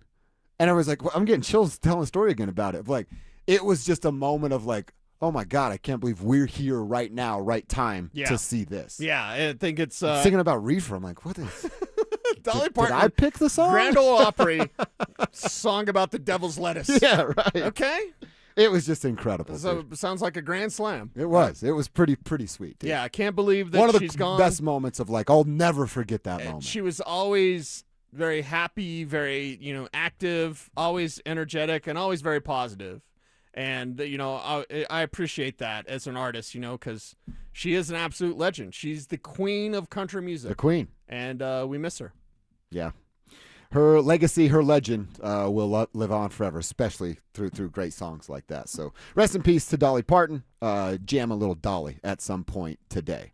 All right, Cecil, let's talk about things we want to take back. Takes that we've said that we go, yeah, that's not necessarily the right play. We had some fun with I did with some of my old basketball stuff and some of your old football stuff as well. And you talked about Yusuf and Nicola not knowing early on. And, I was at Jamal Murray's neck for a few years, and I said some things that I take back, all right? I take it back. Didn't mean to say that in the moment. But football takes that we want to take about. Now, I think we all can agree on this, and I know Alex feels the same way. I know you feel the same way, but I'll let you guys speak for yourselves. But the Evan Ingram benefit of the doubt, can't do it, won't do it, not doing it anymore. I'm now in the mode of, you said something yesterday of like, hey, they got to draft somebody. And I went, yeah, you know what? Cecil's probably not wrong. Can I accelerate that process? Can I go get a free agent so that I don't have to wait for development like we're doing with Justin Jolie? I didn't find many. The well is dry at tight end. But at the end of this year, Sam Laporta will be a free agent, as will Colby Parkinson. Colby a little bit older than Sam, but both of their production has dropped off pretty significantly over the last couple of years, and then you have to wonder what the body will do, whether or not they hold up. So one simple critique, though. Please. When you say the well's gone dry, because it's this show, when we quote Chappelle's show, you can say, the milk's gone bad. The milk's gone bad. That's what the tight end room is around the NFL. Spoiled milk. So those two guys, do they interest me more than Evan Ingram? Yeah. Are they the answer to tight end? No, I can't say that. No, and that's the thing. If you're drafting a tight end next year because you need someone ready, wow, that means you got to take one with a premium pick. Even if it's a first-round pick, there's still a runway, right? There's still quite a bit of runway. Not every first-round tight end is Brock Bowers, No. right? In fact, that never happens. Not every first-round tight end is Tyler Warren, unless you're in position to get one of those two guys, which means top 10 pick. The Broncos are going to be picking at 32. So because of that, it's like, oh, you're kind of up against it when it comes to that tight end position, and you're trying to microwave. Always something very dangerous. Microwave the process of Justin Jolie. You kind of have to. If free agency is like that and you don't really want to rely on a draft pick, even if it is a first rounder, and isn't that very dangerous? Well, it's a slippery slope because he can go down the wrong path and never recover. When's the last time we heard microwave?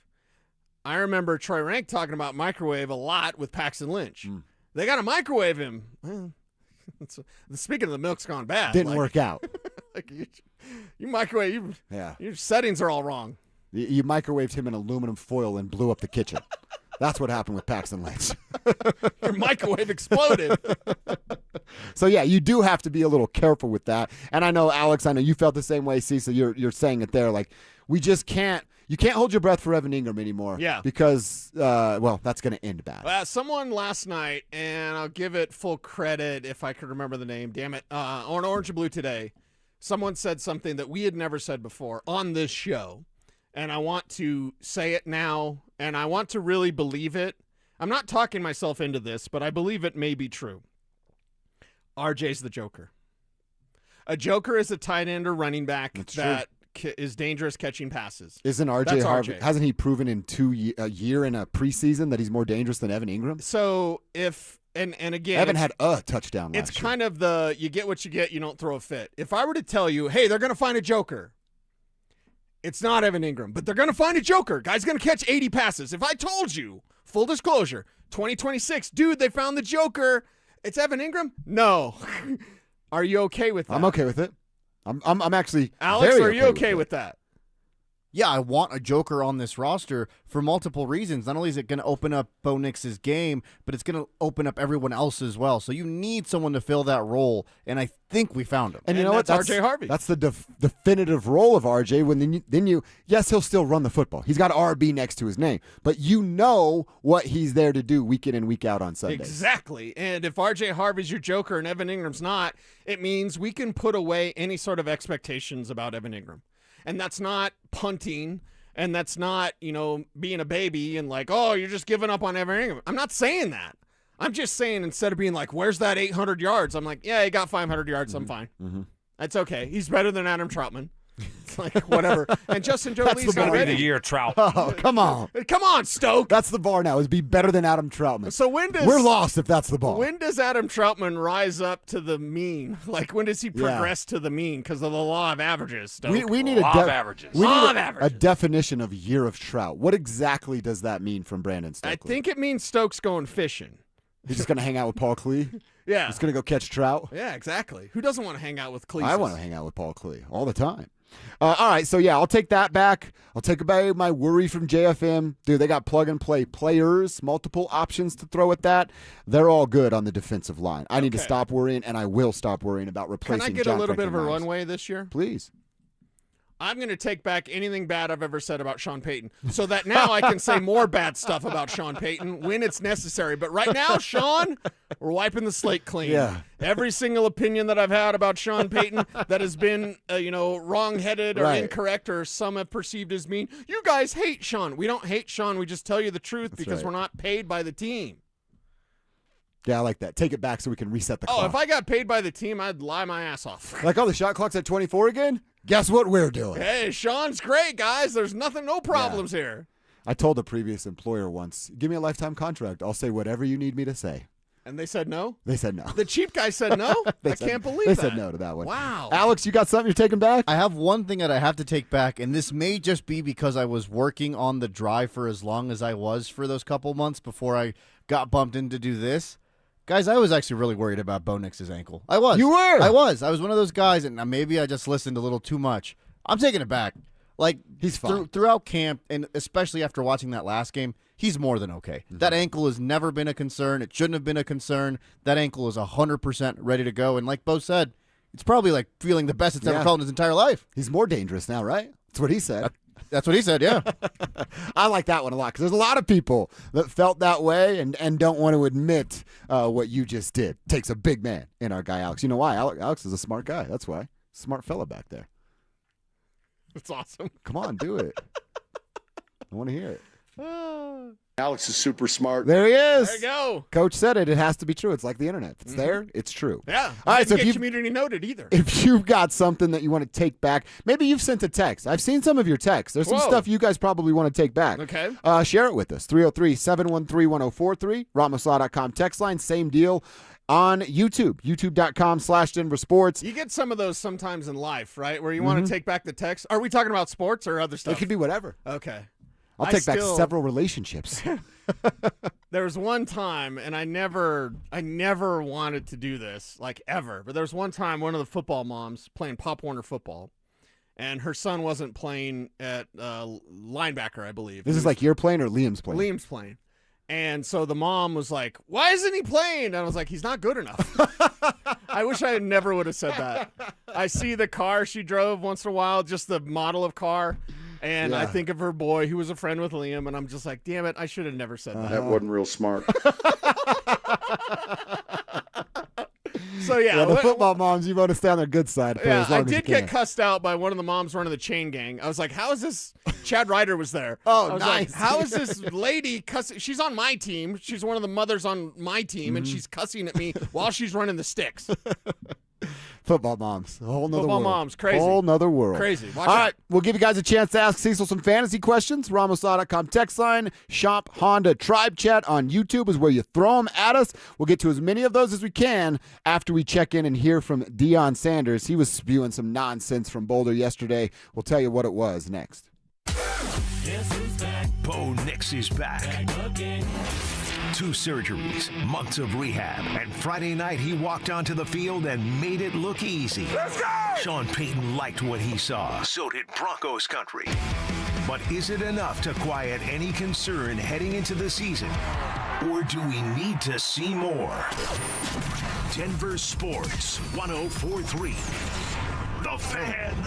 This is a special alert to all Americans who own a vehicle with less than 200,000 miles with an auto warranty about to expire or with no warranty coverage at all. Due to a decline in the economy, CarShield is announcing a low-cost month-to-month vehicle protection plan that is now available to the public to save any driver out-of-pocket expenses on future auto repairs. Call now to find out how you can pay almost nothing for covered auto repairs. Yes, you heard that correctly. Pay almost nothing for covered auto repairs. An open phone line has been established for all drivers to call for a free quick quote.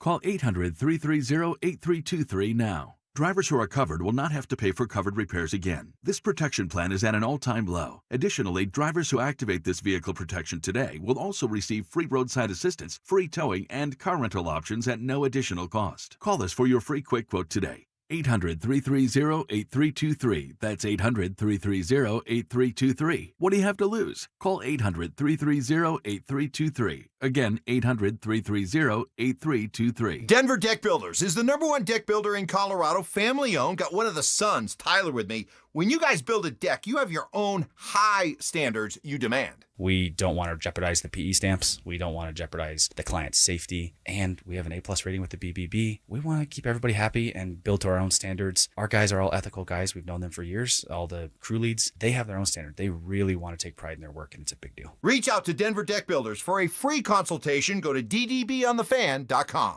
Mike Rowe here with a random fact. More than half of the homes that have basements in North America will experience water damage. It's true. Whether it's basement moisture, flooding, or bowing walls, do yourself a favor. Call Groundworks.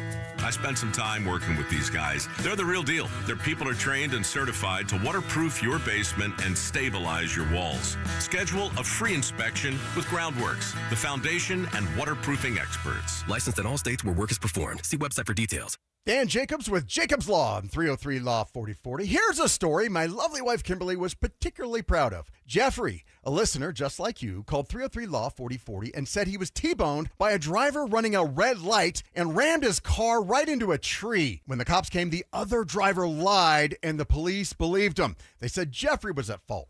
Now, with the big made-for-TV lawyers, that's where the case would normally end. Many of them won't even touch a case if they actually have to work to prove it. But Jeffrey insisted he was innocent. He worked with us together on our team to find the witnesses and the evidence to get the ticket overturned and the insurance company's denial reversed. At 303 Law 4040, we aren't a big settlement mill like the made-for-TV lawyers. Each client meets with me and my lovely wife Kimberly in person, and you get our cell phone numbers. If you've been injured in an accident, you know the number, 303 Law 4040. Go ahead, save that number in your phone. You never know when you're going to need it. That's 303 Law 4040.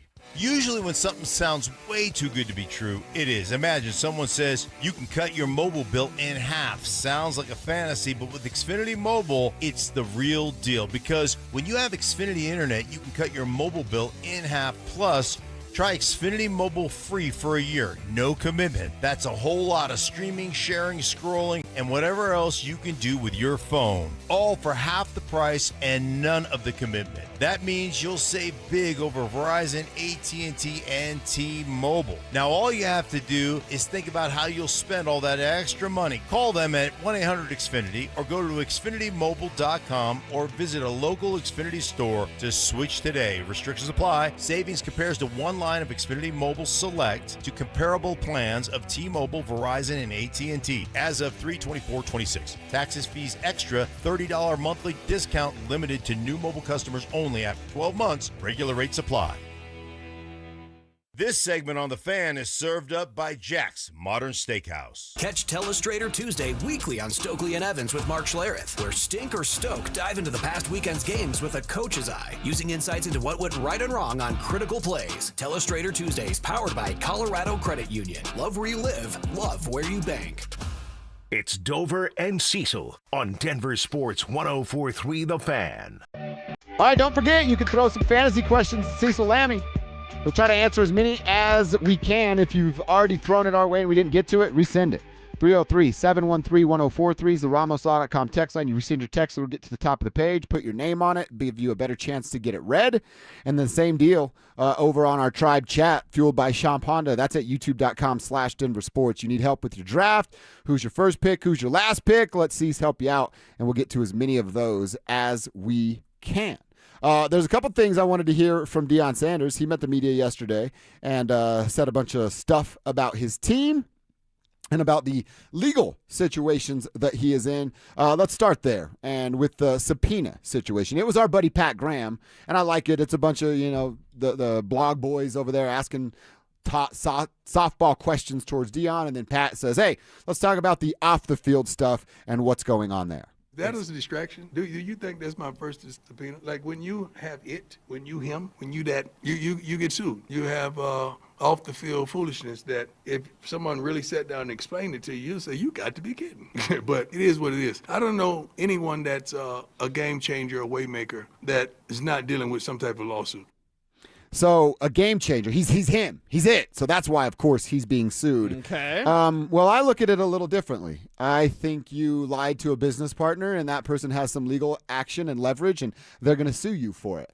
I think your son assaulted somebody, and that person is suing them for it. And I think you might have had a way to get out of that case. Had your son, gone to court, that is required by law. He didn't show up. That's a bad look, and now you're being asked to be a part of it. He also talked about this case and people being uneducated on it, and he's actually wrong. Charlotte and Shador ain't done nothing wrong. Did y'all do your own? You know Charlotte won this case previously, right? Anybody know that? Raise your hand if you know that. If you knew that. That Charlotte got awarded money for this? Okay. Just read. Check it out. I can't wait till it is over and he gets to tell his story. He already won this case, you know? I hope he did win some money because he owes $10 million to another guy for the same case. So Dion is right in one instance. He won a civil suit against like the school and I think it was maybe the security program that was there. I may be mistaken on that, but he did win a court case against that school. Then the security guard that he assaulted is the one now suing, and that's who he skipped court with. USA Today has a full article breaking it down much better than I can because they're smarter than me. I've shared it on my social media. I'm at Joshua Doe if you want to take a look. If not, all good. But Dion's actually wrong in that case, and he's sitting up there trying to dunk on everybody like he's the smartest guy in the room. Yeah, well, that's Dion, isn't it? Yeah, it pretty much is. I mean, everything's run its course with Deion Sanders. If you are supporting Deion Sanders, you might want to get ready to support somebody else. Let's just say that. Because if you're CU's not going to fire him, and he's not going to leave unless he can do something that's seen as either a promotion or something that's, beneficial to his image. Hey, I got CBS hired me for $1 zillion to take over for Tony Romo or whatever. Like, if something like that happens, and honestly, if you're a real CU fan, not a Deion fan, because what has happened, and we've seen this before in Denver sports, we got tricked again, by the way. This is Tebow all over again. Isn't it? You had Tim Tebow fans and then you had Broncos fans. Because Tebow couldn't play Deion fans either. and you have Buffs fans. And if you're a real Buffs fan, you know what you're doing? Hoping that Deion Sanders goes away. Tebow couldn't really play the quarterback position at that level. Deion can't and really Prime coach. can't coach at that level. Yeah, Deion can't coach. And yet there's still some supporters out there. Supporters we make fun of, by the way. Yeah, But if you're a real CU fan that really cares about Boulder, that really cares about the football program, and there's thousands of us, by the way, that really love that program, and it's just like they're a joke. They're an absolute joke. They went from a national curiosity, and they went from like kind of America's team to a laughingstock in college football. You know what it went from? I went from being, and I didn't go to CU. I have family that did, but I didn't go. But I root for the Buffaloes. It went from me being proud that man was coaching a college football team I rooted for to now I'm embarrassed that man's coaching a college football team that I root for. Yeah, this has gone from my pipe dream. I said it on these airwaves of like, my pipe dream is to go get Deion Sanders from Jackson State. It's probably not going to happen, but whatever. And then they did, and now my dream is for him to go away. Mm-hmm. And my dream by that way is also, can he go away in the quietest way possible? It's already looking like a disaster. It's looking like it's going to be, if they make a bowl game, it's going to be some meaningless bowl game like the Alamo Bowl. Sorry, don't at me, bro. I know, whatever, it's Alamo. The Alamo Bowl sucks, okay? Yes, it just it does. So they're going to get to some meaningless bowl game like, oh, we got to the Pop-Tart Bowl. Pop-Tart Bowl would be cool. But it's like, I want this to kind of move on to the next thing, whatever that is, as painless as possible. Yeah. Because right now it's embarrassing anytime Deion says anything, basically. Honestly, every time he opens his mouth, I get more annoyed. I'm like, I don't want to hear you talk because I like you less every time you open your mouth. And it's one of those things like, I want to hear him talk about ball, but even when he talks about ball, and now he thinks the local media, and we all know Denver media, we're all a bunch of puppy dogs. Bunch of softies. Except Eric Goodman. Like, we're all a bunch of puppy dogs. And it's like, he's now taking us as like the enemy. Pat Graham is not your enemy. Arnie Stapleton is not your enemy. Brian Howell is not your enemy. Like, what are you doing, Deion? You're taking a good media group and you're clumping them all in one group that doesn't even exist. Mm-mm. That he made up in his own head. And then now he gets to play a victim card of like, oh yeah, whatever I'm going to say, you guys are going to hate me anyway. Just answer he asked about Julian Lewis. The thing that made me the most mad. I want to know about Julian. I'm excited about Julian. Julian can save this whole thing. If Julian Lewis is that guy, if Julian Lewis is him, right? If he's that dude, then all of a sudden CU can win more than you thought. That Deion can look better than you thought. It's all about Julian Lewis. Yet when Deion's asked about him, he's just like, you guys won't even say it anyway. Here's what Deion said with Bunch that of Julian nonsense. question. Thing about that, He's no Dr. matter what I Seuss. say, you're going to have an opinion. So sometimes I correct, sometimes I protect, sometimes that I tell you the truth. I tell you the truth all the time. So I'm not going to put too much on it. That's a straight, bold-faced lie. There's an expectation that exceeds what he's maybe capable of doing, or he's already there and you just don't know.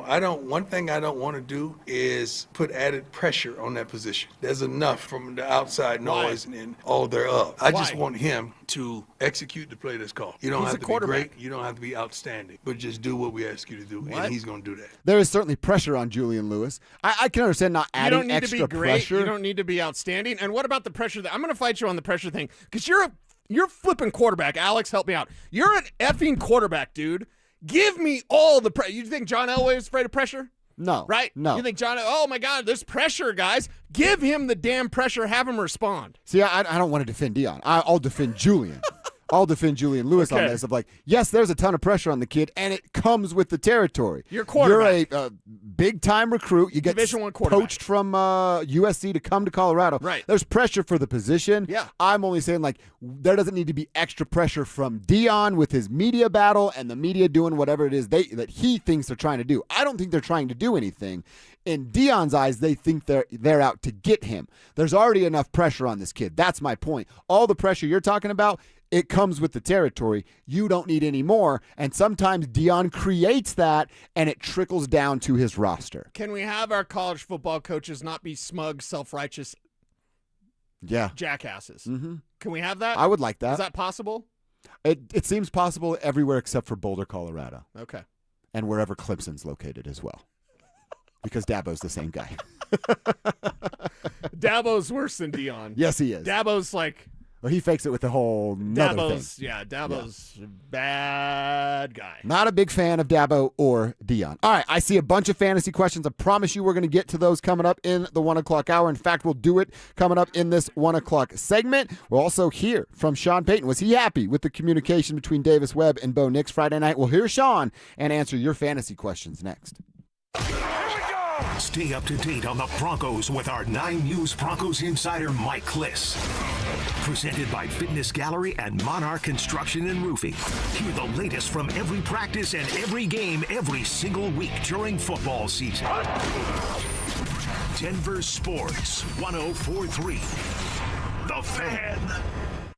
You know your age, your weight, your income, and probably even the mileage on your car. But what's your testosterone level, and is that level normal for your age? If you don't know the answer, Low T Center can help, and we'll do it for free. Come take a free testosterone test and find out if Low T Center can help invigorate your life like it has for thousands of other men in your area. Go to fixmylowt.com and book an appointment online for your free T-test today. Hey, this is Rob Biandino at BeatTheDA.com. I've handled 7,000 cases, over 300 trials. If you've been injured in a car accident or property damage, you need our help. I handle all my cases personally. I know all the medical experts, all the damage experts to get you the most for your injuries and your damages. If you're injured in an accident, call me. I will go to war for you. The insurance company knows that I'm a trial lawyer. That will get you more money, a better settlement at the end of the day. Give me a ring, 720-706-5151. Hit me up at BeatTheDA.com. Find your next adventure this August in the new 2026 Honda CR-V Hybrid during the Honda Summer Event at Champ Honda. With impressive hybrid efficiency, modern technology, and the versatility Colorado drivers love, the CR-V Hybrid is ready for your daily commute or your next weekend getaway. Champ Honda has one of their largest selections in years, making it easy to find the right vehicle. Plus, with their one price, one person, 1 hour philosophy, buying is simple, transparent, and Champ Honda never charges dealer handling fees.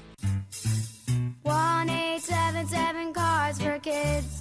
KARS Cars for Kids. Ready to get rid of that old car? Donate it to Cars for Kids. Call 877 Cars for Kids to reach a friendly live agent. Donation is super easy, and your car can be picked up as soon as tomorrow. Call us now or go to carsforkids.org.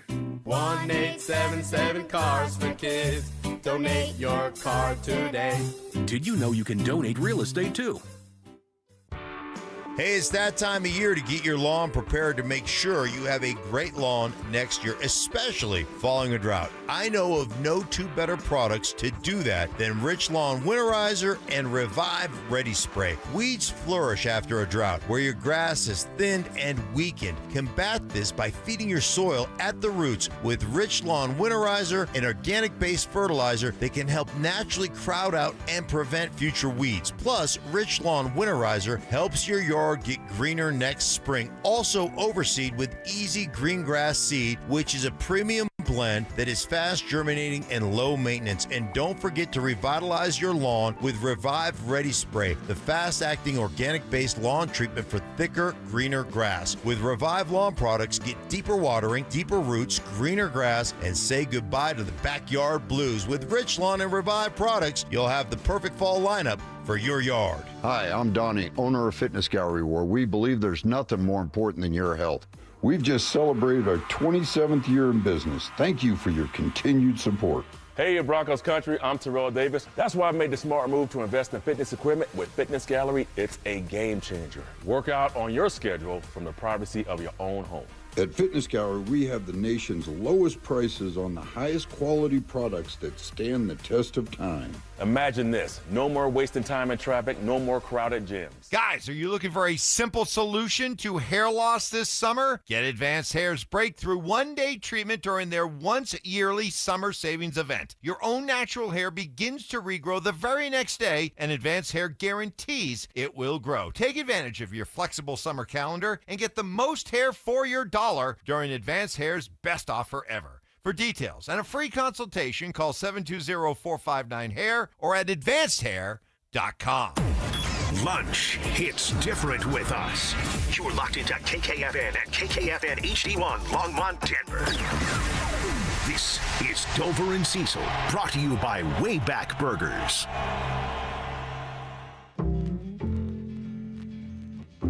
Denver Sports 104.3 The Fan.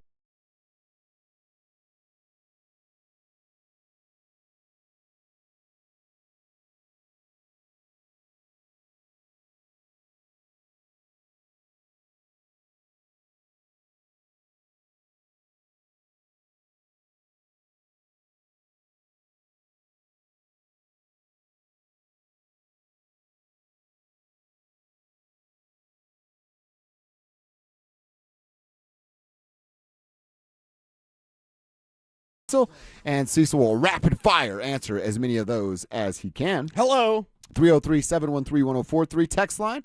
That's the RamosLaw.com text line where you can send questions. If your name's on the end of it, give you a better chance to get it read. If you're watching on YouTube, hey guys, appreciate you doing that. YouTube.com/DenverSports.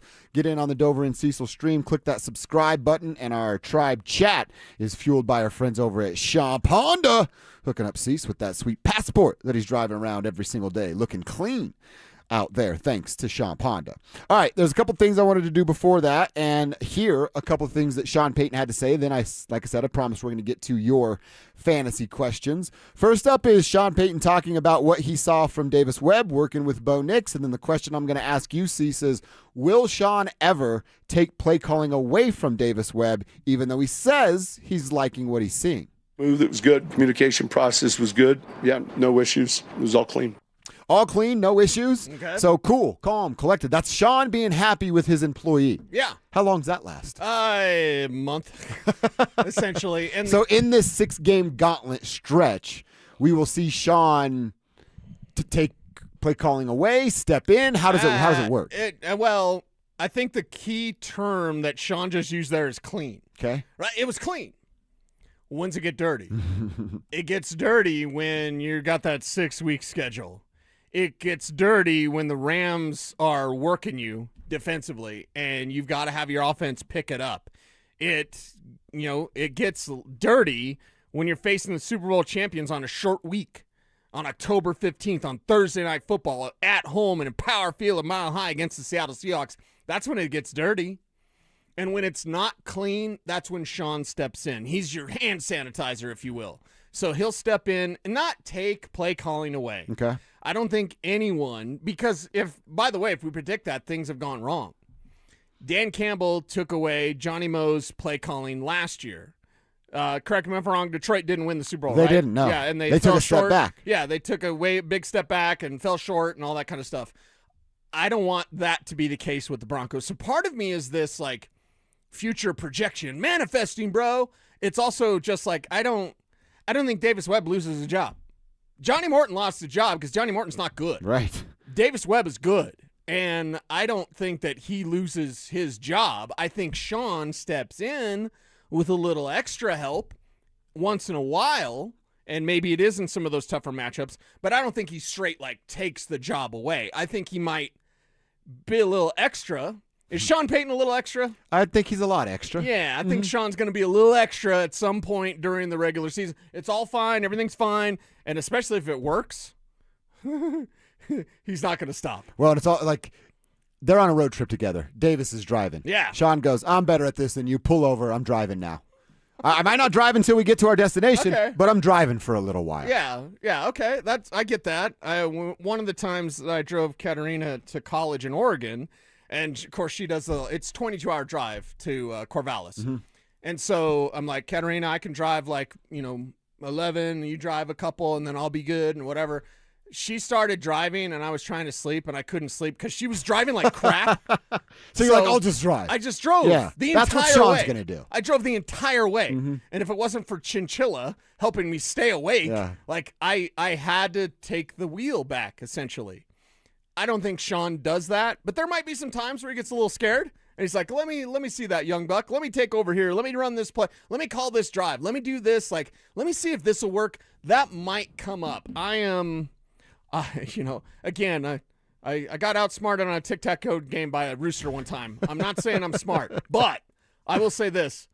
I'm smart enough to know Davis Webb's not losing his job. But I like the way that you're painting it, because if it were to be painted as a demotion, then that's a bad sign for the operation. Yeah. And then it sends the wrong message for whomever may come in next and be that young, smart, up-and-coming play caller that's going to work under Sean Payton going, oh, well, I know it's just a matter of time before I'm demoted anyway. Yeah.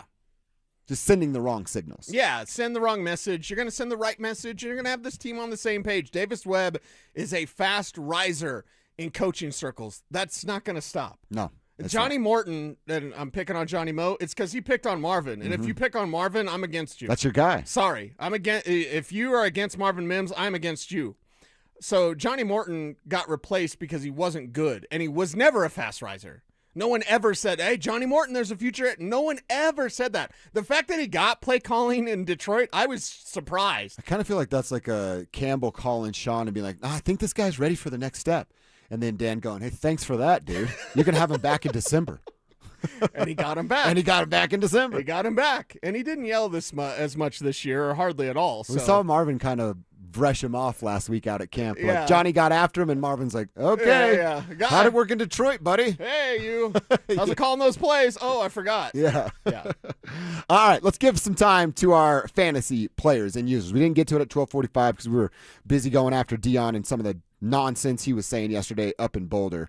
I got this one for a trade proposal.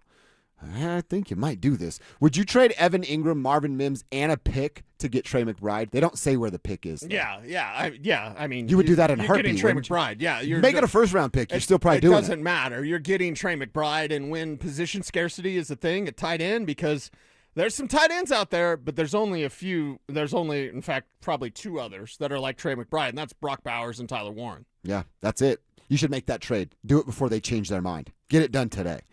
Tree Mike. He says, Cecil, do you cut down trees or do you just like them? Cecil, I pick number 8 in a snake. Okay. I'm thinking Waddle, then Bo. I don't think they will make it back to me again, or what should I do? I definitely want Waddle, though. Okay, if you definitely want Waddle, right now, his current average draft position is 410, meaning the 10th pick in the 4th round. You're going to take him in the first round? That's a little early, right? That's a little early. What if all of his friends are Broncos friends? If the friends are Broncos friends, and if you don't think, and this is my whole point with everything, I'm going to give you the advice. Hopefully it's great advice and whatever. But if I want to leave my draft with Jalen Waddle, then just take him in the first, dude. Okay? You should be able to make up for it with better picks. Is it a mistake to take Jalen Waddle in the first? Yes, of course it is. Is it a mistake to take Bo Nix in the first? Yes, of course it is. But if you, I love Bo Nix. Kevin Kistner's playing a fantasy league, and he's got to have Bo Nix. You know what? He's taking Bo Nix as his first pick. If this wasn't Tree Mike, I'd assume Kevin texted you. You've got to have Jalen Waddle. Then take him in the first. I'm not recommending it. Again, he's a 4th-round pick. I'm not recommending it. But if that's because fantasy football is supposed to be fun, I don't want to leave my draft and not have the guy that I wanted. Yeah. I'm going to get my guy. That's why in auctions, be careful how much you drink. But in auctions, it's like that year I got Cadillac Williams. Like no one else is going to get Cadillac. It's $70, man. $75. You won now. My $77. You guys, I love you guys. Like if you've got to have that player. You guys. That's Cecil. That is auction draft. Yeah, exactly. Sign Cale McCarr. But for me, it's like just go get the guy. You want him that bad, go get him. All right. Boss from Johnstown. Boss. If your real name is Boss, that's the coolest thing I've ever heard. Hefe. Is it smart to have 2 Bengals, Jamar Chase and C. Brown as wide receiver 1 and RB 1? Would you roll with 2 Bengals, Chase and Brown? Yeah, I would because of that offense. You know, with Joe Burrow out there, you know that it's going to be on point and what they can do with Chase Brown because nobody's paying attention to Chase Brown. Because why would you? You're worried about T. Higgins and Jamar Chase. So if you can start with Chase and Brown, that's a good combination. And it's one of those offenses like, what was the one league where the guy's like, we just draft the teams and then you just get the points from the teams? Yeah. Okay, Cincinnati's one of those teams. Pretty good team to have. Exactly. All right, last one from Bill. Again, if you didn't get yours in, copy and paste it and save it for tomorrow. We're going to try to answer as many as we can. Cecil, Bill here. Do I take this trade? I'd have to give up Justin Jefferson, Tyler Warren, and Josh Jacobs. I'd get back Ladd McConkey, Brock Bowers, and Javonte Williams. Would you do it? It's half PPR and a tight end premium league. Easy for me to say. Okay, tight end premium, and he'd get Brock Bowers back? He'd get Brock Bowers, Javonte Williams, and Ladd McConkey, but he's given up Tyler Warren, Josh Jacobs, and Justin Jefferson. No, there's 3 tight ends that you want to have. You want to have Tyler Warren, Brock Bowers, or Trey McBride. You've already got one of the 3. Yeah. Don't fall for the banana in the tailpipe. And don't let another man rub your rhubarb, like whatever that is from Batman. Never let another man rub your rhubarb. Yeah. But anyway, like that's the thing. Like don't do this deal. You already have Tyler Warren. You got a premier one. Yeah, you've got one of the 3. You're good. And you've got Justin Jefferson, who's second best receiver in the league. Or now you have leverage, scour through his roster, and pick whatever you want and make them make a decision. That's another move that you can do. Because I always like to go back at them like, give me 6 more of your best players, and then we'll talk. See what they do. Tree Mike let us know he owns Green Arbor Masters, LLC. They're also big Broncos fans. Nice. So we appreciate you letting us know, Tree Mike. Glad Cease could help you out. I need some tree trimming done. I got a guy coming today to look at some stuff. Okay. I'll let you know if it works out. If not, Tree Mike, we'll be hitting you up. We hit you up. All right, good stuff there. Would you trade fantasy advice for tree services? Because if that's the case, you're my favorite guy ever. Yeah, right. I got some cigars, dude. You want us to come smoke some cigars? That's all I can offer. Right. All right, let's continue our conversation. We'll get back to the Broncos coming up at 1:30. I want to find out what happened on that Alex Singleton mishap. But in the meantime, I do want to talk about the Nuggets. They were ranked the 11th best team in the NBA by The Athletic. I don't see 10 teams better than the Nuggets. So who's wrong? Me or them? Let's find out coming up next. Everybody knows Cale McCarr is getting paid. What's best for the Avalanche? And does it line up with what's best for Cale? Avalanche fans want him locked in long-term, but McCarr might have reasons to go shorter. Is there a deal that works for both sides? Denver Sports 104.3. The Fan. Cecil Lammy here from my friends Soda Diet and Nutrition.com. Listen, 5 years ago I lost 60 pounds with soda and I'm never going back. Why? Because a degreed nutritionist put together a dynamic diet, custom fit for me with my food preferences and with my schedule. It was one of the excuses that I had for myself for way too long. Oh, I'm too busy to lose weight. I'm too busy to eat the right way. I'm too busy. BS. That's all bunk. Don't fall for the excuses. Go to SodaDietNutrition.com. In fact, that special summer offer still going on until the 31st. 4 weeks free. Call 866-800-SODA. Mention the fan. 866-800-SODA. Mention the fan to get those 4 weeks free. Great summer deal going on until the end of August. And I want to hook you up with Soda Diet and Nutrition.com. It works so well for me. Being able to know what to eat, how to eat and when to eat. It's all the difference. That's why 5 years ago I lost 60 pounds, and I'm never going back. Never going to gain it back because I know what to do. Thanks to Soda Diet and Nutrition.com. No mystery chemicals, not giving yourself a shot, not popping pills, none of this stuff. You're eating the right way with a dynamic diet with a degreed nutritionist. It's Soda. S-O-T-A is, say it with me, everybody, state of the art. Hey guys, it's Mark Schlereth. I just made one of the best decisions of my life. I got rid of my glasses. I went to Cutarelli Vision and had refractive lens exchange, RLE. I wore glasses for distance vision, but I got to that inevitable point in life where I was always needing those reading glasses just to do about anything, and half the time I couldn't find them. Seeing menus, texting, reading my computer, or studying film, it was a struggle. But now I see the world perfectly, near and far, without any glasses, thanks to Cutarelli Vision RLE, the perfect permanent solution to spending your good active years not needing reading glasses. And here's the cherry on top. You'll never develop a cataract. Dr. Cutarelli is Colorado's most experienced with over 90,000 vision correction procedures. You can trust him to know if it's the right time for you and RLE. Schedule your free Zoom consultation at coloradorle.com. Cutarelli Vision, RLE, no readers, glasses, or contacts, or cataracts. coloradorle.com. Summer hailstorms bring in the 3-ring front porch roofing circus. In ring 1, there's We're Doing Bob's Roof Down the Street. And in ring 2, there's We Will Cover Your Deductible. And in ring 3, What Do I Need to Do to Get You to Sign Today? Send those clowns to the curb. Don't turn your home into a circus. Call the pros, Denver Roof Pros. Check us out at DenverRoofPros.com. No matter if it hails, rains, or snows, nobody knows your roof like the Denver Roof Pros. Hey! Is your financial advisor offering you up to a 25% upfront bonus? And are they promising you up to 9% growth per year, all for your retirement income? If not, then you need to come to Trajan Wealth. Hi, I'm Jeff Jr., founder of Trajan Wealth. And if you plan to retire within the next 10 years, don't wait only to find out it's too late. I've seen hardworking folks like you retire only to be required to go back to work, all because their advisor told them guarantees like these were too good to be true. They aren't. That's up to $25,000 upfront or up to $9,000 per year on $100,000, guaranteed for retirement income. Don't keep working when you're supposed to be retired, and don't let any financial advisor tell you it's too good to be true. Unlock your Trajan family office at TrajanWealth.com or call 1-855-TRAJAN-1. That's 1-855-TRAJAN-1. Annuity guarantees are based on the claims paying ability of the issuing insurance company. DBA in most states has Trajan Wealth Insurance Solutions. You want to know why Mike Evans never made it to the big leagues? He couldn't hit the curveball. Well, I've got a curveball for you. For over a half decade, we've been bringing you the best free meal in Denver every first and third Thursday at E Hills Church from 4 to 6 p.m. It's all about that delicious free barbecue and a trunk load of free groceries for anyone that needs it. You just pull up and you pop the trunk. No questions asked. Now, here's the curveball.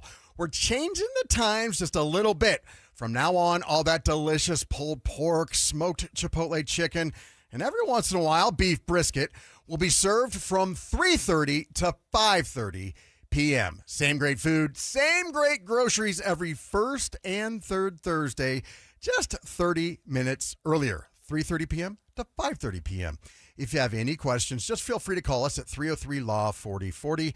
In fact, you should save that number in your phone. You never know when you're going to need it. It's 303-LAW-4040. All right, Broncos country, listen up. Philip Lindsay here. And for stress-free summer travel, I chose Hermes Worldwide. Forget the airport chaos. Hermes Worldwide offers comfortable, reliable transportation for your airport transfers and more.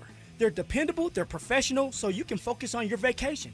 Make your summer travel easy. Give them a call today at 303-577-7600, or you can visit them online at ridehermes.com/DenverSports. Again, that's ridehermes.com/DenverSports to book your next ride today. Stay up to date on the Broncos with our 9 News Broncos insider Mike Kliss. Presented by Fitness Gallery and Monarch Construction and Roofing. Hear the latest from every practice and every game every single week during football season. Denver Sports 104.3 The Fan. Denver Sports 104.3 The Fan presents Dover and Cecil.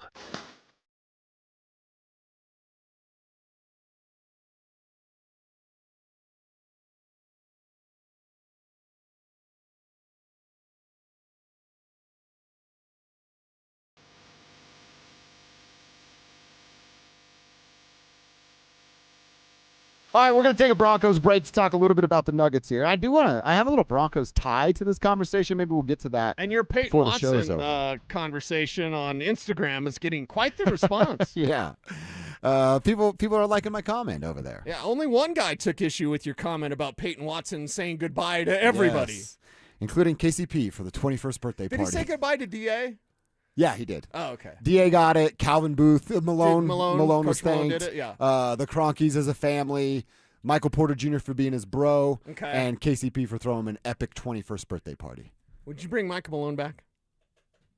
I'd No. do it in a heartbeat. You dude. would? I'd do it in a heartbeat. I don't think you can bring him back. I know you can't. And I know they wouldn't. Oh, like if it were Michael or David? Yeah. Yeah, if I had to pick between the two, give me Michael back for sure. Yeah. Oh, yeah. Yeah, for sure. So But the message is probably still a little stale from Michael. he'd show up and call him soft and then go to a high school volleyball Yeah, they game. fired me because they're a bunch of softies, but I'm back here now. I can't come to work I'm on back Wednesday. now. I got but- a high school game. Actually, Little League World Series going on in Omaha. Yeah. I'm taking off for a few days. You got it, right? Uh-huh. Yeah. I'd take him over DA, but I wouldn't take him back just outright now. I'd take almost anybody over David Adelman. Yeah. It's so bad. Knutson's son's the head coach at Northland High School. I think I have some faith in him. Over David Adelman. All right, so The Athletic puts out this article, and they've ranked the NBA teams. They have the Nuggets at number 11. I'll spoil it for you. We're not going to dive too deep into it. But I looked at this from a different perspective. I didn't go power rankings. I don't necessarily need to do that right now until I see a little bit of action on the field, or the court in this case. But I looked at their list, and in my head, I went, all right, let me narrow this down to the teams that I think would beat the Nuggets in a 7-game series. And I've got a couple of handfuls of those teams. One of them I'm a little unsure of, but if you made the argument, I wouldn't give you too much pushback. 4 from the East and 3 from the West. Let's start in their own conference of the Western Conference. San Antonio, Oklahoma City, and Minnesota. They're better than the Denver Nuggets, and they would beat the Denver Nuggets in a 7-game series. Okay. I watched Minnesota do it, and then I watched Minnesota not have a chance in the next series against those teams, so I know the Nuggets wouldn't do it either. Of the Western Conference, there's a top tier, and then there's everybody else. It's the Spurs and Thunder on that top tier. I can't even put Minnesota in it. So then that goes, well, where the heck are the Denver Nuggets if they're not on the top tier and Minnesota's not either? Right. So those are the Western Conference teams. You could try to give me pushback, and I think you were crazy if you believe the Nuggets could beat any of those 3 teams in a 7-game series. Okay, let's go back to OKC, though. And I know that things are different now, but just a couple of years ago with the banged-up AG, they took them to 7. They did. And now, assuming health, you don't think a healthy Nuggets with more DeMar DeRozan, you don't think they could take it to OKC? I mean, they almost did it, Sure. dude. With AG was probably, 60% AG? Yeah, you're being nice, too. Yeah, it's like probably 40% AG. So they almost did that a couple of years ago. What about now? I still am very hesitant to say they could. Like, would it be an entertaining series? Could it go 7 again like it did a couple of years ago? Sure. Yeah, I could probably buy that. I Are just they have the kryptonite for OKC? the Nuggets? Yeah, do they have the kryptonite? No. Is it Joker? I think they're the kryptonite for the Spurs. See, and I look at it a different way. I Okay. think they can beat. And I think Minnesota's their kryptonite. Exactly right. Like, I think the Nuggets can give the Spurs a better fight than anybody in the NBA. Well, maybe outside of the Knicks. But then you look at Minnesota and you go, well, you're never even going to get a chance because you can't beat that team to get to the next team. Yeah. So, no, I can't say it with OKC. You could get me to be closer with San Antonio than I am OKC. Okay, and what does that say about San Antonio's chances at a championship when the Nuggets are their kryptonite? And that's also like Derek Harper's going to be better than he was as a rookie. Yeah. And he was one of the best rookies in the entire league a year he ago. was. One of the best playoff performers as a rookie a year ago. So he'll be better. So those are my Western Conference teams. On the East, I go the Knicks. I'm going to give them that respect, even though I hate freaking doing it. I'm going to give them that respect. I look at Cleveland and who they are, and yes, they add a Payton Watson. You still have that core. You bring Right. James back. They're going to be a good Eastern Conference team. I would look at that as like the depth that they have would be a problem for the Nuggets. The size that they have between Jared Allen and Mobley, like that would be a problem. Yeah. And then the defending of the perimeter, now that you've lost Payton Watson, would be a problem. Philadelphia, I'm kind of doing it on paper, and I hate that game because I'm just going, well, on paper, you got Tyrese Maxey, you got you got Jaylen Brown, and you got LeBron James. That's a really good three-headed monster. There's another guy you didn't mention either. And then whatever the guy in Skechers is going to do. But I don't really consider him a threat. Yeah, He's wearing Skechers. I wouldn't put him out there as well. But on paper, it's a really solid team. Yeah. So I'll put them over the Nuggets for now. Let's see what it looks like and how long it takes for them to find the rhythm. That's fair. And then Boston is the other team, and that's the one where I go, if you tell me I'm wrong and you want to have the argument, I wouldn't give you a ton of pushback, but I would put Boston up there, especially if it's at Boston. You have to deal with the road trip and getting over to the East Coast. Those are the teams that I would go, all right, they can beat the Nuggets in a 7-game series. At least make it very interesting. But if you narrow that down, then we're talking about the Nuggets being the 8th best team in the NBA and not the 11th best team. So it's not this astronomical jump, but they're in a better position in my eyes than they are in the Athletics' eyes. Okay, you're pretty close. In fact, both are pretty close, honestly. The Athletic and you're only 3 spots off. And look, if I flipped with the Athletic, they had Houston at 10. I could flip Denver and Houston, and then I'm only 2 spots off. Yeah, and I think that Houston, we might have been a little bit premature. Like, they've certainly got the talent and on the rise, but that's a team that still might be a year away from being able to take down a team like the Denver Nuggets in a 7-game series. The Nuggets are still there. You've got Joker and Jamal. You're still there. Now DeMar DeRozan, which would be great for that bench. I think that's a fair spot, but at the end of the day, is it a championship spot? The answer's no. Well, and dude, you look at the teams even in the West, you could face Minnesota in the first round again. You're probably not going to face a San Antonio or an OKC in the first round because you're 1, 2, and 4, 5 or whatever they end up being. Right. But you could face Minnesota in the first round and they could whoop your butt again and embarrass you in front of the entire world. And you get bounced again. Or you could exhaust everything to beat them, get excited about it, and then think that's your championship. I don't want that. That's what Minnesota does. Exactly right. Minnesota does that every year. We beat the Nuggets, guys. I mean, we lost the next round, didn't win anything. But hey, we beat the Nuggets. So that's Minnesota's thing. That's not Denver's thing. Denver's got the championship. It's still there. Like, I don't know, why do they walk past that thing, right? Stare at it. It's in the locker room. You have to go walk towards it to get to your locker. Exactly. So, like, have that magic come back somehow, some way. I like I said, we'll do it tomorrow. But I sort of played the same game with the Broncos, and then when we get closer to Avs, maybe we do it with them too. Of like, who do I think could be in front of Denver that if you played them in a playoff matchup, you're a little worried? We'll do that tomorrow. Sort of that same sort of conversation. Pretty short list for the Broncos. It's a lot shorter than the Nuggets. That's for sure. Pretty short list for the Avalanche as well. Yeah, but they're all in the same conference. Some in the division, and that's a little worrisome. Right. All right, Alex Singleton, he changed the play last minute versus Green Bay Friday. Then they attacked his spot and scored a touchdown. What happened? Let's find out from Sean and Alex coming up next. Bo Nix is back. 2 surgeries, months of rehab, and Friday night he walked onto the field and made it look easy. Let's go! Sean Payton liked what he saw. So did Broncos country. But is it enough to quiet any concern heading into the season? Or do we need to see more? Denver Sports 104.3. The Fan. Hey guys, your boy Mark Schlereth here, and when I want a meal that's a cut above, I head to Jack's, locally owned with locations on Pearl Street in Denver and the new flagship at Park Meadows Drive in Lone Tree. Jack serves premium Australian Wagyu, incredible seafood, and chef-driven dry-aged specialties. Stop in for lunch, enjoy social hour from 3 to 5, or make it a memorable date night. And for something extra special, discover the Blind Tiger Speakeasy. Jack's, upscale flavor, comfortable atmosphere. Progressive knows when it's 3 a.m. and you can't sleep, your mind starts racing, asking the big questions. Why doesn't glue stick to the inside of the bottle? How come you never see baby pigeons? Am I breathing weird right now, or have I always breathed like this? Progressive can't help with those questions. But if the question keeping you up at night is about your insurance, rest assured, we're here online when you need us, 24/7, 365. But seriously, where are all the baby pigeons? Progressive Casualty Insurance Company and affiliates, not available in all states or situations. When you see this in your kitchen, The stainless steel fridge is covered in fingerprints. you hear this. Leslie, people are going to think you were raised in a barn or by wolves, or raised in a barn by wolves. Fortunately, Wyman Stainless Steel 3-in-1 cleans, shines, and protects to give you the best shine. A spray and a wipe will have your fridge shining like a mirror. Wow, my fridge looks brand new. Your fridge looks amazing, Leslie. Sorry, I was being a little dramatic earlier. Your kitchen says a lot about you. Let it brag with Wyman. I know that hiring can be challenging. You need someone to match your role perfectly. Well, now you can meet them fast on ZipRecruiter. Build your team, build it sooner.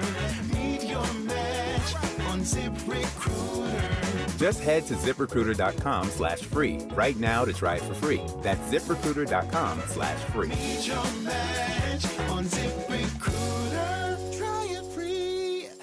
Cozy season is ahead, and you'll be spending way more time inside. Is your home ready? Don't worry.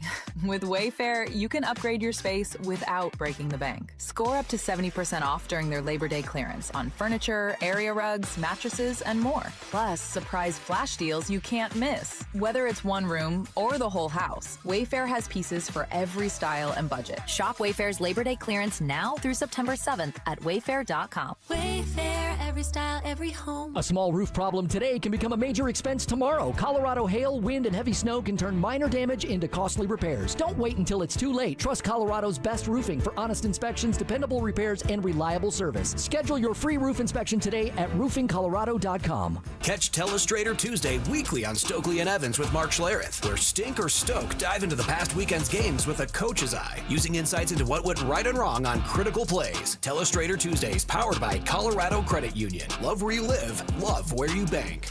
Men, erectile dysfunction can affect much more than just your sex life. It can create stress in relationships, leading to feelings of anxiety or embarrassment, and impact your overall confidence and well-being. This is Jeff for the Rocky Mountain Men's Clinic, and we specialize in treating men's sexual health issues to help men find solutions that fit their individual needs. ED is a frustrating condition, and many men suffer for years without seeking treatment. But the good news is that if you're like most men, we have the answer. Our licensed medical providers will evaluate your specific medical situation and recommend a plan designed for you. And these advanced medical therapies work, with treatments having success rates of well over 90%, which means you and the one you love can have great sex again without the fear and worry of ED. You can even last up to an hour or more, and you may just find you're performing like you haven't in years. So call us. Your initial visit is just $99 and includes blood work, a medical consult, and if medically advised, a test dose. And if that test dose doesn't work in the office, your visit is free. Call 720-440-7900 or go to RockyMountainMen'sClinic.com.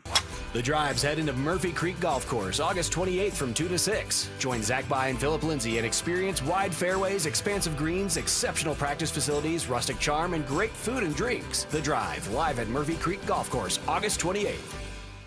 If you've been injured in an auto accident, Dr. Joseph Ramos is both a doctor and a lawyer, combining legal and medical expertise. He can help. Ramos Law, the official injury law firm partner of the Denver Broncos. RamosLaw.com. Hey Denver, Zach here. Football season is just kicking off, but we're already deep in construction season, and Homestrong is chasing a championship every day. When it comes to home repairs or new construction, I trust Homestrong. They make projects simple, affordable, and built to last. Need foundation repair, waterproofing, crawl space repair, egress windows, or concrete work? Homestrong has you covered. They can even turn your crawl space into a finished basement in just weeks. Visit buildhomestrong.com. Financing is available. You'll never go wrong with Homestrong. Brought to you by Common Spirit Health. Hospitals, clinics, and caregivers all connected to advance healthcare with human kindness in Colorado, Kansas, and Utah. Common Spirit Health. Human kindness lives here. You're listening to Dover and Cecil on Denver Sports 104.3 The Fan.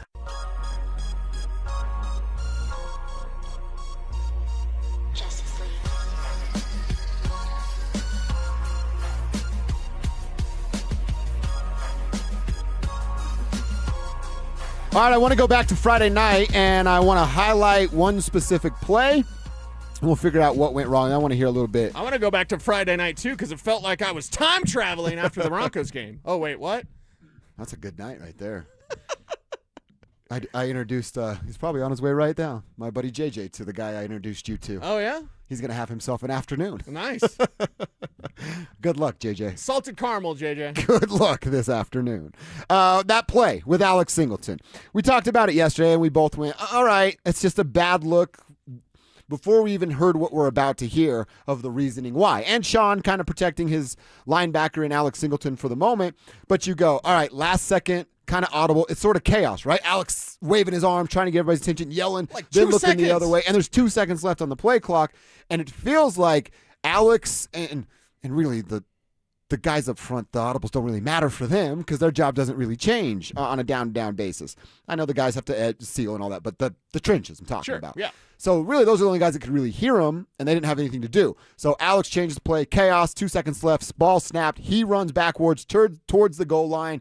Jordan Loves attacks the spot that was empty, and they score an easy walk-in touchdown. All right, so Sean was asked about it yesterday. What did he see on tape? And then talking to Alex, what happened on that play? It's just the communication of them getting to a different play, Alex checking to maybe a defense, and Alex is super smart, and so it was like he was getting to Algebra 4, and a bunch of us, me included, had to change majors because of Algebra 1. So that, in a nutshell, is kind of what happened. We're just a little ahead of ourselves. Where he was going, what he was thinking was on point, and yet defensively where we were aligned, it would be something advanced. We'd have to have game plan, so just one of those things where it's a good learning experience. All right, so if I'm interpreting wrong, tell me. That Alex Singleton recognized something, knows, well, I'm sure he's like, one, we don't have the personnel for this, which should have been the indication of like, don't change anything. Right. Or call the timeout. But then I think it's maybe, see, I don't want to make an excuse for Alex, but like football instincts takes over and you go, oh my God, we're in the wrong set, everybody go, go, go, go. And then you go, oh, there's 7 guys out here that won't be out here when this is going on. And nobody heard me say it because it's so close to the play clock. So now actually, this is the 3rd time I'm hearing this because I listened last night and then we talked about it a little bit earlier. But like, maybe it is of like, it's just football instincts take over. And honestly, if there's 5 seconds left and he has an extra second to think, maybe he does realize one of 2 things. A, call a timeout, simple solution you suggested that's genius.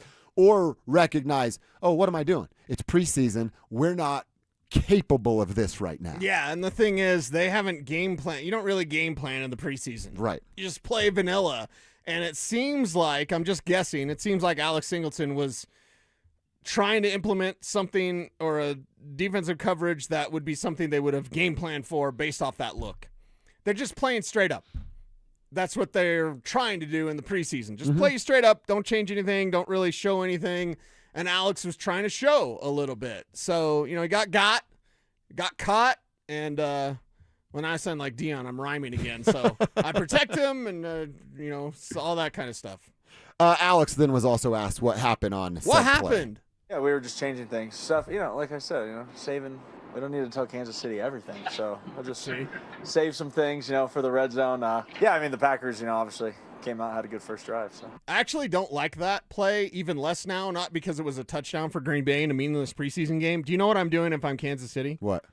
I'm examining what he said and then trying to analyze what he was trying to get the defense to do. He just gave you a little something, and I don't like that because you should not tell Kansas City anything. Well, Kit, does it show anything? Because he's the only one that knew what was going on. Well, he might have a code word in there. Okay. So I'm you're going talking back language. to I'm pouring over the tape just to hear, like, what'd he say? What'd he say?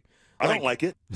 And I don't That's like how it. Vance feels. I don't like it at all because he might have said like a code word or might have said a little something, might have done a little gesture, whatever. And listen, it's not rocket science, okay? It's not rocket science, right? It's football. So you'd be able to reverse engineer, just go to Spags and be like, hey, what do you think he was going to try to do here? Great point, yeah. And Spags would be able to tell Andy Reid and Alex Singleton, you just gave Kansas City something. Whether or not he wanted to or not, he just gave Kansas City something. Maybe it's nothing. Maybe it's 0%. It might be like a couple percent. You could put your thing down, flip it, and reverse it, as Missy Elliott would say. Oh, man, Missy Elliott. What a great song that is. Let's get a little Missy Elliott in the mix from time to time. Will do. That's just a jam right there. That big, watching the window, or the rain fall, and her big, like, what was she wearing? Like a trash bag suit, right? I don't know. That's what the video was. Kowalski analysis. Story time, bro. Wood. Wood, of course. Wood. 100%. No doubt. Yeah, no doubt about that. To get to tell you all about it. It's just like, Cecil, guess what? Tell me about that big trash bag. Jalen Waddle also took to the podium yesterday. We hadn't heard from Waddle in a little while. He actually said some stuff. He did say some stuff. Usually he's not good at the podium. You identified that pretty quick. You're like, on purpose. That's a reason he's doing that. Mm-hmm. But he was asked about, the question to him, and then he deflects because he doesn't want to make it about him. Good sign.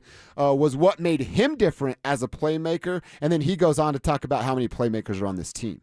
Just think, the skill set, getting the ball in space is always something the key, not just for me, but we have a lot of different playmakers. Then we got a lot of versatility in the room. And, man, we can do a lot of great things with the ball in our hands. Not just me, man.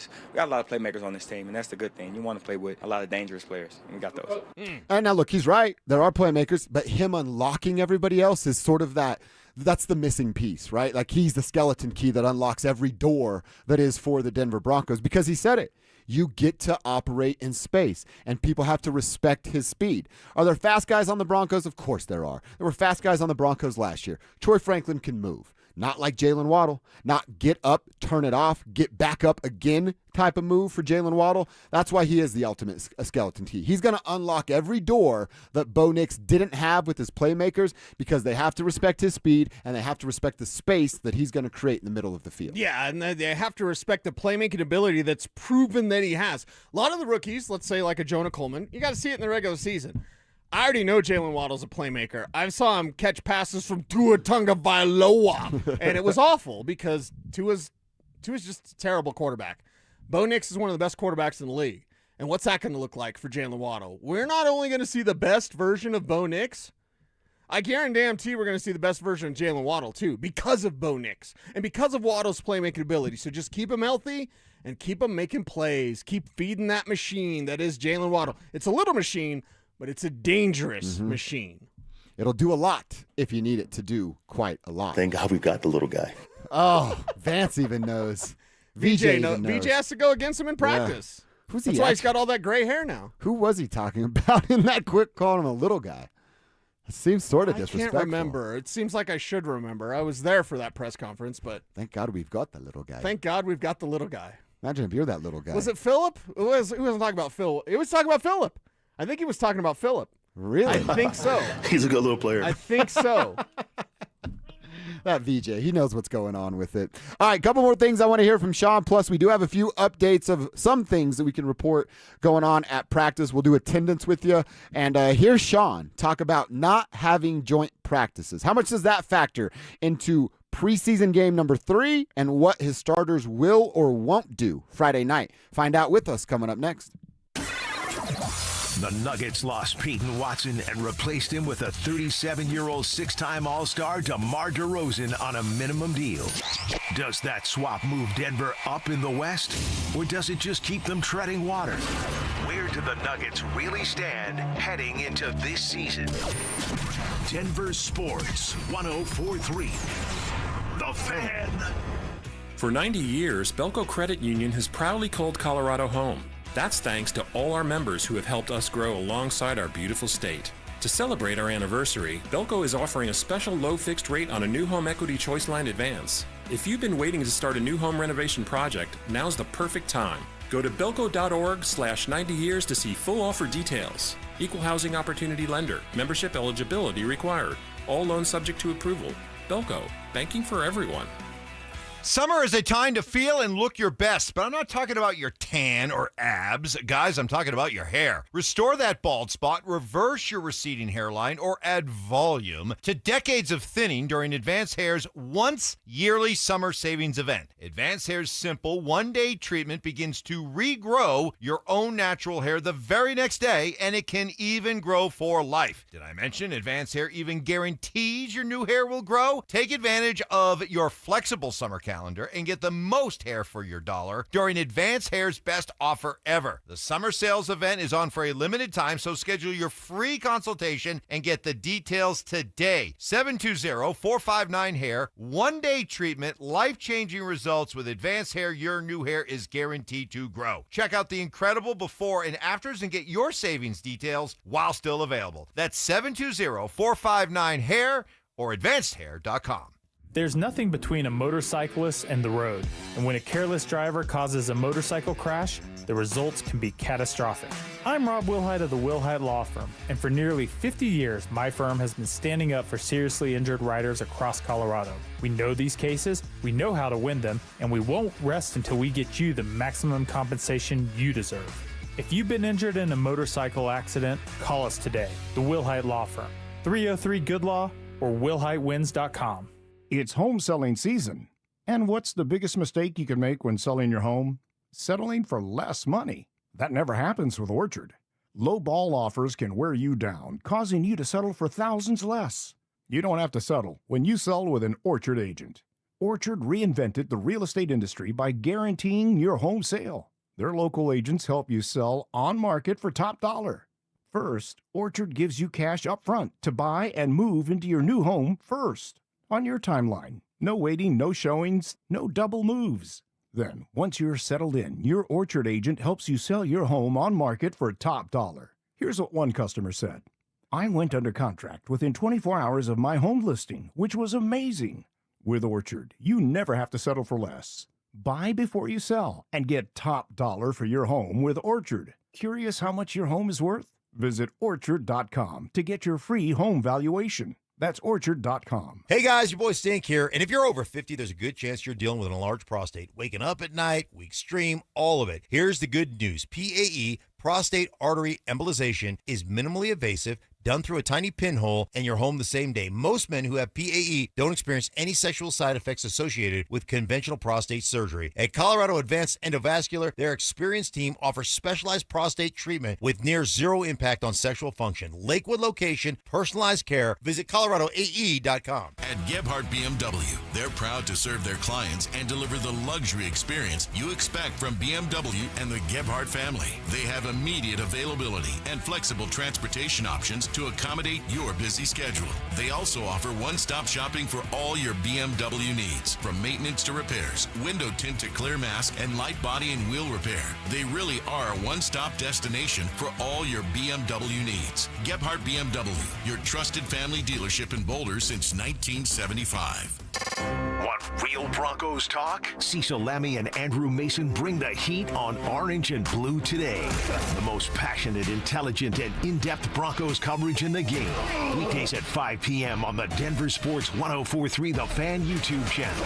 Hit subscribe at Denver Sports 104.3 and never miss another take. Denver Sports 104.3 The Fan. It's Dover and Cecil on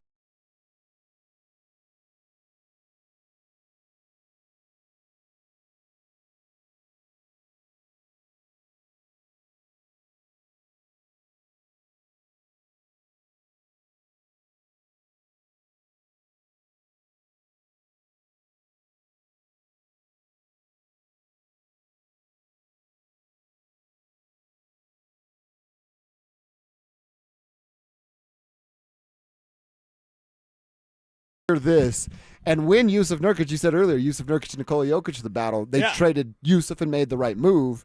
Somebody on Twitter, and who knows who it was, just some random, shared to this song. You remember this, Alex? No, but I can hear it now just saying out loud. It's like, Yusuf Nurkic, is he worth it? The trade's done, so you can't reverse it. And every time I hear that, that's what I sing in my head. Okay, all right. There we go. And sometimes I wonder what sticks in this stupid brain of mine, but I couldn't get through algebra, like Sean said earlier. But I can remember a jingle off of Twitter 7 years ago. Well, you can remember a Missy Elliott song. That's why. Yeah, that's right. That's awesome. Yusuf Nurkic, is he worth it? The trade's done, so you can't reverse it. Let's all remember it together. I wish I could fix my brain, but here we are. All right, final segment. We're wrapping it up, putting a bow on it for the drive. Zach By, Philip Lindsay coming in here at 2. The boys will get you home. We always tell you if you're a late starter, second shifter, all good. We're live. We're local. We're talking about the things you're talking about at the water cooler every day on Denver Sports Station 104.3 The Fan from 6 a.m. to 7 p.m. with Denver Sports tonight, getting you home. All right, Cecil, I wanted to hear a couple things from Sean. I also want to talk a little bit more about Taylor Rapp with you, too. But Sean was asked yesterday about joint practices, and if not having joint practices could be a reason or a factor into starters playing on Friday night in the preseason finale. I think they're two separate entities. We're going to look closely. We'll meet again probably Wednesday and say, all right, this is what we're looking for in this game. What are we trying to get from it? The joint practice, I don't think that's been a big deal. There are a number of teams that just never have them. We've had them. This year we chose not to. We're getting a lot of those, same periods just against our own defense, but we'll see Wednesday what our approach will be and kind of get a feel what Minnesota's wanting to get out of it as well. So you see, if you listen closely, you heard him open the door to take all the starters off off the field on Friday night. Right. That's what's going to happen. Yeah, and that's the thing. Like, we're going to look at it Wednesday. Yeah, you've already made the decision. Yeah. Starters shouldn't play. He's made the decision. He's going to tell everybody on Wednesday. Well, that's what that means. Starters shouldn't play, and there are some backups that shouldn't play as well. I don't need to see Jonah Coleman. Agreed. I don't think they need to see Jonah Coleman. So it's like, all right, there's going to be some starters that do play, but there's going to be some reserves that are like, I've seen enough. Just get these guys to the regular season. You're in a Super Bowl window. You've got the starters. You've got most of the depth that you need. Just go out there and get through your 53-man roster and make those decisions over the weekend. What do you do with a guy like Jonah Ellis, D'Andrea Tillman, like guys that have roles? They're playing. They are? Yeah, they're playing. And that's a pretty significant role, though. Yeah, and it's just one of those things like, hey, Q Robinson, you could start for probably 20 other teams. You're playing. So it's just one of those things, and they know the deal. You know, they'll realize that, and they'll be looking forward to, you know, put it on tape. The opportunity to put some good football on tape, whether you have a real good role with the Denver Broncos or whether you're a guy that maybe you're not meant to make the Broncos, but some other team is going to take a look at you. Who are the Broncos going to feature? Oh. We'll talk about the Okuegbunam, the fact that we can still pronounce Albert Okuegbunam's name, thanks to Drew Lock, Okuegbunam. Who's that player? When I was going through featured? Future tight ends last night, his name popped up. I'm like, look at him. Still surviving. He's still there. He's in Las Vegas. Yeah. He's a seventh guy on the Raiders roster right now. So, all right. And then he really kind of belittles the idea of joint practices there too. Like, I didn't like that part. He does not make it sound like it's important to him. Yeah, and the thing is, we get to do those things against our own defense. That's cool, but your own defense is going to already know your tricks. Your own defense is going to know what you kind of want to do, what your preferences are. I'm thinking of the offensive line specifically. Go against another team, and they have no idea what your tendencies are. You have ideas what your tendencies are because you practice against these guys every day, and I love joint practices. It sounds like Sean doesn't, so if I ever had an opportunity to chop it up with Sean at one of those 5-hour dinners again, You ask him about it. that would be something to talk about. Like, why don't you like joint practices? I would also it's a good conversation to have layers on of like, what if this Broncos defense wasn't top tier in the NFL? Then would you want another look? Yeah. Because you are getting great reps out at practice going against that squad. Yes. But if it wasn't that level of competition, would it be almost necessary to have a joint practice? I think so. Because you get to go against one of the best defenses in the league, that's beneficial for you. Yeah. If you didn't, then you probably want to do something else. But now I'm thinking about it. I'm like, wait a second. Do I have to agree with Sean to get my size 12 Jordans? Probably. Dang it. There's no probably about it, actually. 100% you have to do that. I think he kind of likes the argument, though. Not to be argumentative. And yes, Sean, you know more about football, which is obvious. But still, it's like, I kind of like Sean wants the pushback. I don't want to be Joe Lombardi. No. You know what I mean? Nobody should want that. Hey, we're going to do this. Okay, Sean. Do you have any other ideas? Do you want me to have any other ideas, Sean? Should I be doing anything right now? Right. Well, I don't know what to do with my hands. You don't chew Big Red. Oh, I can't finish that. Yeah. I'd love to have a deeper conversation. I think Sean would like that pushback of like, why don't you like joint practices, dude? You can get so much from joint practices. I'm not going to get a damn thing from this preseason game. Man, and he could have kicked we wouldn't have been You're there. not playing Minnesota in the regular season. He could have done it last week against Green Bay and got 3 days of work against an NFC team that's going to the postseason. Them in the Super Bowl, though. Oh, so you don't want to share show too them much. something. Okay. But it's like, where's your joint practice against the Vikings? They're not going anywhere. Right. Come on. God, you could have just destroyed Kyler Murray and JJ McCarthy all week. It would have been great for morale. And then traded him Jarrett Stidham. Oh, wow. Like, hey, go ahead and get on their bus. We'll pack your bags and send it your way. Wait a second. We're at home. Yeah, you're on the bus. Get on their bus. You're on the bus. We've got you a room on their team hotel. Okay. The wife will meet you there. Everything's packed up. It's there time to go. Sean also gave us an update on Riley Moss, who is also not participating today, doing a little work on the side field. But here's what Sean said about his injury after practice yesterday. He's doing fine. I would say it's nothing serious. We're being smart. We'll see as the week progresses where he's at. Then the same thing asked about your guy, Frank Crum. And he's doing good. We'll have a couple of these guys so far. We've had a few injuries that were costly for some players, but hopefully we can get through this next stretch. Showing that he is just a little stitious when it comes to the big fella with blonde locks. Yeah, with those beautiful blonde locks, that is Frank Crum. So interesting that he would do that in that moment. Yeah, right? He's not really a guy that shows his hand like that a little bit. Not at all. And Riley's going to be fine. Like we said, I think you said it earlier. Like, that's the way you're supposed to do it. You don't want to mess with anything. You have a really important football game in 20 days. You have a meaningless game in 4 days. Don't do anything this week. Start to ramp Riley up after the preseason's over. Yeah, and that's the thing. If we get to, let's say, that opening practice on Wednesday and Riley Moss is not out there, that's a talking point. No doubt. Right now, it's just like, okay, doesn't sound serious. Seems like he's going to be okay for week 1. I don't want to see him. And side field, no pads, that's great. He's on the side field with no pads. Awesome. It's where he needs to be until that Wednesday before Kansas City. Last one, and we sort of talked about him when he got added, but the Taylor Rapp thing, I think it's got a little more steam than maybe we even originally gave it. It's not for nothing, dude. This guy can play. He can play. And, dude, he started in 6 games last year in Buffalo before he got hurt and had to have the season-ending surgery, so he was a part of their plans. Yep. And they're also, I hate that I'm saying this, but they are a top-tier AFC team. No doubt. They're in Buffalo. He was asked what went into the decision to bring Rapp in. A veteran player we liked, had good grades on, and just more talent at that position. It was really more, wasn't like us pounding the table, we need a safety. It was, hey, this player's available. Let's work him out and sign him if possible. And so I'm glad he's here. You know, we've had experience playing against him. He's got real good football instincts and awareness that serves you well at that position. And so I think it was more availability than necessity, if that makes sense. That actually makes a ton of sense. Like, hey, there's a really good player out there that doesn't have a football team. Let's go get him and then see where the chips may fall.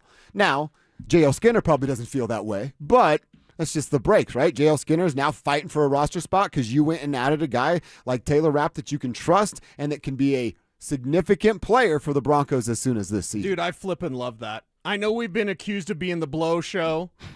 It's Bo show, by the way, but it's like, I love this because this is a good team, right? Yeah. The Super Bowl contender, real good team. right? They just looked at their roster and went, hey, that guy's out there and he's better than what we may have. Let's go get him. How many teams would do that? And not just NFL teams. We can talk local teams. The Denver Broncos are a Super Bowl contender. I think they're in the top 3 of teams in this league. The Rams, Seattle, Denver. Rank them however, I'll agree however. I don't care. They're one of the 3 best teams in this league. They're a Super Bowl contender. They're the best team in the AFC. And yet they looked at their roster and said, hey, Taylor Rapp's available. Let's get better. Exactly. Let's get better. And that's a mantra we all can have in life. No matter how good things are going for you, let's get better.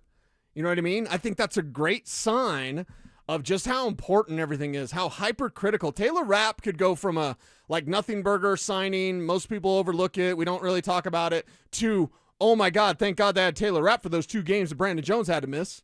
You know what I mean? Yeah. And I'm not putting that on evil on me, Ricky Bobby. I'm not doing any of that, but that's the type of move that you make when you want to stay excellent, when you want to stay at the top. The teams that get fat and sassy, I'll do the Mark Cuban thing, fat hogs get slaughtered. The teams that get fat and sassy off their, look at Detroit. What's Detroit now? They're a laughing stock. They're, a bunch of nobodies because they never feel their super sleeper Super Bowl team, sexy team. They let their window close is what they Exactly. Hell, Buffalo's almost the same damn thing. Buffalo's got a bit of a window left. Josh Allen, right? So their window's going to be there. But Buffalo's been blah, blah, blah, blah, blah, blah. Super Bowl candidate for however long Allen's been playing, 8 years or whatever it is. You haven't won anything. The Broncos know that to maintain their level of play with Bo Nix, Super Bowl level of play, they need to do everything. They need to look to improvement everywhere. And that's why I said the 4th running back isn't on this roster. I've watched every preseason and training camp snap for the Denver Broncos, and I can't tell you who the 4th running back is. So my mind goes, he's probably not on this roster because this team just went and got Taylor Rapp when they didn't need to. And I would even say Cody Schrader. Is that it? Is it the little guy? Schrader, Bidet, and McLaughlin. I heard Kevin sent us a little information. McLaughlin's actually having a decent day out there today, but it's just too late. He fumbled in the game. game. Too little too late. The ship has sailed for me for Jaleel McLaughlin. Honestly, I'll always go. That'll be the fun joke of Tyler Bidet of he saved Sean's bacon on the fake punt, but the ship sailed for Tyler too. It probably sailed because of an injury, and that's unfortunate, but again, it's the NFL, and that's the way that it goes down. You don't get multiple opportunities, especially at that dang position. You're chewed up and spit out in about a 3-4 year cycle. It was good if you're a 4-year cycle. That means you are really good at your job. Those guys aren't good at their jobs, and you don't have to hold on to players like that, especially, as I keep saying, you're in a win-now window. You have to get to the Super Bowl. You don't hold on to cute little stories because a guy wakes up early. That's over, man. I'll say it a little bit meaner. Okay. You're too good for Jaleel McLaughlin now. There you go. And probably Tyler Bidet, too. Not even probably, you are. There was a time, not that long ago, when you would have fallen all over yourself and be like, we got that Jaleel McLaughlin guy. And now you're so good, a player like Jaleel, you're just like, I don't need the story. I need guys that can play. I need guys that when the chips are down and like, hey, you got to get in there, that you can trust him and not just trust him in space. Jaleel McLaughlin is very limited in what he can do. What he does is cool when he doesn't fumble. And that's the thing. The fumble in Buffalo game, gone. Fumble in the preseason, gone. Like, he's already lost his job. In my eyes. And I think he knows it as well. I talked about it on the post-game show on Friday of like, it looks like he's pressing out there. So he's gripping too tight. tight. Sending us the notes. He's having a good day of practice. To that I say, big deal. Unless he goes out there against Minnesota and just tears it up, is he the player you're featuring? Is he your Albo? What they get for Albo Okwuegbunam? Like a 7th? I don't even remember. Are you going to give Jaleel McLaughlin 15 carries and he has 100 yards and you go, trade him away? Like, maybe that's to Buffalo, or maybe whatever. You know, I don't want to trade with Buffalo, but still, like, there's an opportunity for you to showcase a guy like Jaleel McLaughlin, but they are too good for Jaleel McLaughlin now. He's not as good as they need him to be. The standard is different. Mm-hmm. The standard is not, hell, you show up early and you work really hard, right? That's, yeah, baby. If you don't do that, you're not here. That's right. Greenlaw. I think it does sound harsh, but it's like that's what football business sounds like when you're in a championship window. Yes. And that's how it's supposed to be. By the way, I love that. Me too. I love that for you. I love that for the Broncos. Dude, we spent not you and I, but covering the Broncos, we spent a decade finding cute little stories so we could talk Broncos and didn't have to be, well, yeah, they lost again and Nathaniel Hackett's an idiot. We did that for too long. We're done doing that with this team. It's KKFN HD1 Longmont, Denver, plus our friends at KARS up in Laramie. What up with it, 102.9 Dover and Cecil's brought to you by our friends over at Wayback Burgers. Want you to get a burger, want you to get cheese curds, and I definitely want you to get yourself a vanilla shake when you're over there at Wayback Burgers. Philip Lindsay sliding in here. Zach Bye will be in shortly as well. Probably signing autographs, kissing babies, you know. He's out there doing it. CB, that's what he does. They wait for him in the parking lot. Yeah. Is he going to be upset that Payton Watson didn't thank him on his Instagram post? Look at you. No? No, I mean, he was partying with him the other day. Yeah, so, you know, it's his probably, boy. You know, you thanked him behind closed Thanked doors. him in person. Oh, it's exactly, a personal. right? Okay. It's personal. Yeah. Personal thank you. So, yeah, man. Doesn't need to thank him on IG, but that's a kind of a funny little thing of Dover had some fun with it. Like, hope you didn't pop your hamstring right in that post. Oh, look at you guys. Well, were you guys okay with his post to his everybody? goodbye? Yeah. Well, he's going to get a video tribute when he comes back. Yeah. Oh, so we all he know is. that. Like, we no doubt. We know no that doubt. the Nuggets will give a video tribute to anybody. You have a 10-day contract with the Nuggets. They're doing a video tribute when you come back. Well, I wonder if they'll do one for me. I went out there and shot the free throw. Oh, that's right. Dude, That's right. where's the Philip Lindsay tribute Come video? on, They now need maybe to get next you time. out there. You airballed that? I did. And then I got a second chance the next year.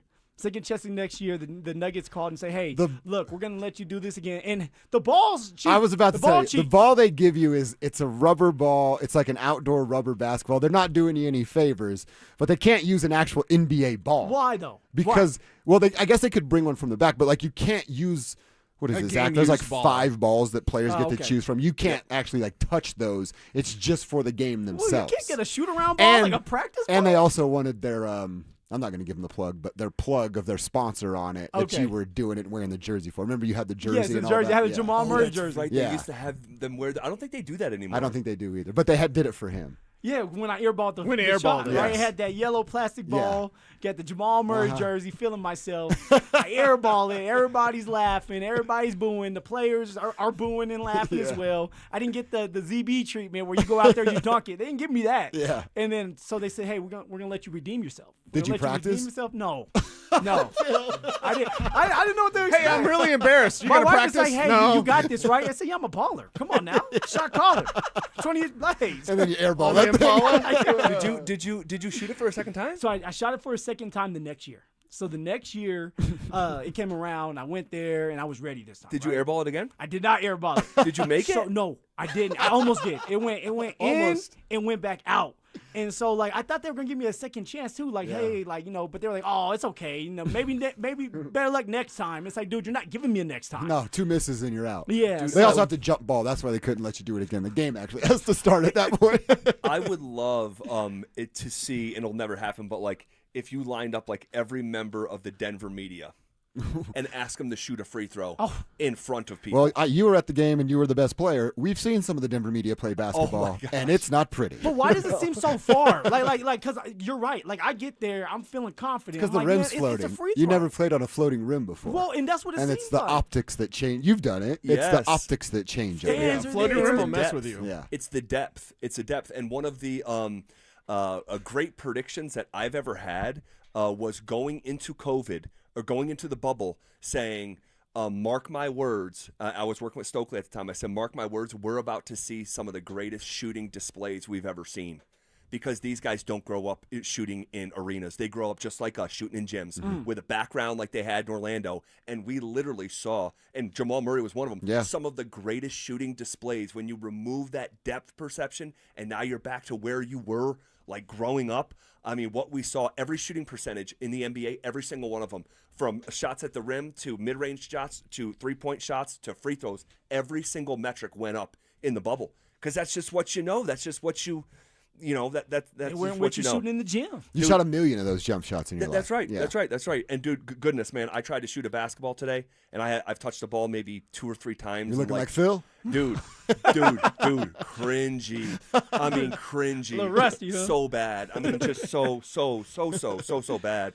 But I'm trying to like convince myself, man, you can still get some happiness out of this. I got a roster swap for you whenever you're ready, bro. No. Come on, Zach. Bro. And then after. Are you 40 yet? After not quite yet. I'm 39. I need you when you're 40. Still in the 30s. Watch out for those knees. And no, dude, my Achilles started to get a little tender. Oh, no. Literally. And like when I was younger, I get that feeling. It's like you just need to get it warm and then just power through. Yeah. Bro, I Drew Sanders that thing. Shut it down. Shut it Just down. side field. Like now. CB, side field. Then I went to go shoot free throws. It's like 5 of 10 on every set. Just so bad.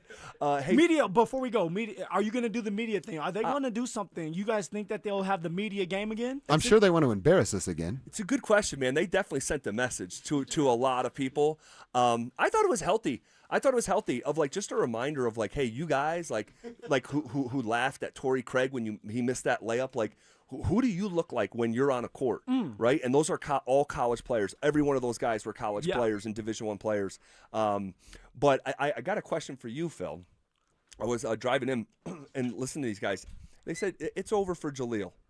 Jaleel McLaughlin. Yeah. Do you co-sign that? It's no, over for Jaleel. I'm not willing to co-sign that just yet until it's done. Right? Like, I'm under the impression that the Denver Broncos are going to keep 4 running backs this year. The reason for that is J.K. Dobbins. Now, if J.K. Dobbins had a history of staying healthy, then okay, Jaleel McLaughlin, Tyler Bidet, they'll probably be out the door or practice squad players.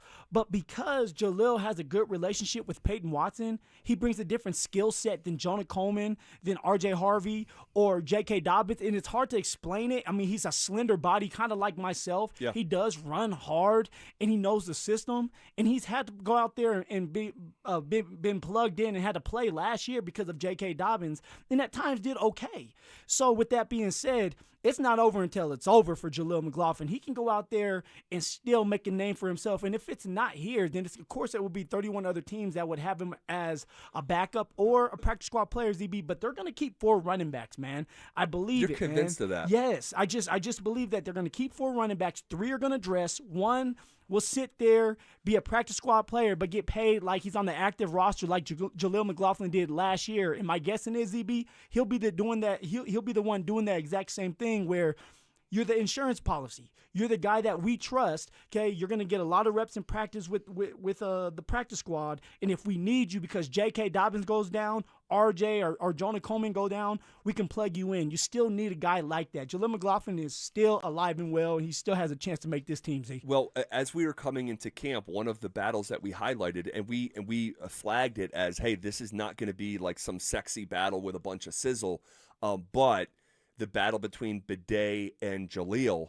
And I don't think, with training camp mostly in the books and 2 of the 3 preseason games in the books, I don't think any one guy has separated himself from the other.